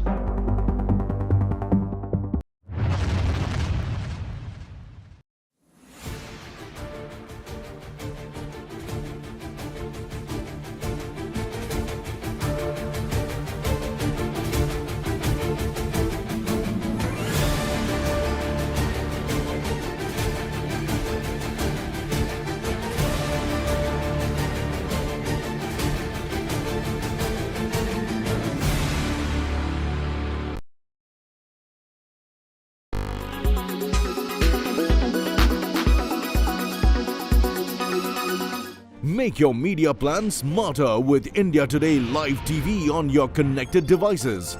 Amplify your brand with 100 million smart internet viewers. To advertise, mail us at sales@aajtak.com.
Weather forecast now.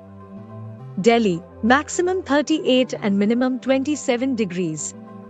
Mumbai, maximum 29 and minimum 24 degrees. Kolkata, maximum 36 and minimum 27 degrees. Bangalore, maximum 29 and minimum 23 degrees. Chennai, maximum 36 and minimum 27 degrees. Hyderabad, maximum 33 and minimum 24 degrees.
Why does this happen? Let me tell you the science behind it.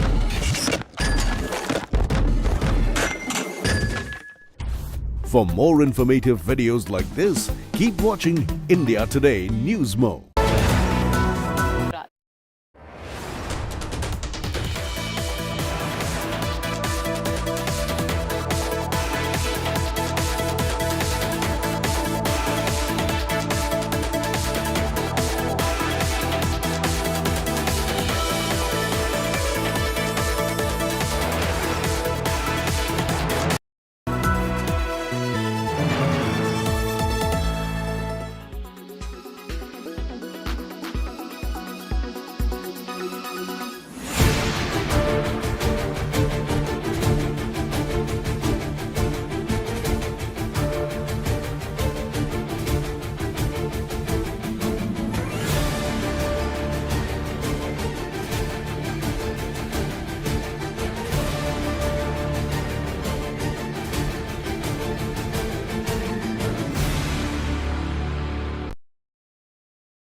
Weather forecast now.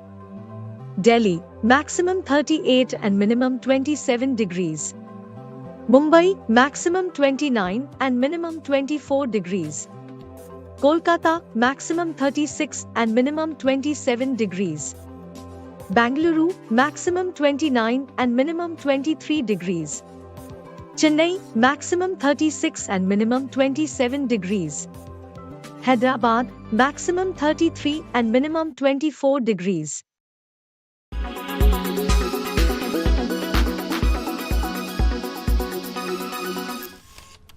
Kerala's public health. All political parties traveling from different parts. Armed with facts, Looking at political black. she takes the news by its horns. Do you think the future of these students are not hampered? Fierce, bold, and direct, setting the tone for the biggest stories. From every corner and every angle.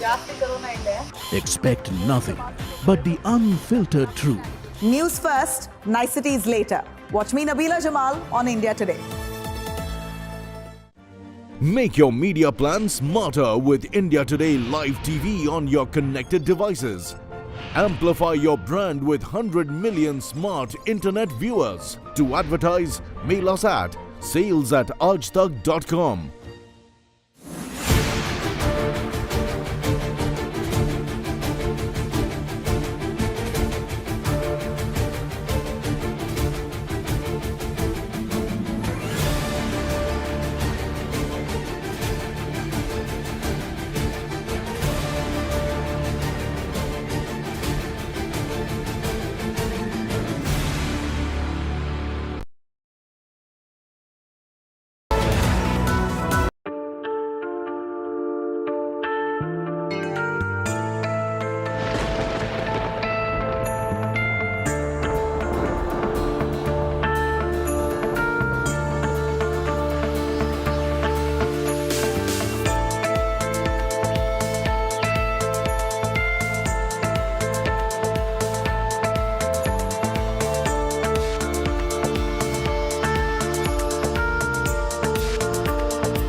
Watching India Today.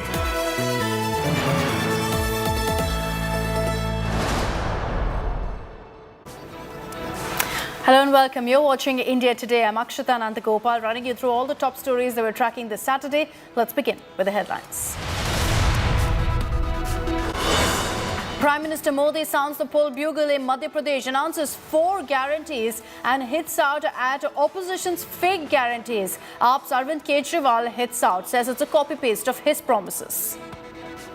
ये परिवारवादी पार्टियां सिर्फ अपने परिवार के भले के लिए काम करती आई है, यानी उनके पास देश के सामान्य मानवी के परिवार को आगे ले जाने की गारंटी नहीं है. Opposition divided over uniform civil code. AAP and Uddhav Sena back one nation, one law. Congress remains non-committal. Key parliamentary panel meet on Sunday.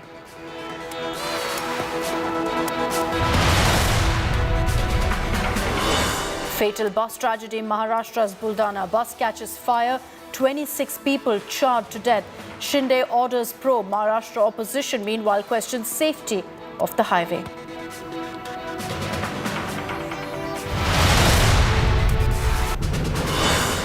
No relief for Tisa Setalwar. Apex Court refuses interim protection from Gujarat High Court order. Case referred to a larger bench. New Supreme Court bench formed for a late night hearing now.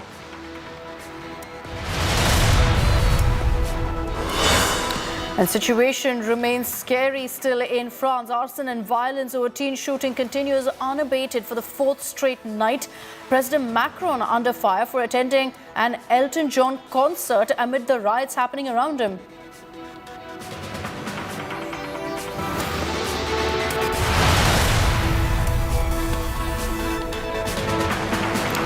And let's begin by getting you all of the highlights of the Prime Minister's visit to Madhya Pradesh, particularly in Shahdol today. Hitting the poll-bound state of Madhya Pradesh, Prime Minister Modi on Saturday took part in a slew of programs. Addressing a public meeting, the Prime Minister announced BJP's poll guarantees for the state. He's promised that if BJP comes to power in Madhya Pradesh, they will provide free ration to almost 80 crore people. He also further went on to say that the Saffron Party will provide free treatment up to 5 lakhs to 50 crore people under the Ayushman scheme, as well as provide self-employment to almost 8.5 crore under the Mudra scheme. The Prime Minister also launched a scathing attack at the opposition, calling previous governments insensitive. He said that they quite simply cannot deliver corruption-free governance, as those who cursed each other are now united, referring to the Patna meet of opposition leaders.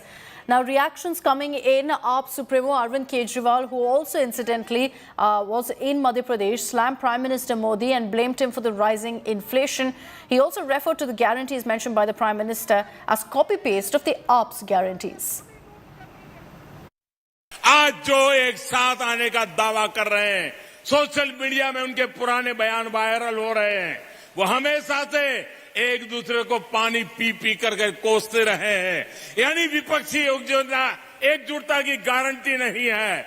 ये परिवारवादी पार्टियां सिर्फ अपने परिवार के भले के लिए काम करती आई है, यानी उनके पास देश के सामान्य मानवी के परिवार को आगे ले जाने की गारंटी नहीं है. आप याद रखिएगा, आज आपको जो कार्ड मिला है, अस्पताल में उसकी कीमत 5 लाख रुपए के बराबर है.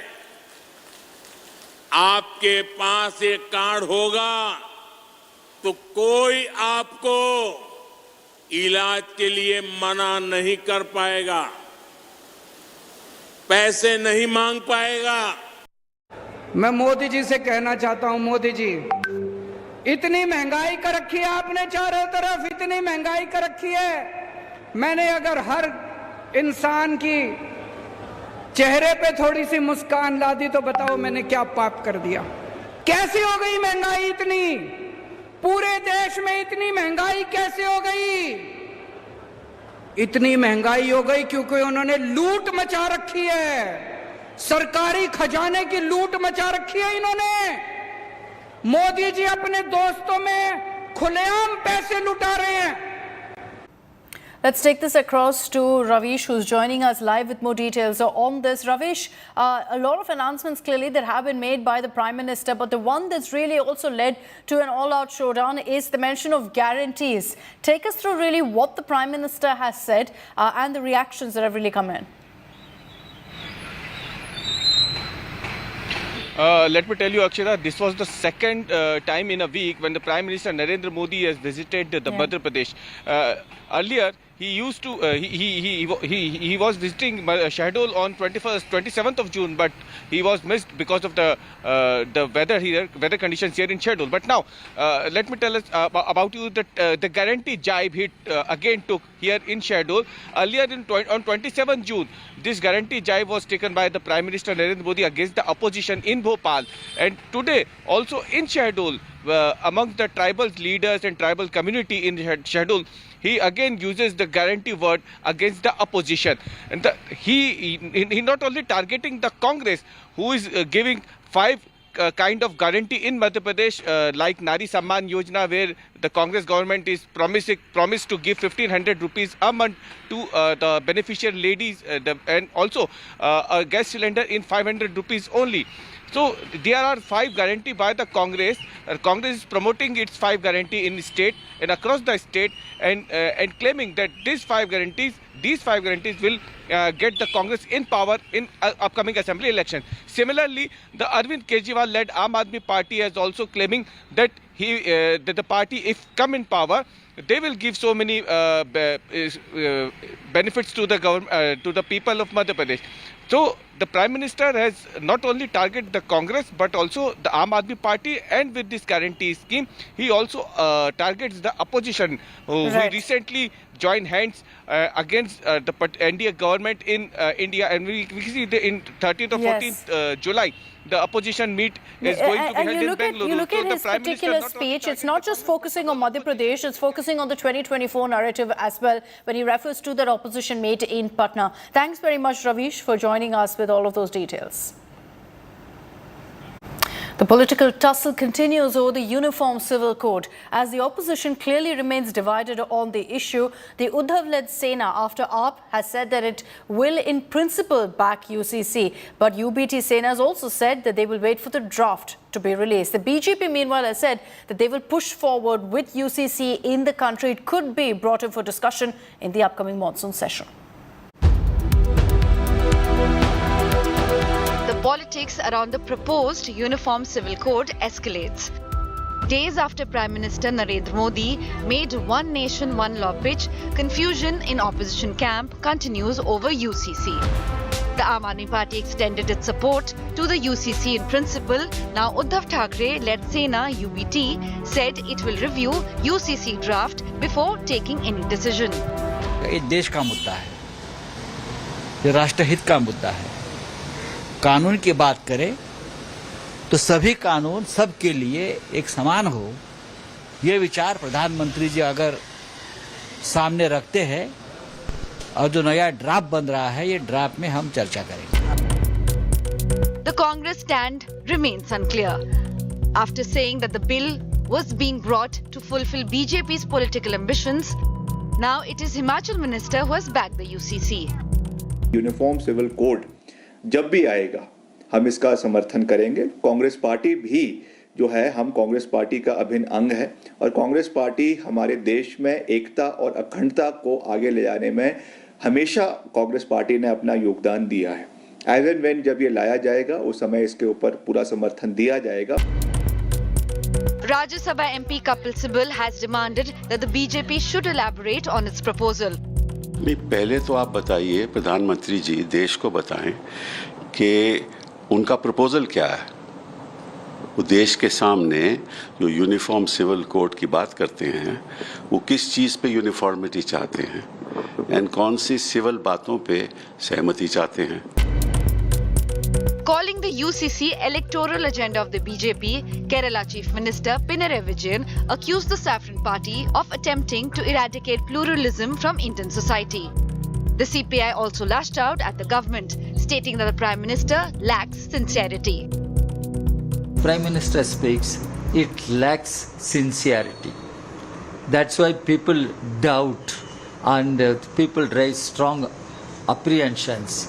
Yeah, the Prime Minister has certain political motive, political agenda.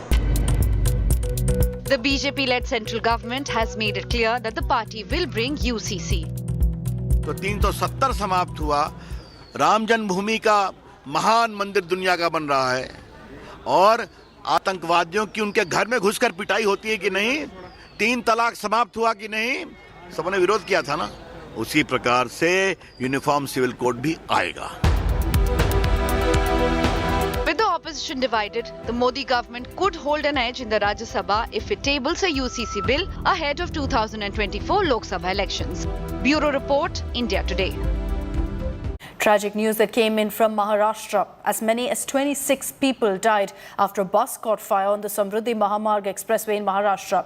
The bus had 33 passengers and was travelling from Yavatmal to Pune. At least 26 people charred to death in a bus accident in Maharashtra.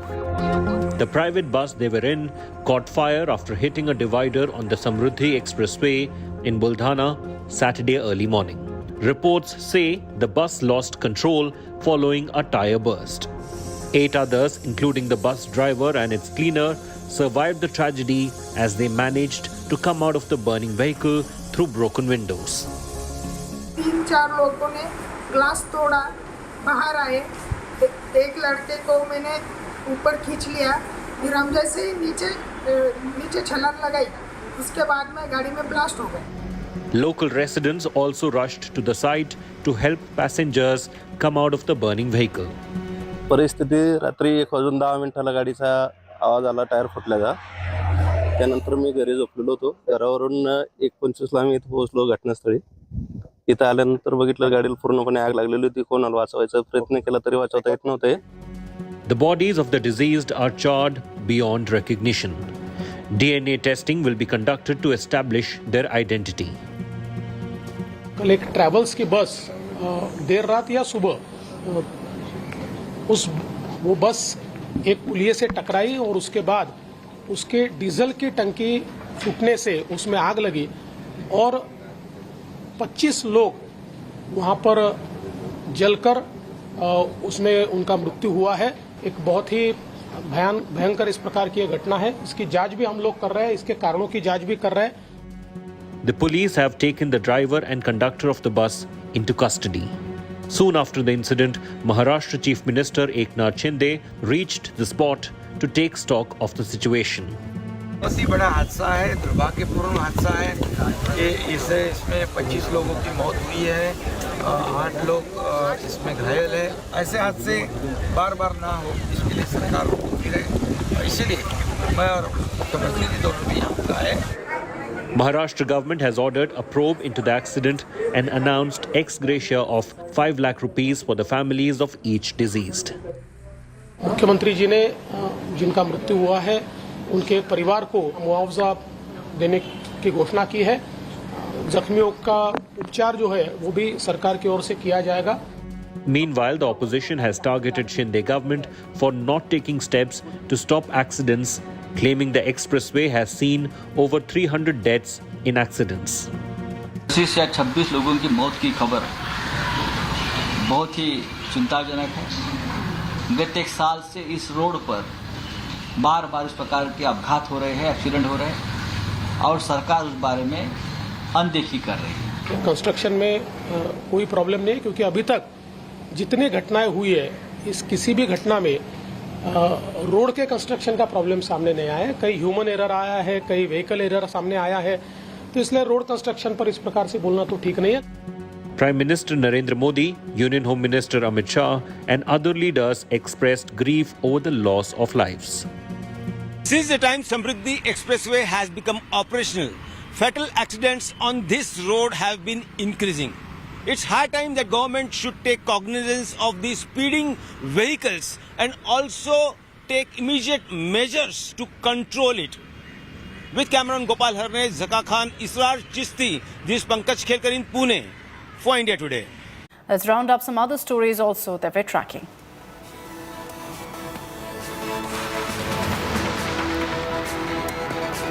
Arvind Kejriwal has brought back the free Revdi debate in his Madhya Pradesh campaign. The Delhi Chief Minister accused Prime Minister Modi of writing off loans in lieu of returns, taking a jibe at Prime Minister's education. In his Gwalior rally, Kejriwal again called Prime Minister Modi Chauthi Paas Raja.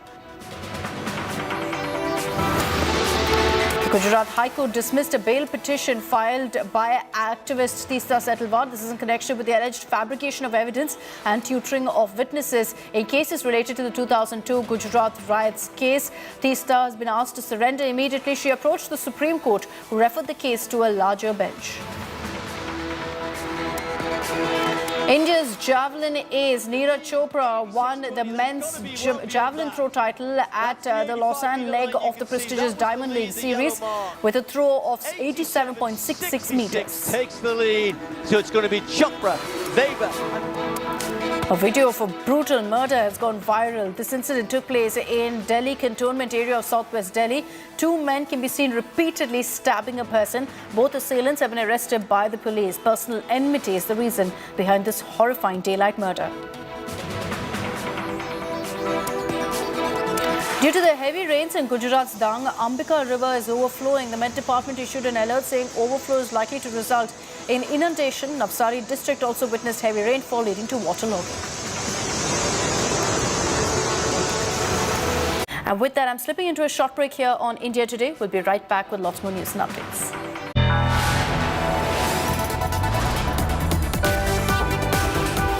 You are watching India Today.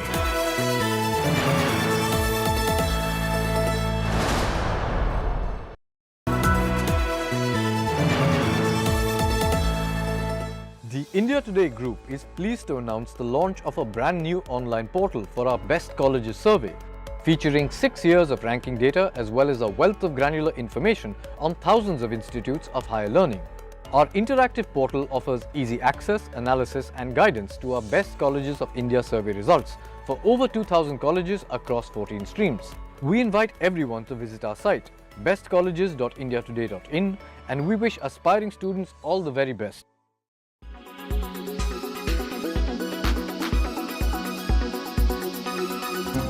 What can you see in this image? Look closer.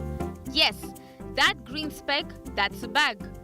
A bag almost invisible to the naked eye. A bag small enough to pass through a needle. This speck-sized tote measuring less than 0.03 inches just sold for a whopping $63,000. This microscopic bag is heavily influenced by the iconic Louis Vuitton monogram on the Go tote, which costs anywhere between $3,100 to $4,300.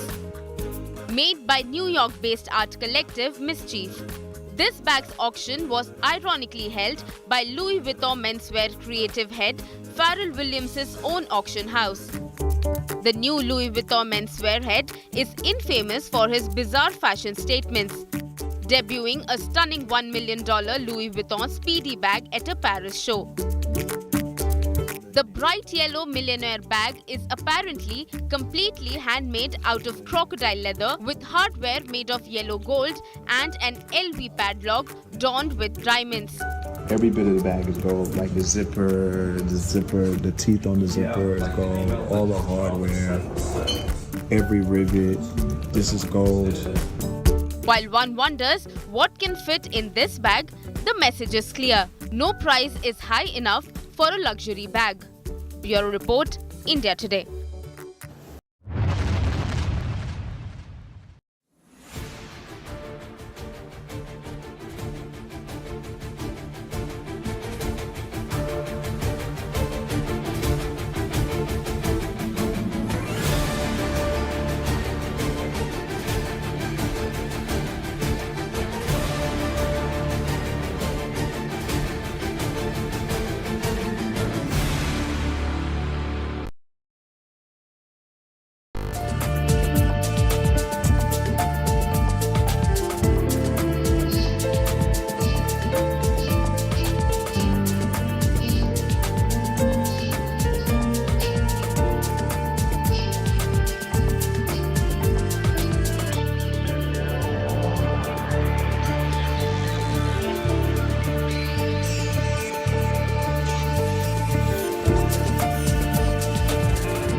Why does this happen?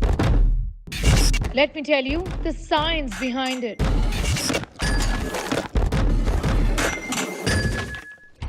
For more informative videos like this, keep watching India Today News Mode.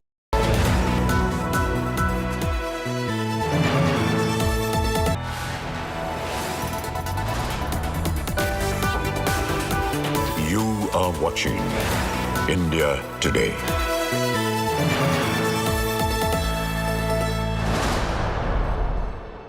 The DMK is up to the ante against Tamil Nadu Governor R.N. Ravi, a day after all of the drama over the dismissal of Senthil Balaji as Tamil Nadu Cabinet Minister was kept on hold. Chief Minister M.K. Stalin wrote a letter to the Governor again, stating that the arrested DMK Minister will continue as a Cabinet Minister without any portfolio. He further went on to criticize the Governor, saying that the decision in the first place to dismiss Senthil Balaji was taken without any legal consultation and that it exposed the Governor's unhealthy bias against the DMK. DMK mouthpiece Murasoli has also slammed the Tamil Nadu Governor and said that R.N. Ravi has made the post akin to a garland in a monkey's hand. Attacking the Governor, DMK said that he has clearly very little knowledge of the Constitution. Earlier, the DMK even shared a picture of R.N. Ravi dressed as a clown. It is unprecedented. Such a thing never happened in any state of the country. There is a constitution and there is an elected government, cabinet, elected chief minister, and governor, does he have such power or authority over the elected chief minister, elected government? That is why we say it is an affront to the very constitution of the country, and this governor cannot continue as जो ये हुआ है वो भी जानते हैं कि गलत किया था, तभी वापस ले लिया, पर ये एलजी और गवर्नर्स की पोस्ट बिल्कुल रिडंडेंट है, कॉलोनियल लेगेसी है, इनको ये इनके कार्य क्षेत्र में नहीं है, लगातार चुनी हुई सरकार के काम में बाधा डालने के लिए ऐसा काम कर रहे हैं, तो इन पोस्ट्स को ही खत्म कर देना चाहिए. The Tamil Nadu governor is not seeking the dismissal. He has actually dismissed the minister. That is beyond his powers. All acts are in the name of the governor or of the president. But none of those acts can be done except under the rules of business and in accordance with the advice given by the cabinet. So there is no question of the governor being able to dismiss an individual minister without the advice of the cabinet. R.N. Ravi has been at odds with the ruling DMK government. He recently also, of course, took that U-turn over an order to dismiss Senthil Balaji. Amid all this, he sent out a cryptic message and even hailed Prime Minister Modi as he pitched for Sanatan Dharma. If you are weak, you are surrounded by enemies. If you are strong, you have friends all over. You have to be strong. And that is the destiny of Bharat. And that is the destiny on which the country is moving forward. What the Prime Minister, who has set again a divinely mandated his appearance, this such a person who understands Bharat, who understands what is Bharat and the pulse of the people. He has set a target, a course of what he calls Amrit Kaal. In the next 25 years, this country must be capable to spread the light of Sanatan Dharma to the whole world. So we have time for on this broadcast. Thank you for watching and stay with us here on India Today. We'll continue getting you the latest news and updates.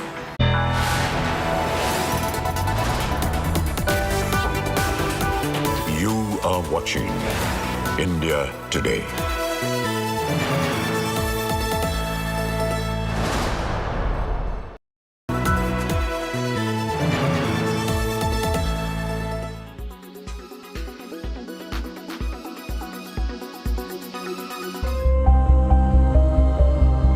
An expedition down under the sea to explore, and a once-in-a-lifetime opportunity to view and experience the historical wreckage of the Titanic, was too attractive for all those who could afford it, even at the cost of their lives. Titan submersible of Ocean Gate took 5 people to experience this on 18th June 2023. but it never came back. 4 days later, a robotic diving vehicle deployed from a Canadian ship discovered a debris field from the submersible Titan on the seabed, some 1,600 feet from the bow of the Titanic and 4 kilometers beneath the surface in a remote corner of the North Atlantic.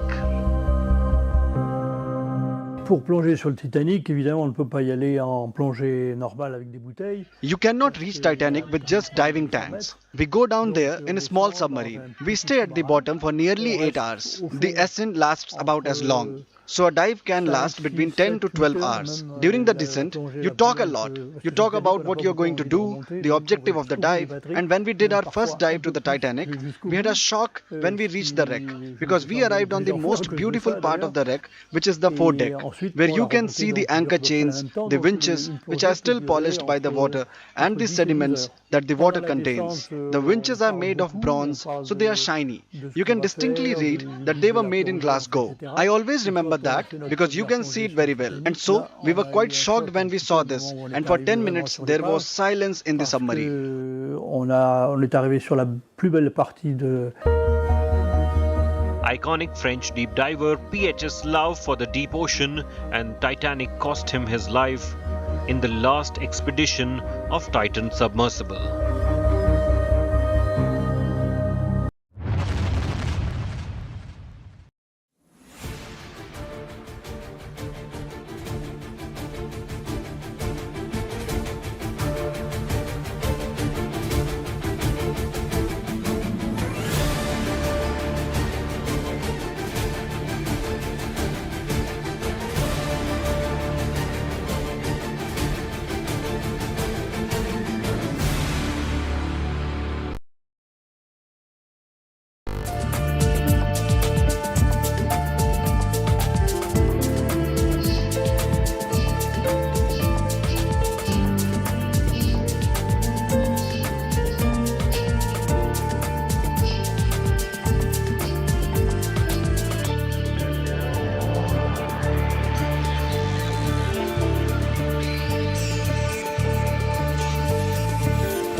Traveling from different parts. Armed with facts, Looking at political back. she takes the news by its horns. Do you think the future of these students are not hampered?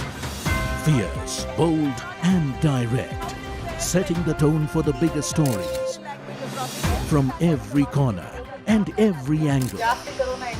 Expect nothing but the unfiltered truth. News first, niceties later. Watch me, Nabila Jamal, on India Today.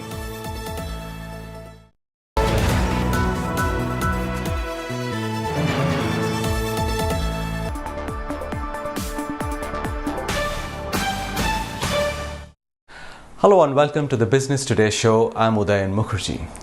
For the last many years, India is trying to rediscover itself as a global manufacturing destination. And one sector which could benefit enormously from this drive, if it were to come about, is the textile sector, which could potentially employ millions more people. But success on this front has been quite mixed. In fact, many other Asian economies like Bangladesh, Sri Lanka, Vietnam, and of course China have taken much bigger strides in the textile space globally. But if in this second coming India were to get its act right, one company which could really benefit is the decades-old Ahmedabad-based corporation of Arvind. And it gives me great pleasure to welcome on the Business Today show Sanjay Lalbhai, Chairman and Managing Director of Arvind. Sanjay, it's great to see you again, and good to have you on the show after a long time. Thanks for having me. Well, you know, from your career, I mean, if I look at how it's panned out over the last many decades, you seem like someone with the entrepreneurial itch inside you. But, you know, the need to do something new, different things. But the fact that you were born within the Arvind fold, has it been some kind of has it curbed the entrepreneurial drive in you, you would say, or reined in the full reign of exploration that you might have otherwise done? I don't think so, because I started my career with then being only head of purchase department in this company, and I had the freedom at that time to start number of new initiatives. So I was a serial entrepreneur at that time. So I don't think I've been curbed by being associated with Arvind at all. But this entrepreneurial drive, I mean, to do or try out different kind of things, would you say it has been an asset for you, or has it sometimes been a distraction? Could take it either way, but I think in a growing economy where, there is a huge landscape where you can grow. I mean, those kind of opportunities come only once in a lifetime, because it's all about the kind of growth curve of that particular economy. So I think if you've seen that most of the entrepreneurs have started with something, but then they have multiple kind of opportunities they have looked at. So I think I'm no exception. And Arvind too seems to be in a kind of a transition over the last many years. Denim was the mainstay at some point, but now it seems like it will become a much bigger branded apparel player going forward. And of course, we're foraying into other things like technical textiles. Where do you think you are in the journey of Arvind actually really fulfilling its true potential as a textiles giant? But then I think it's a continuous journey.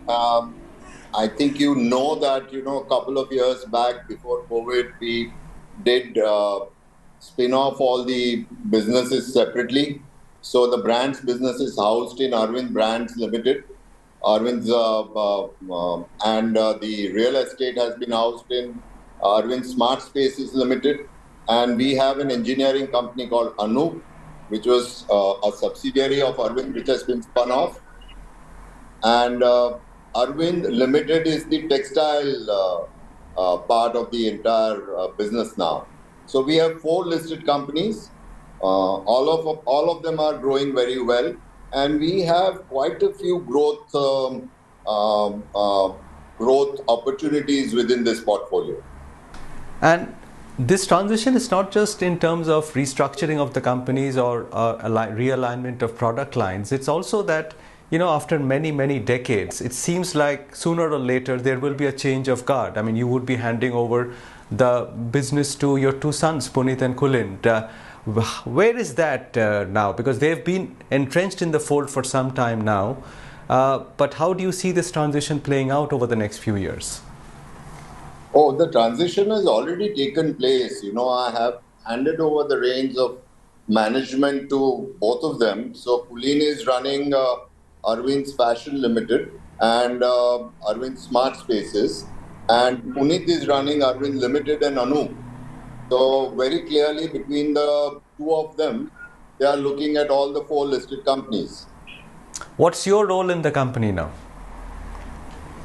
As a chairman, I get involved with strategy. I'm mentoring a lot.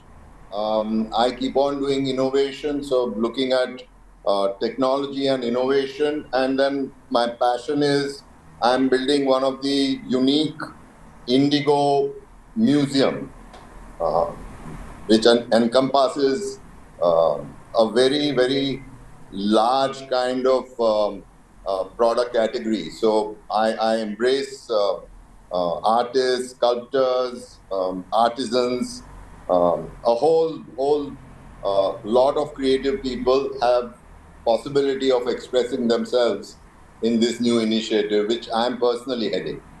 So I'm doing what is appropriate for my age, but I'm in a startup mode. All right, but let me talk a little bit about Arvind, because you actually are the one who's built the company out over the last many decades. And at some point it looked like you were getting into launching a lot of brands. But that seems to have changed over the last few years, with you sharpening your focus in a few key brands and making them bigger. For example, US Polo is a very large brand for you now. But Do you think that this is going to be the thrust of Arvind going forward, that you actually try and make many 1,000 crore plus brands and drive the growth through them, rather than get into multiple, a dozen or a couple of dozen brands? So what happened was that we thought that we will create a very large portfolio of brands in different price points. So as you are aware, we had almost a portfolio of 15 brands. But what we realized is that we are losing focus and we are losing the kind of allocation of capital and time to very large opportunities. So what we have intentionally done over the years, in the last couple of years post-COVID, is that we have completely vacated all those opportunities where I think it would have taken a couple of years to scale them, and completely focused on our strong brands and have become the best in class in those segments. So let's say Tommy and Calvin Klein, Brit to luxury, they've grown dramatically. I think compared to industry, they would be amongst the highest ROCE, EBITDA kind of performing brands with very decent growth, and considered to be amongst the top brands in that segment. As far as US Polo is concerned, it has become the largest casual brand, and now it has gone beyond being called a casual brand. It's gone into various other subcategories, and it's now growing like a lifestyle brand very aggressively. So it will become our major growth engine. Post-COVID, we were struggling with Arrow because of the formal wear had really taken a nosedive. And I think our own thrust as far as Arrow is concerned, because we had a very long tail of brands. So we lost out somewhere, but we have completely turned it around.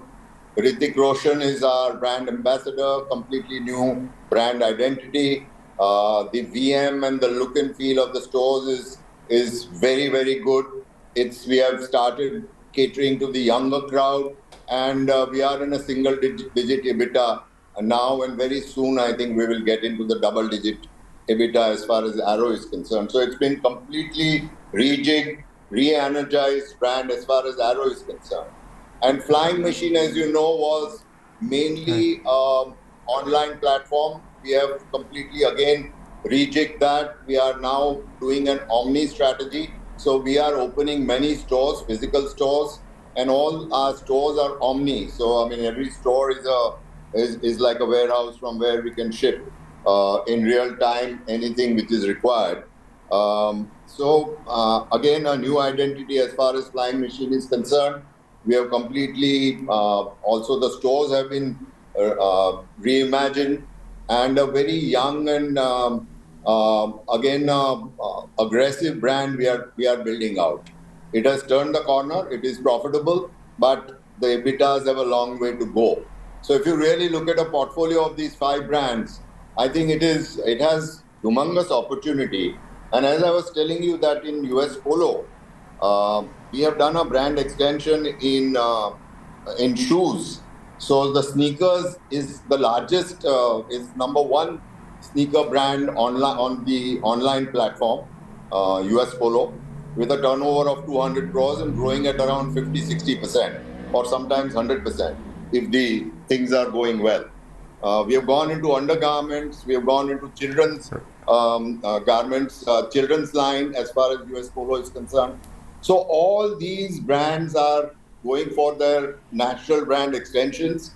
And we believe that there is a long and very, very good pathway as far as these brands, because they are all iconic brands, well recognized in this country, and with very tight management, with complete focus and completely rejigged strategy of positioning them to the right customer, right age group. I think we are very buoyant about our portfolio. We have doubled our sales in the Arvind Fashion Limited, AFL, once it's been separated. We have doubled it in the last 2 years. We are growing at a very good clip. Our ROCE is going up all the time. 3 of our brands are in double-digit profits. 2 of our brands would get there. So I think we are very, very buoyant about our brands business. Right. So just to take off from the mentions that the brands that you mentioned right now, Sanjay, by when do you think Tommy and Calvin Klein would get into the 1,000 crore bracket? Because US Polo is almost nudging a 2,000 crore kind of a bracket. But when do you think Tommy and CK will get into that kind of size? See, as you know, it is bridge to luxury. We have to be very specific as to where we open these shops. Both put together are already 1,000 crores.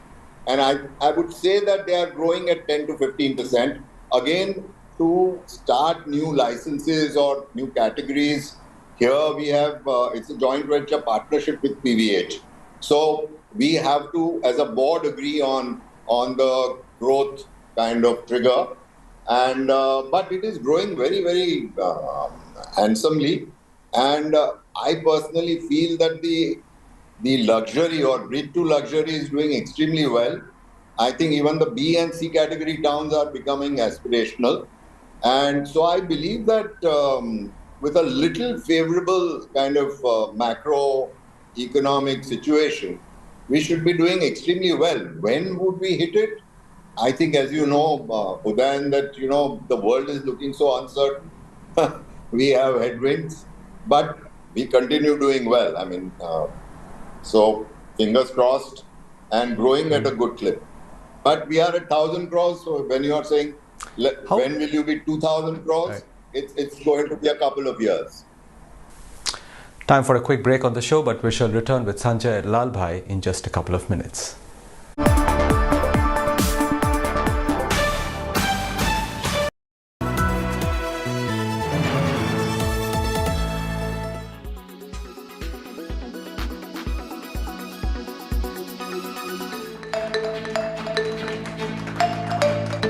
Artificial intelligence, AI, an ever-evolving field, is transforming the world we live in, unleashing wonders that were once unimaginable.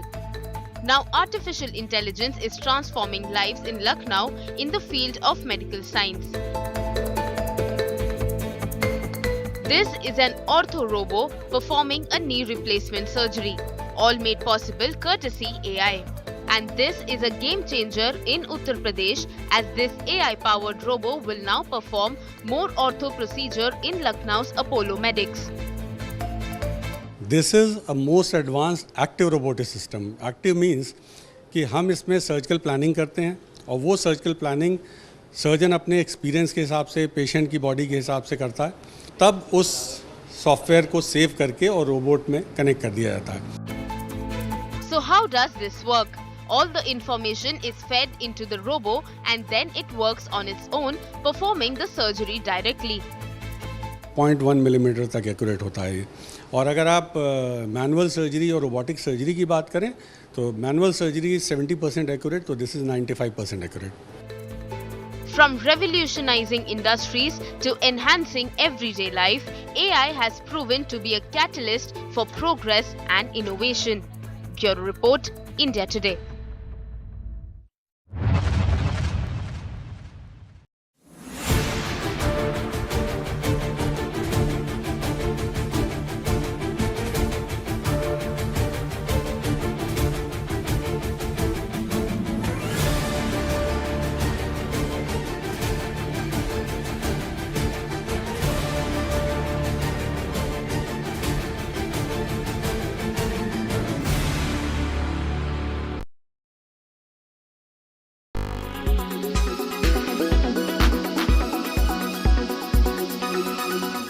Make your media plan smarter with India Today Live TV on your connected devices. Amplify your brand with 100 million smart internet viewers. To advertise, mail us at sales@aajtak.com.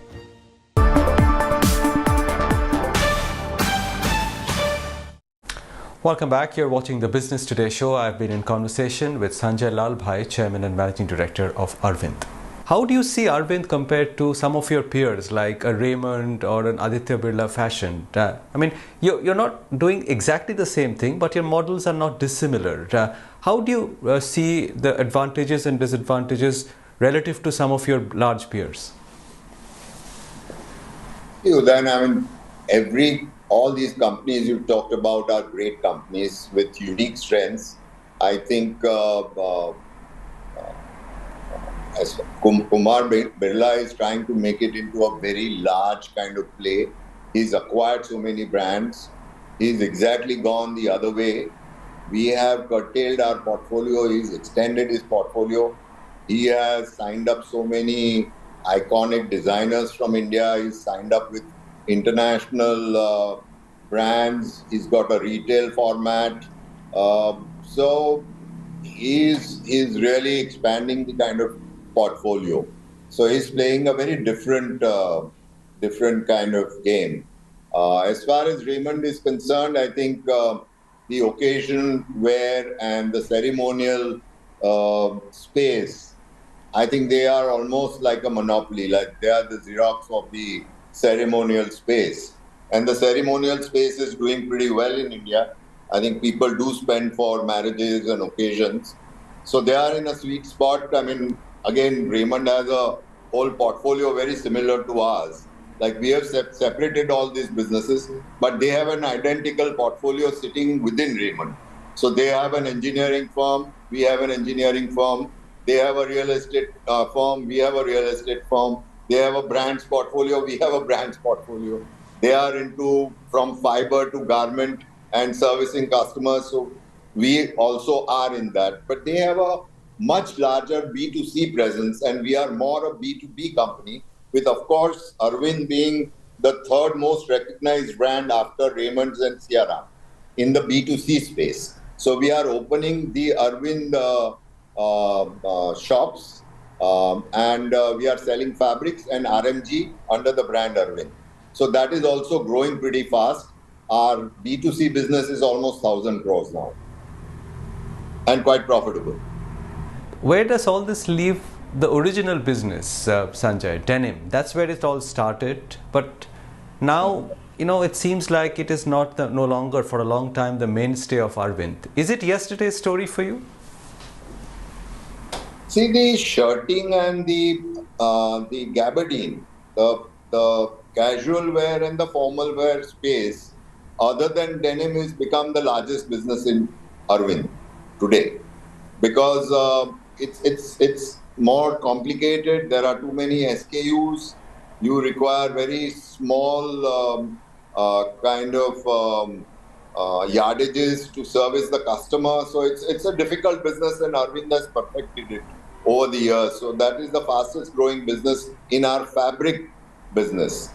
The knits business, we are going vertical, and we are becoming a vertical player in the knits. So we will give a complete final garment to Gap, Levi's, and various brands we are dealing with. As far as denim is concerned, you are right that there is overcrowding in the Indian market. There are too many players, and what has happened is that only the value and then the bid to luxury is flourishing. The mid-brands, the mid-price brands have really almost vanished. So Old Navy does well, Gap is under pressure. So I think we are rejigging the entire strategy. In textiles, I think the most important thing for Arvind is there are two strategies. As far as Arvind Limited is concerned, the fabric business is concerned, we are going vertical. So we will not sell fabrics, we will sell the final garment to the end consumer, and we will become more strategic to him, because we are giving him end-to-end solution, and he has to only come to us. He doesn't have to really coordinate the fabrics going to Bangladesh, getting converted into garments, and then getting shipped to all the retail outlets which a brand has. So one growth area and where capital is going is in verticalization. In denim also we are verticalizing. The real money is in and differentiation happens when you wash a pair of jeans, because that is where the skills are required, and that's where the differentiation happens. So Arvind is going vertical, and that's a very, very profitable business. And we have age-old relations, and we believe that that will be a growth story. To answer your question, the old business is not at all old. We have brought in the newest technologies there. We are the first company in India to go into PK polos, round necks, and jeggings in indigo. So we are the only people other than China to offer PK polo, round necks, printed, and jeggings in indigo. We have newer technologies like seamless technology, warp knitting. So these are the newer technologies which can just start from yarn and give you a final garment.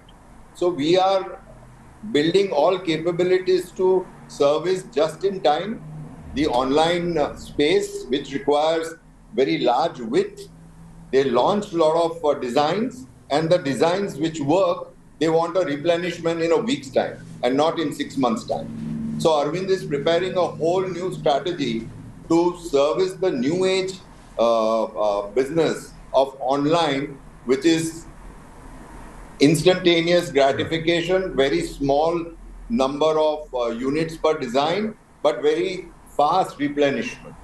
So I think we are doing quite a few things in denim, going vertical in our traditional denim business, which is pair of jeans, but we are supplementing it with the shirts business, which is chambre shirts, and we are also giving jeggings, PK polo, round necks, and all that. So we have now one of the most comprehensive kind of offering in denim.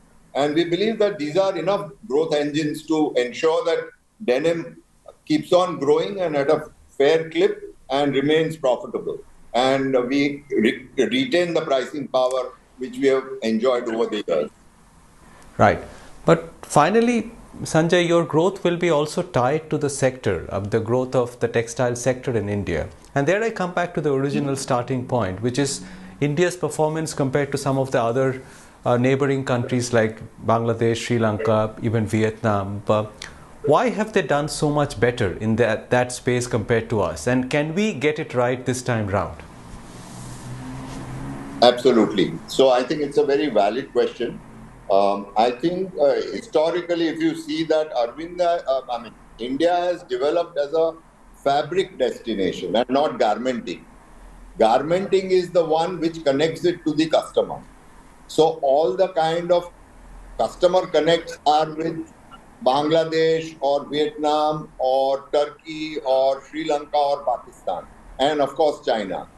India has lost out on garmenting because of the labor laws and the kind of problems we had. Again, as you would know, that we do not have any kind of free trade agreements the way Bangladesh or Sri Lanka or Pakistan has.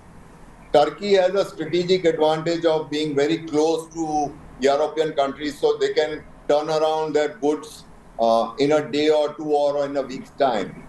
So all these countries have had great advantage and they have all grown in garmenting, whilst India has grown in fabrics because of one, IR issues and labor issues. Now they have been addressed because we have now fixed term contracts as a law, and we can now have a lot of workers without having the worry of retrenchment compensation. So that problem has been solved. We are in the process of signing free trade agreements, as you would know, with UK, and there is a great possibility that we will also sign it with Europe in the coming 1 year. The other major thing is that government has realized that if we want to become the largest textile player, then there are two problems. India has only grown in cotton and not in man-made fabrics. Man-made fabrics is 60% of the total textile business, where China and Taiwan and Korea predominantly have the market share. So India has to make a foray into man-made fabrics. So government has realized this and they have given a production-linked incentive scheme to do the entire value chain of starting with filament and giving a final garment to likes of Nike and Adidas and Lululemon and all the athleisure and sports customers. So Arvind has begun a foray. We have started. We are the first people to put up the entire vertical line starting from filament all the way to garments. And we are also growing athleisure and sportswear brands with all these brands like US Polo, Calvin Klein, Tommy Hilfiger. So I think to address your question, two problems were there. We don't have scale in garmenting. Government has also given the Prime Minister textile parks have been announced. PLI has been announced. So both the problems, and the third problem which was there is free trade agreement. So now we could have scale. The labor issues have been addressed. So once we have scale in garmenting and we become a one-stop shop and we start operating in both cotton as well as man-made fabrics, I think India should not look back, and we need companies to really get scale and become large. So I would say that for the first time, government, industry has sat down together, realized as to why we are not becoming the biggest player in this. China plus one strategy is playing out in many, many product categories. And one has realized that if we want to create blue-collar jobs, then this is one of the best places. So I think it is all coming together. Well, I wish you luck with that then, Sanjay, and thank you very much for your time. It's a pleasure talking to you today, and good to see you after a long time. Thank you very much. Thank you, Udan. Great to connect with you.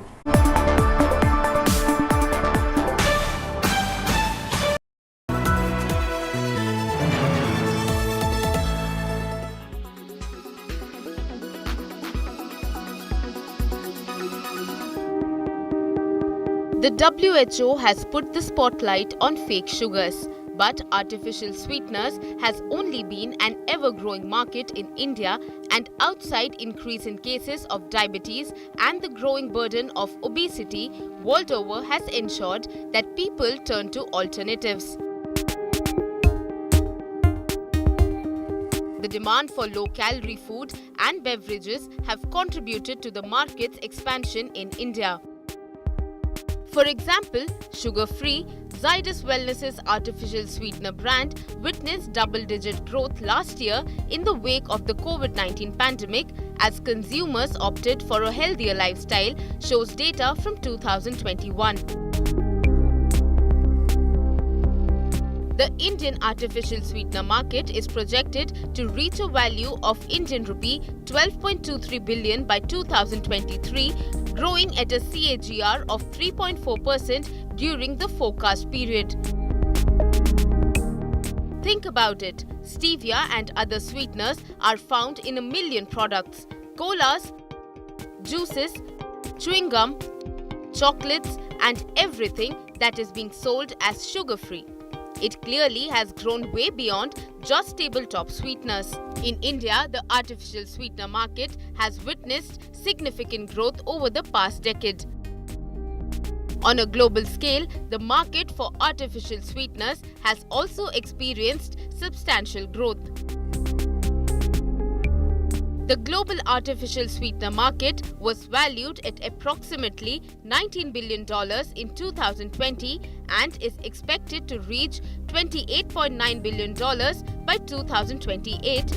The Food Safety and Standards Authority of India said it's evaluating the new guideline issued last week by the World Health Organization, but strong advisories against them is unlikely. With Brijesh Vashisht, Bureau Report, India Today.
Well, India Today continues to report from the heart of the story here in Paris. 4 nights now of violence, of riots, of unrest, and that, frankly, a country by nightfall that is on edge. Very different picture than by the day. President Macron urging families to keep children, keep teenagers indoors to avoid more violence tonight. But what has happened over the past few nights that's led from protests to public buildings to be targeted to high-end shops here in Paris, across cities across the country being targeted too?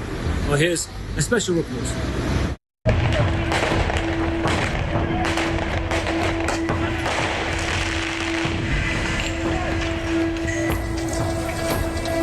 Building torched, stores looted, CCTV cameras shot down, massive police deployment, with streets turning into battlegrounds. France is swept by a storm of violence. The country has been rocked by a wave of protests after a 17-year-old youth was shot dead by police near Paris. The government, in a bid to control the flare-up, has banned demonstrations in some cities and issued travel warnings. The third night of unrest was marked by pillaging of shops, reportedly including flagship branches of Nike and Zara in Paris. Videos shared on social media showed a mob smashing windows and stealing goods. It appears from those I've been talking to here in Nanterre, there were clashes, there were buses set alight, fires, there were cars stolen, shops looted, possibly similar, if not quieter than the night before. But it's Lyon, it's Lille, it's Nantes as well, and Rennes in the west of France, where we're seeing disturbances. So yeah, this is not a picture that's disappearing.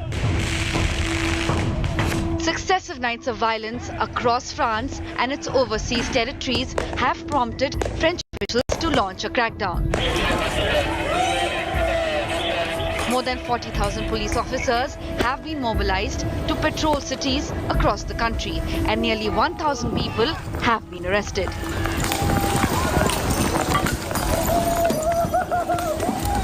French President Emmanuel Macron chaired a second special security meeting on Friday amid persistent violence. Un tiers des interpellés de la dernière nuit sont des jeunes, parfois des très jeunes. In the next hours, we will take measures, and we have started taking measures in coordination with social media platforms to remove the most sensitive content. The state services are working in coordination with these platforms to obtain an effective response, and I expect these platforms to have a spirit of responsibility. Et sous l'autorité de la Première ministre. At a time when France is seething with rage in the wake of violent protests sparked by the fatal shooting of a teenager by cops, President Emmanuel Macron was seen partying with British singer Elton John. As France stands at a crossroads, the question that continues to linger in the air is, when will the storm subside? With Gavin Lee, Bureau Report, India Today. Well, let's take a look at the latest social media images, the visuals coming from 4 nights of rioting across France. Third night of riots in France over the police killing of a teenager spilled over into central Paris. Video shared on social media showed a mob smashing windows, stealing goods at the Nike and Zara stores. A crowd of protesters attempted to loot a motorcycle store in Lyon. The police force had deployed armoured personnel carriers and a helicopter to quell the unrest in the city. Rioters in France continue to cause damage. In Drancy, northeast of Paris, protesters stole a truck and rammed it into a shopping centre, which they then partly looted and set on fire. In Lyon, France's third largest city, located in the east, rioters clashed with police in the suburbs, setting fire and pelting stones at officers deployed to control the violence. And the situation escalated as protesters set cars on fire, erected street barricades and launched projectiles at the police. Video circulating on social media depicted a rioter shooting CCTV cameras.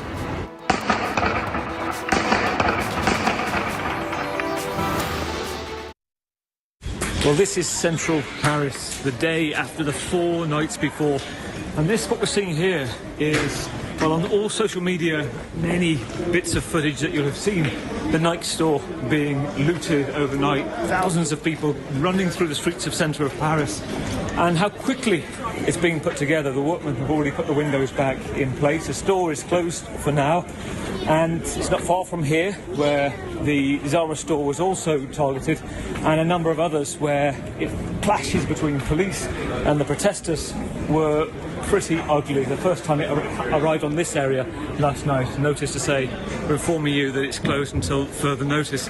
Just to give you a sense of the picture around here, this is Paris by day, where it's calm, a city, as you can see behind me, full of tourists, people getting on with life, despite the news that you see around us that France is on fire right now, because there are two different sides, Paris by day and Paris by night. And if you look at the bigger picture, we're on an afternoon now where the funeral is taking place for 17-year-old Nael, shot in the 9 o'clock on Tuesday morning, driving in a traffic stop, shot a single shot by a police officer to the chest. That reaction, people taking to the streets all around after that, not just in Nanterre, the suburb of Paris he was from, but all around the Banlieues, the suburbs of Paris, of Lille, of the second city Marseille, the first city Lyon as well in the south. People saying that this could have been people we knew, people from ethnic minority backgrounds, people who had a Algerian, North African origin, saying that they too get treated like this. There have been 13 deaths in 2022 of police traffic stops, so it's rocked France. But then there's a question for the government about how it's got to this, from protests, from clashes, from fireworks, from fires, from cars being set alight, to suddenly, well, the Nike store behind me being broken into, completely emptied and raided. It's closed now. Not just here, but across in Marseille we had an armory, weapons taken, we had motorcycles and cars taken just south of here in a place called Vitry, a suburb south of Paris. So questions about where this goes next. 1,311 people arrested in the last 24 hours, the highest figure so far. You have Gérald Darmanin, the Interior Minister, urging calm. You have Emmanuel Macron, the president, saying that mothers and fathers, keep your children, your teenagers at home, because the vast majority of those arrested so far, the average age is 17, the youngest age is 13. But talking to people around here, and I've been in Nanterre as well this morning, where Nael was from, there are two different sides you're getting. I'm just going to show, as I'm talking to you, the troops walking through, a sense of keeping calm on the street, but this is not a usual Saturday that you see this. As they continue, they don't want to be filmed. There is a sense where it's uncomfortable, even covering this for a journalist. I was in Nanterre earlier, there was two journalists targeted saying, stop filming us, we're sick of the treatment of the state, and it is a difficult time. But I was saying a moment ago, when you speak to people in Nanterre, the one half that say, this could be any of us, it's discrimination. There's another half that I've spoken to that say, well, this young man was travelling, he was told to stop, why didn't he stop? He could have saved his own life. And a sense of, please, let's hope the violence stop. The funeral today, the media have been asked to stay away. They're appealing for calm, the family. Let's see what happens this evening. But at the moment, given that it's going to be another tens of thousands of police officers on the streets around Paris and other cities, elite forces too, it's a difficult time. This is the centre of Paris. It's Rue de Rivoli, it's the main shopping high street. Zara, one of the main high street chains, closed today. There are images on social media of people running in, grabbing everything. I'm told one of the staff that came in before from inside, they literally cleared the place. I'm going to walk you through as we cross down the high street as well, because basically we're told there are probably around 2,000 to 3,000 people running down Rue de Rivoli. They'd set up barricades at one end. It's very close to the Louvre and probably about 5 minutes walk from here to the Eiffel Tower. So we're talking about slap bang in the centre of Paris. And if you look, there's some stores that have been avoided. Heavy security, I'm told, was on some of them on Friday night. L'Occitane, the perfumery targeted. It says, if you have a quick look between these tourists passing through here, it says we are open. It means you're making a point to say France is getting back on its feet a day after. They've made every effort to keep themselves open inside. The same with one of the other big high street stores, Mango, a similar picture again, saying that we have opened quickly despite all the windows being smashed. You can see the damage there. But this goes back to the heart of the issue now. Emmanuel Macron giving a nationwide address saying this isn't about anymore the sense that the worry, the outrage, the anger over Nael, the 17-year-old shot in a traffic stop on Tuesday morning, the people feeling that they are being undervalued, not respected, those who are descendants of North Africans or those who have immigrant backgrounds. Emmanuel Macron is saying this is now about people taking it in their own hands of bare criminality, seeing an advantage, different groups coming in and taking it. And the challenge for the government is how you stop that now. 45,000 officers haven't done the job so far. They have contained it in certain areas, but we're looking at a fifth night. The right of the political spectrum, the likes of Marine Le Pen, the National Rally Party, saying there has to be a state of emergency, like that was used at the Bataclan.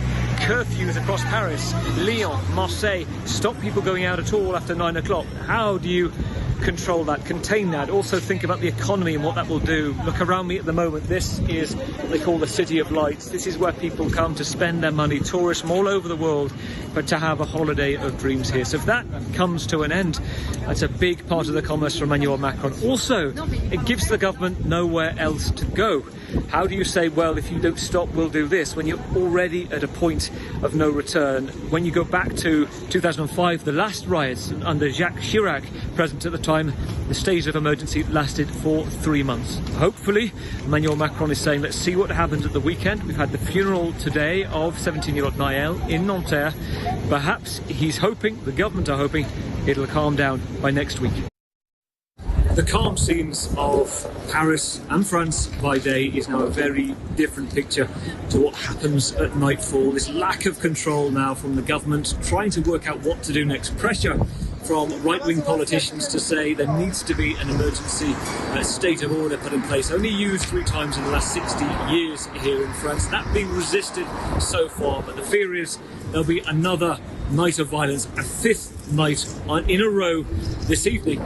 Very little the government can do other than bring in more forces, 45,000 police and special elite forces on the streets already. This special report from India Today. Public transportation ended early across France on Friday as the country braced for more violence after 3 fiery nights of riots. The government has said all options will be considered to stop the nationwide unrest. Into Friday night, France's Interior Minister said 45,000 police officers were being deployed. That's 5,000 more than the previous night, where 200 of them were injured and hundreds of people arrested. Clashes between protesters and police began in Nanterre on Tuesday, where a teenager was shot and killed by police at a traffic stop, and spread to other major cities, including Paris. The 17-year-old of Algerian and Moroccan descent has been identified as Nael. His death was caught on video and has ignited long-standing complaints among urban communities of police racism and violence. President Emmanuel Macron has so far ruled out declaring a state of emergency, but left a European Union summit in Brussels early to attend a second cabinet crisis meeting in 2 days. He's urged parents to keep their children at home, adding that 1/3 of arrests were young, sometimes very young people. Macron also said without detail that some unspecified public events would be cancelled in hard-hit regions. Well, let's take a look at the latest social media images, the visuals coming from 4 nights of rioting across France. Charred buses line a street in the Paris suburb of Aubervilliers after the riots, the damages amounting to around €8 million. Rioters burnt public buses as clashes between the demonstrators and officers continued. Protesters erected barricades, lit fires and shot fireworks at police, who responded with tear gas and water cannon in French streets as tension grew over the deadly police shooting of a 17-year-old. An entire building was burnt down in the northern French town of Roubaix during the riots. Firefighters deployed immediately to extinguish the smouldering building owned by a business group. Rioters attacked a grocery store in France, a car seen speeding into the complex, ramming the doors open while rioters marched in. The stores then looted and burnt. And a large shopping mall set on fire in the suburbs of Paris by the rioters too. Flames from the shopping centre clouding the sky. The destruction and unrest came in protest after the fatal shooting of a teenager by police. You're watching a special programme here on India Today from the heart of France as we continue to look at what's happened over the past 4 nights, why the security situation is spiralling out of control. Well, it looks like there'll be another fifth night of violence tonight. We've had clashes between the police and rioters constantly, night by night. Hundreds of thousands on the streets. Shops behind me looted, some burnt. The cause of this, the trigger point, the death of 17-year-old Nael M from Nanterre, this suburb of Paris. Let's have a look at this special report from India Today.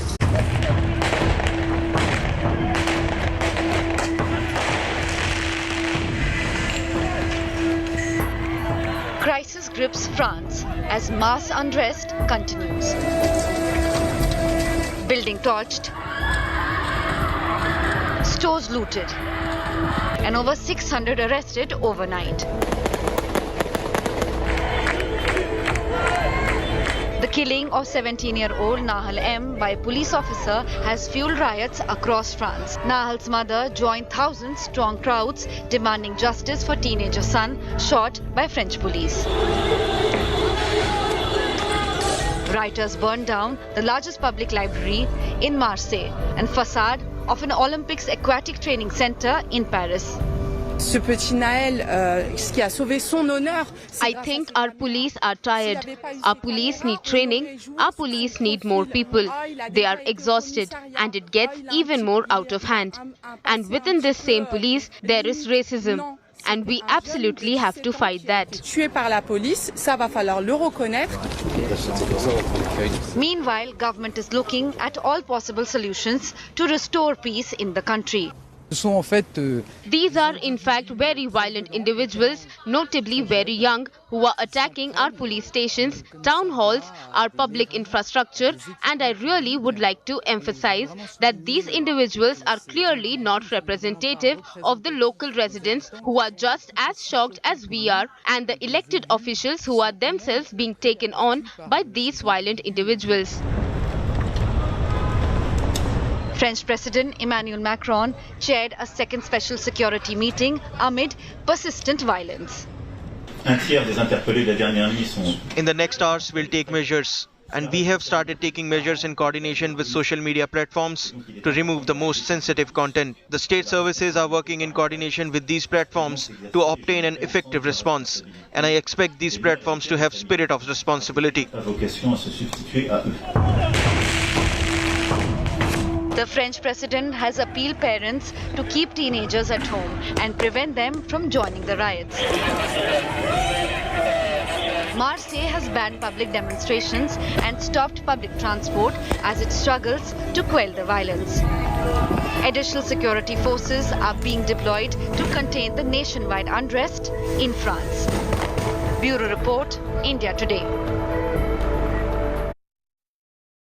The socio-political issues gripping France in the heart of these riots is also passing to the football field as well. We've had the star player for the best team in the country at the moment, Paris Saint-Germain, Kylian Mbappe, saying that his heart bleeds for the country, calling for the riots to stop. He's from one of the banlieues, one of the suburbs, so he says he knows what it's like to feel like you are part of the underclass, to be forgotten, but says it needs to stop.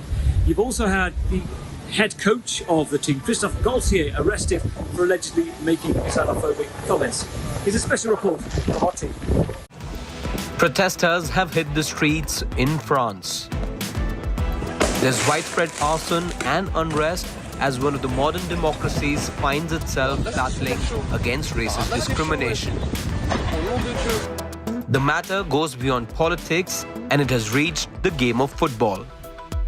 Facing allegations of making discriminatory, racist and Islamophobic comments, PSG manager Christophe Galtier has been arrested. Je suis profondément choqué par les propos que l'on me prête et qui ont été relayés par certains de manière irresponsable. Ils me heurtent au plus profond de mon humanité. The comments attributed to him were allegedly made by him during his time as manager of Nice Football Club. But Galtier stands his ground and is ready to take the legal route to prove his innocence. Je ne peux accepter que mon nom et ma famille soient salis de la sorte. J'ai donc décidé d'attaquer en justice quiconque porte atteinte à mon honneur. As the probe gets deeper, several high-profile players and senior officials of Nice have been called for investigation. Galtier is all set to lose his job at PSG, and matters could become worse for him if he is found guilty. Sports Bureau, India Today. Well, that's it from our special programme at India Today. Thank you for watching. I'm Gavin Lee. One thing the government will hope is that the weather behind me, the heavy rain, not just here in Paris, but in many cities across France, will actually put off the rioters from turning out. It's been hot nights, it's been the end of college and school term. That, according to the president, has encouraged this feeling of getting out onto the streets, this feeling of disquiet and taking momentum, taking a chance. The government will be hoping that starts to calm down from here.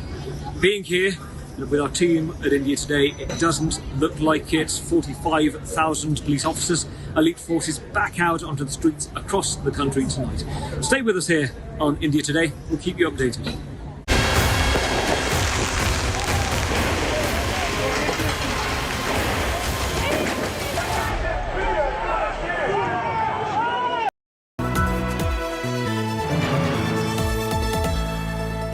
The India Today group is pleased to announce the launch of a brand new online portal for our Best Colleges survey, featuring 6 years of ranking data as well as a wealth of granular information on thousands of institutes of higher learning. Our interactive portal offers easy access, analysis and guidance to our Best Colleges of India survey results for over 2,000 colleges across 14 streams. We invite everyone to visit our site, bestcolleges.indiatoday.in, and we wish aspiring students all the very best.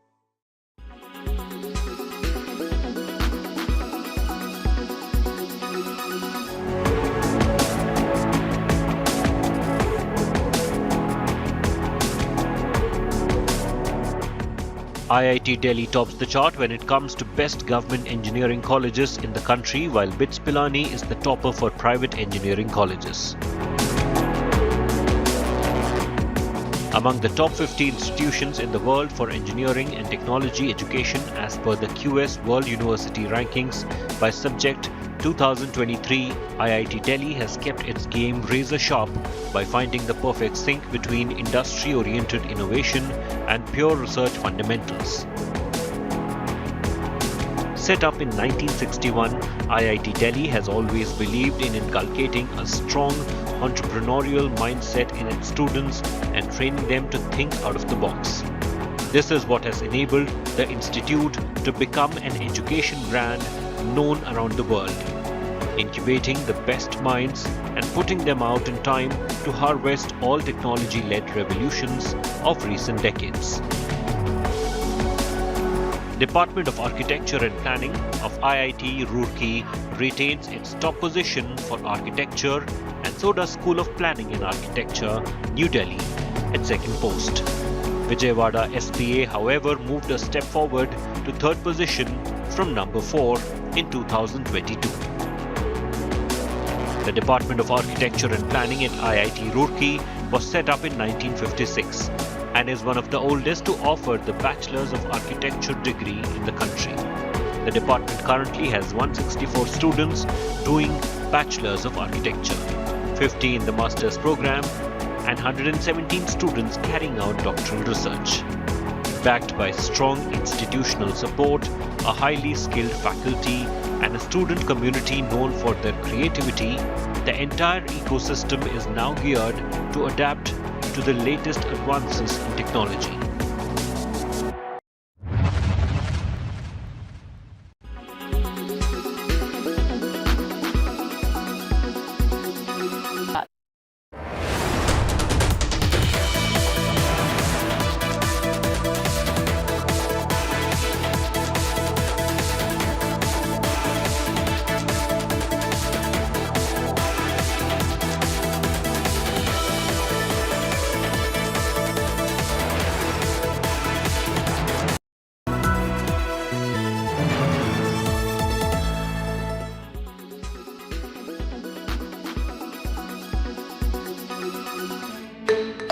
Remember the last diet cola you had?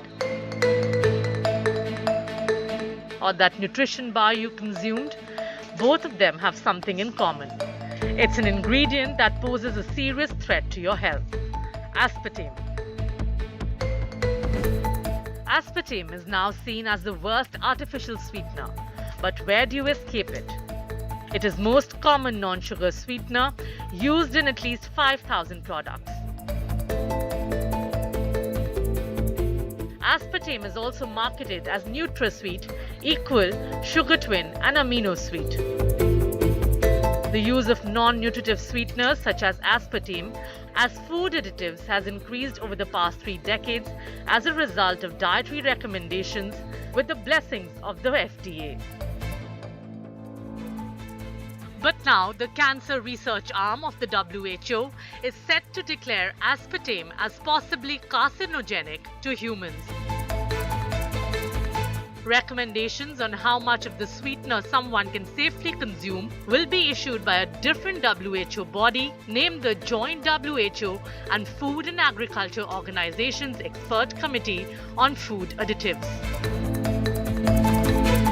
Aspartame was approved by the FDA in 1981, 1983 and 1996 for various consumer sweetener uses and foods. In 1983, the FDA approved the use of aspartame in carbonated beverages, and in 1996, it was approved for use as a general-purpose sweetener. What is confusing for the general public is that while on the one hand, some studies report the use of aspartame to be safe, and these are mostly studies which are sponsored by the industry, some independent studies link aspartame to a long list of health problems. What led to approval was funded research by the manufacturer. Certainly, a lobby worked hard all these years to make sales all along without citing the possible health threats that the product's been posing this entire time. Even though in 1987, a research series by Gregory Gordon not only warned against the health hazards, but also cautioned on the revolving door relationship between FDA officials and the food industry.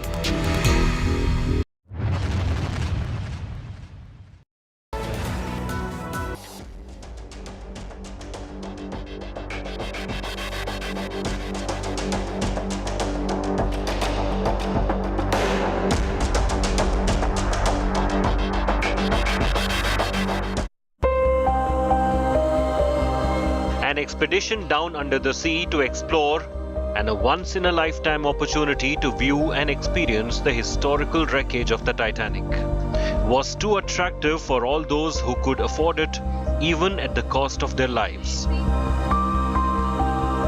Titan submersible of Ocean Gate took 5 people to experience this on 18th June 2023, but it never came back. 4 days later, a robotic diving vehicle deployed from a Canadian ship discovered a debris field from the submersible Titan on the seabed, some 1,600 feet from the bow of the Titanic and 4 kilometers beneath the surface, in a remote corner of the North Atlantic.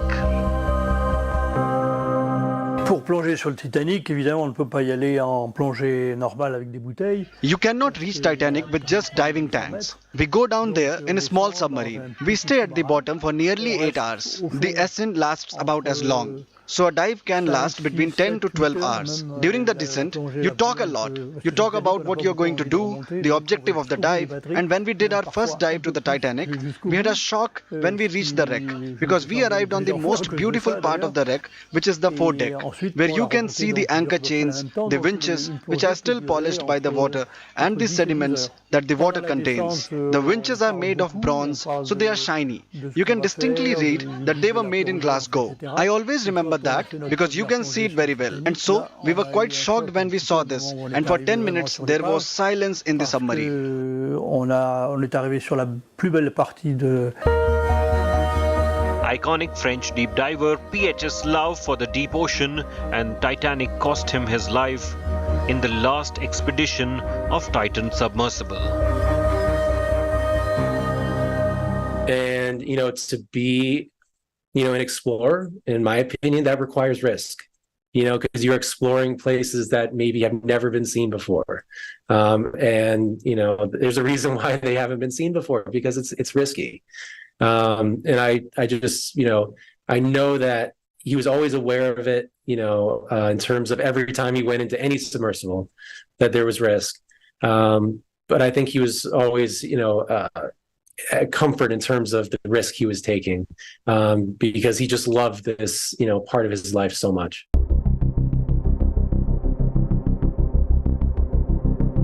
Arctic Horizon brought ashore debris from the Titan submersible.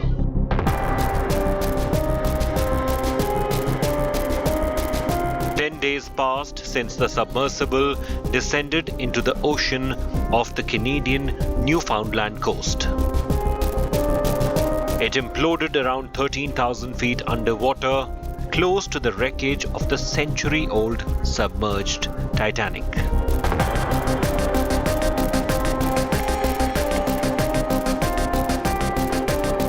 Shattered fragments were pulled up by a crane off the Horizon Arctic vessel and onto a truck.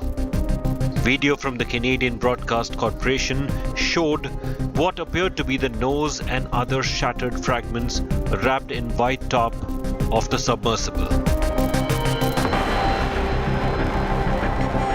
Presumed human remains of the 5 crew on board were also recovered and brought to shore at the Canadian Coast Guard Pier in St. John's of Newfoundland. Well, it is a pretty hostile environment. It's 2.5 miles, 3,800 meters below the surface. It's cold. There's zero light after 1,000 meters. And basically you're on your own. So once that cupola, that hatch on the surface closes, you're bolted into the vessel, and it'll be a submersible like we used, or in this case, the Titan. You're very much at the risk of nature and your competence of crew and maintenance crew and integrity of the vessel. The Titan submersible had 5 people on board. Pakistani origin British tycoon Shahzada Dawood and his son Suleiman. British billionaire and chairman of aviation company Action Aviation Hamish Harding. Former French Navy commander, deep diver and a minesweeper Paul-Henri Garguillet. Paul was also the director of an underwater research company that owns the rights to the Titanic wreck. And last but not the least, Stockton Rush, the founder and CEO of Titan's US-based operating company, Ocean Gate. All 5 of them died when the submersible imploded at an ocean depth of around 13,000 feet.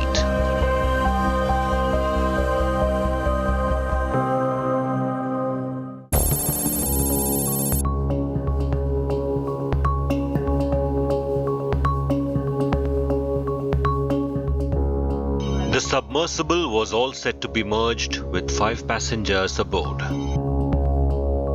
But then they decided to wait for a few more hours.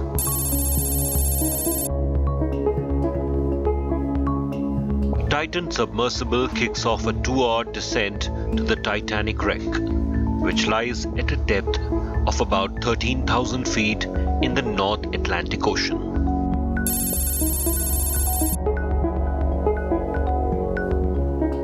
Communications between the submersible and the surface vessel are lost an hour and 45 minutes after starting its descent.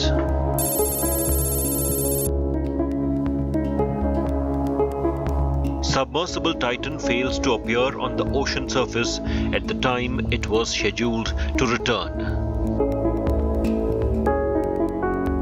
And then began the search operation, creating panic among the Ocean Gate team and the loved ones of those on board.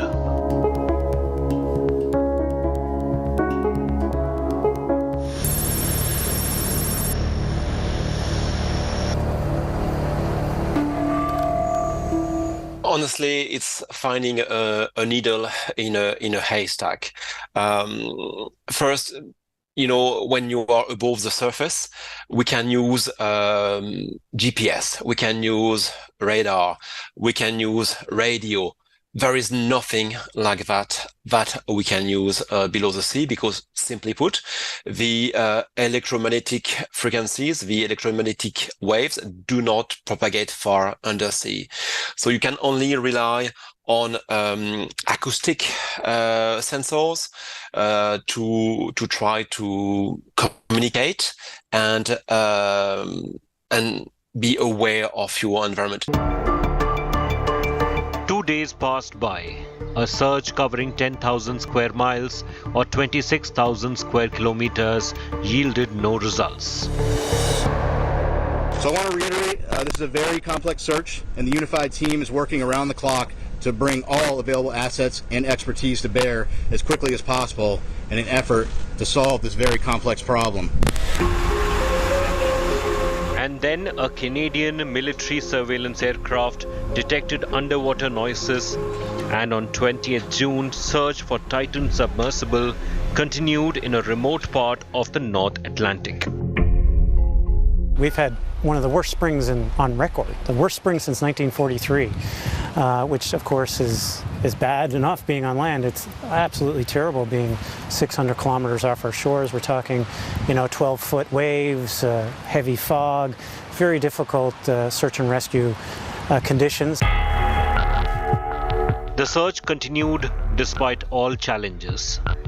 As hours turned into days, all dwindling hopes were lost of finding any of the 5 crew members alive. This morning, an ROV, or remote operated vehicle, from the vessel Horizon Arctic discovered the tail cone of the Titan submersible approximately 1,600 feet from the bow of the Titanic on the seafloor. The ROV subsequently found additional debris. In consultation with experts from within the Unified Command, the debris is consistent with the catastrophic loss of the pressure chamber. Upon this determination, we immediately notified the families. On behalf of the United States Coast Guard and the entire Unified Command, I offer my deepest condolences to the families.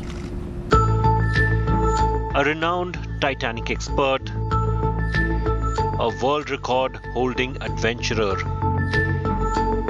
2 members of one of Pakistan's wealthiest families, and the CEO of the company leading an expedition to the world's most famous shipwreck. All were declared dead on 18th June in the Titan submersible implosion. Karachi mourned the death of the scions of Daud family. 48-year-old Shehzada Daud joined the ill-fated Titan on its last journey to celebrate Father's Day with his 19-year-old son, Suleiman. Dauds belonged to Pakistan's most prominent Memon trader family. Dawood साहब के इंतकाल से पाकिस्तानी शहरियों का शदीद नुकसान हुआ है। हमें शदीद अफसोस है। उनके भी कारोबार थे, जिससे कई फैमिलीज जो है रोज़ी रोज़गार था उनका, और इस हादसे से पूरे पाकिस्तानी कौम जो है सदमे से दो चार है। उसके कारोबार से कितने नौजवान रोज़गार पे थे, ख़वातीन रोज़गार पे थी। अल्लाह ताला उनके घर वालों को सब्र जमील अता फरमाए।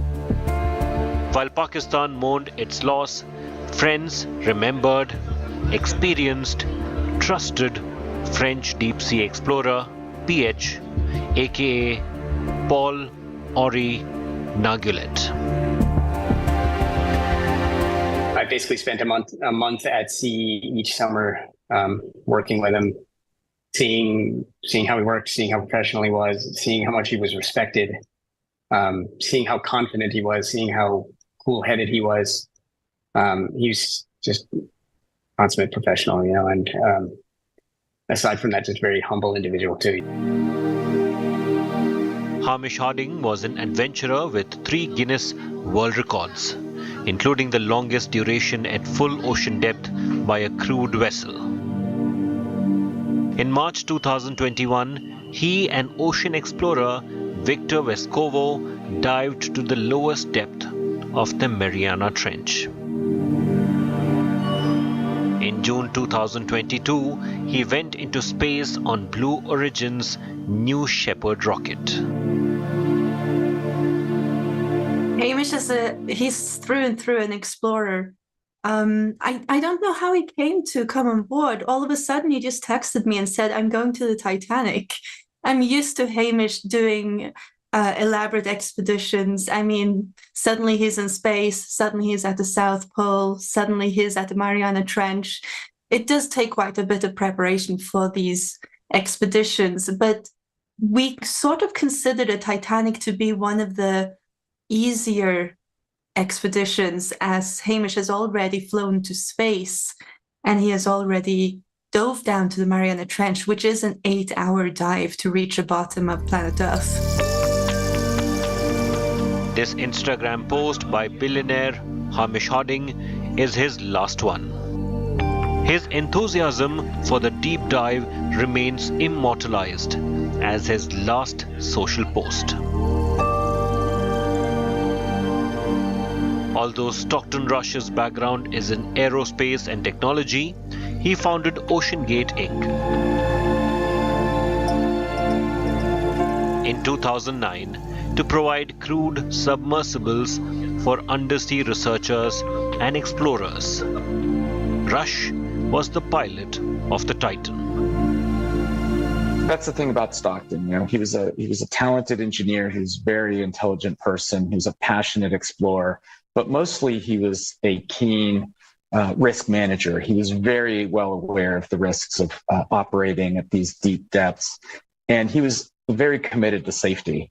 And every innovation that he made as an engineer or in the dive operations, in his mind, was really pushing two things. Number one is expanding the capabilities of humanity's ability to explore the deep oceans, but also to ensure that it was done as safely as possible. Safety of the Titan submersible is right now shrouded with a big question mark. Titan was the submersible of OceanGate founded by Stockton Rush and Guillermo Sonlane in 2009.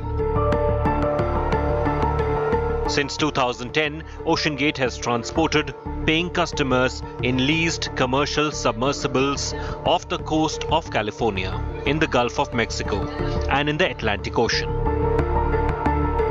Of all its deep dive expeditions, the visit of the Titanic shipwreck that lies 380 miles offshore and 3,800 meters below the surface was the most popular one. Adventure enthusiasts paid $250,000, which is more than 2 crores in Indian currency, for an 8 days and 7 nights expedition that included the deep dive in a cylindrical white pod about the size of a moving van. Titan was a 22 feet long vessel weighing 10.4 tons. The vessel also had a viewport on its one end for witnessing the scenic beauty of ocean life down there. Titan could accommodate 5 passengers at once, 1 pilot, 1 crew, and 3 tourists, leaving no space for free movement.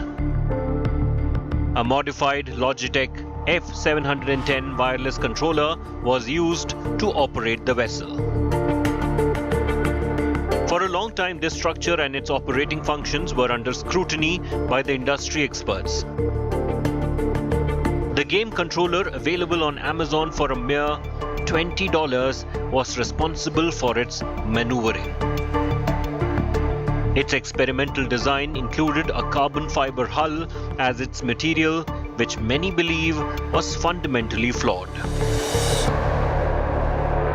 We may go into hazardous environments like hydrothermal vents, or even to a wreck like Titanic or Bismarck or some of the other wreck sites, which are dangerous from an entanglement standpoint or a collapse, a structural collapse standpoint.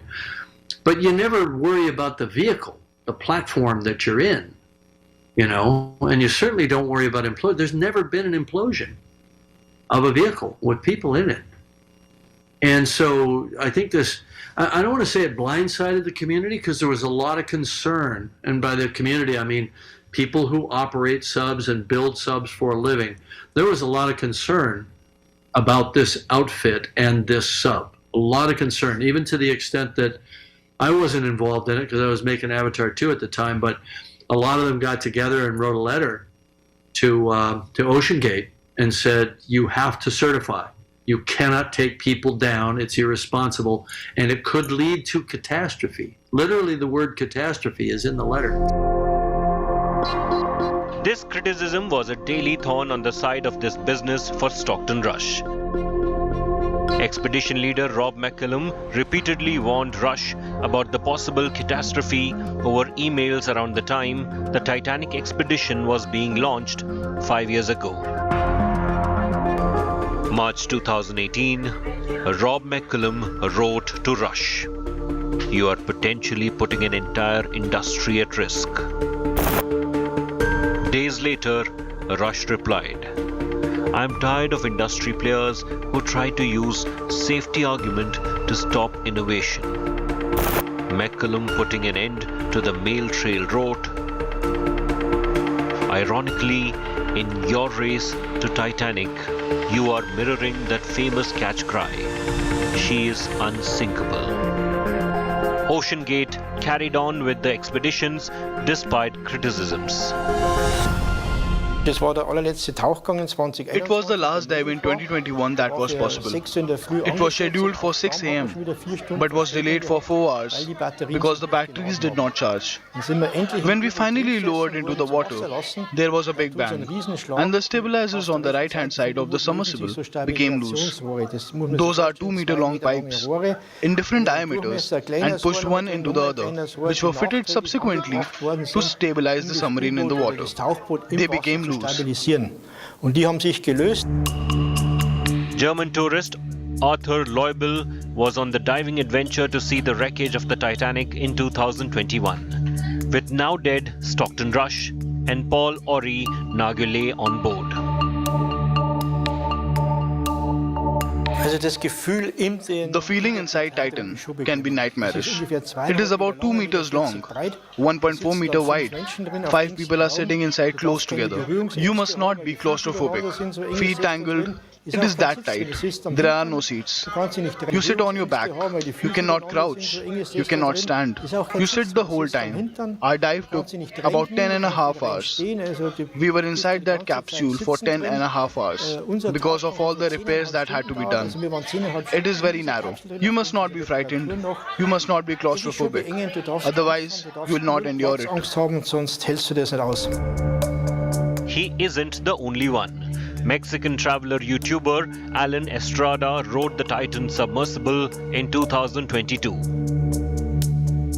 Hey guys, this is my first encounter with Titan, the only submersible of its type in the world that can hold 5 people. Estrada remembered the descent of the mission he participated in 2022 was almost aborted after losing contact with its surface support ship. What happened to us is that you lose communication. There is a tolerance period. If that communication is not recovered within that time, you have to abort the mission. You can see in my videos we lost communication more or less at a depth of 1,000 meters. The tolerance time passed and we were already aborting the mission. It was risky. All deep ocean expeditions are risky and would always be so. It's a basic factor. If you put something in an environment where the force is going to destroy it, it is going to shatter. It's like hitting an eggshell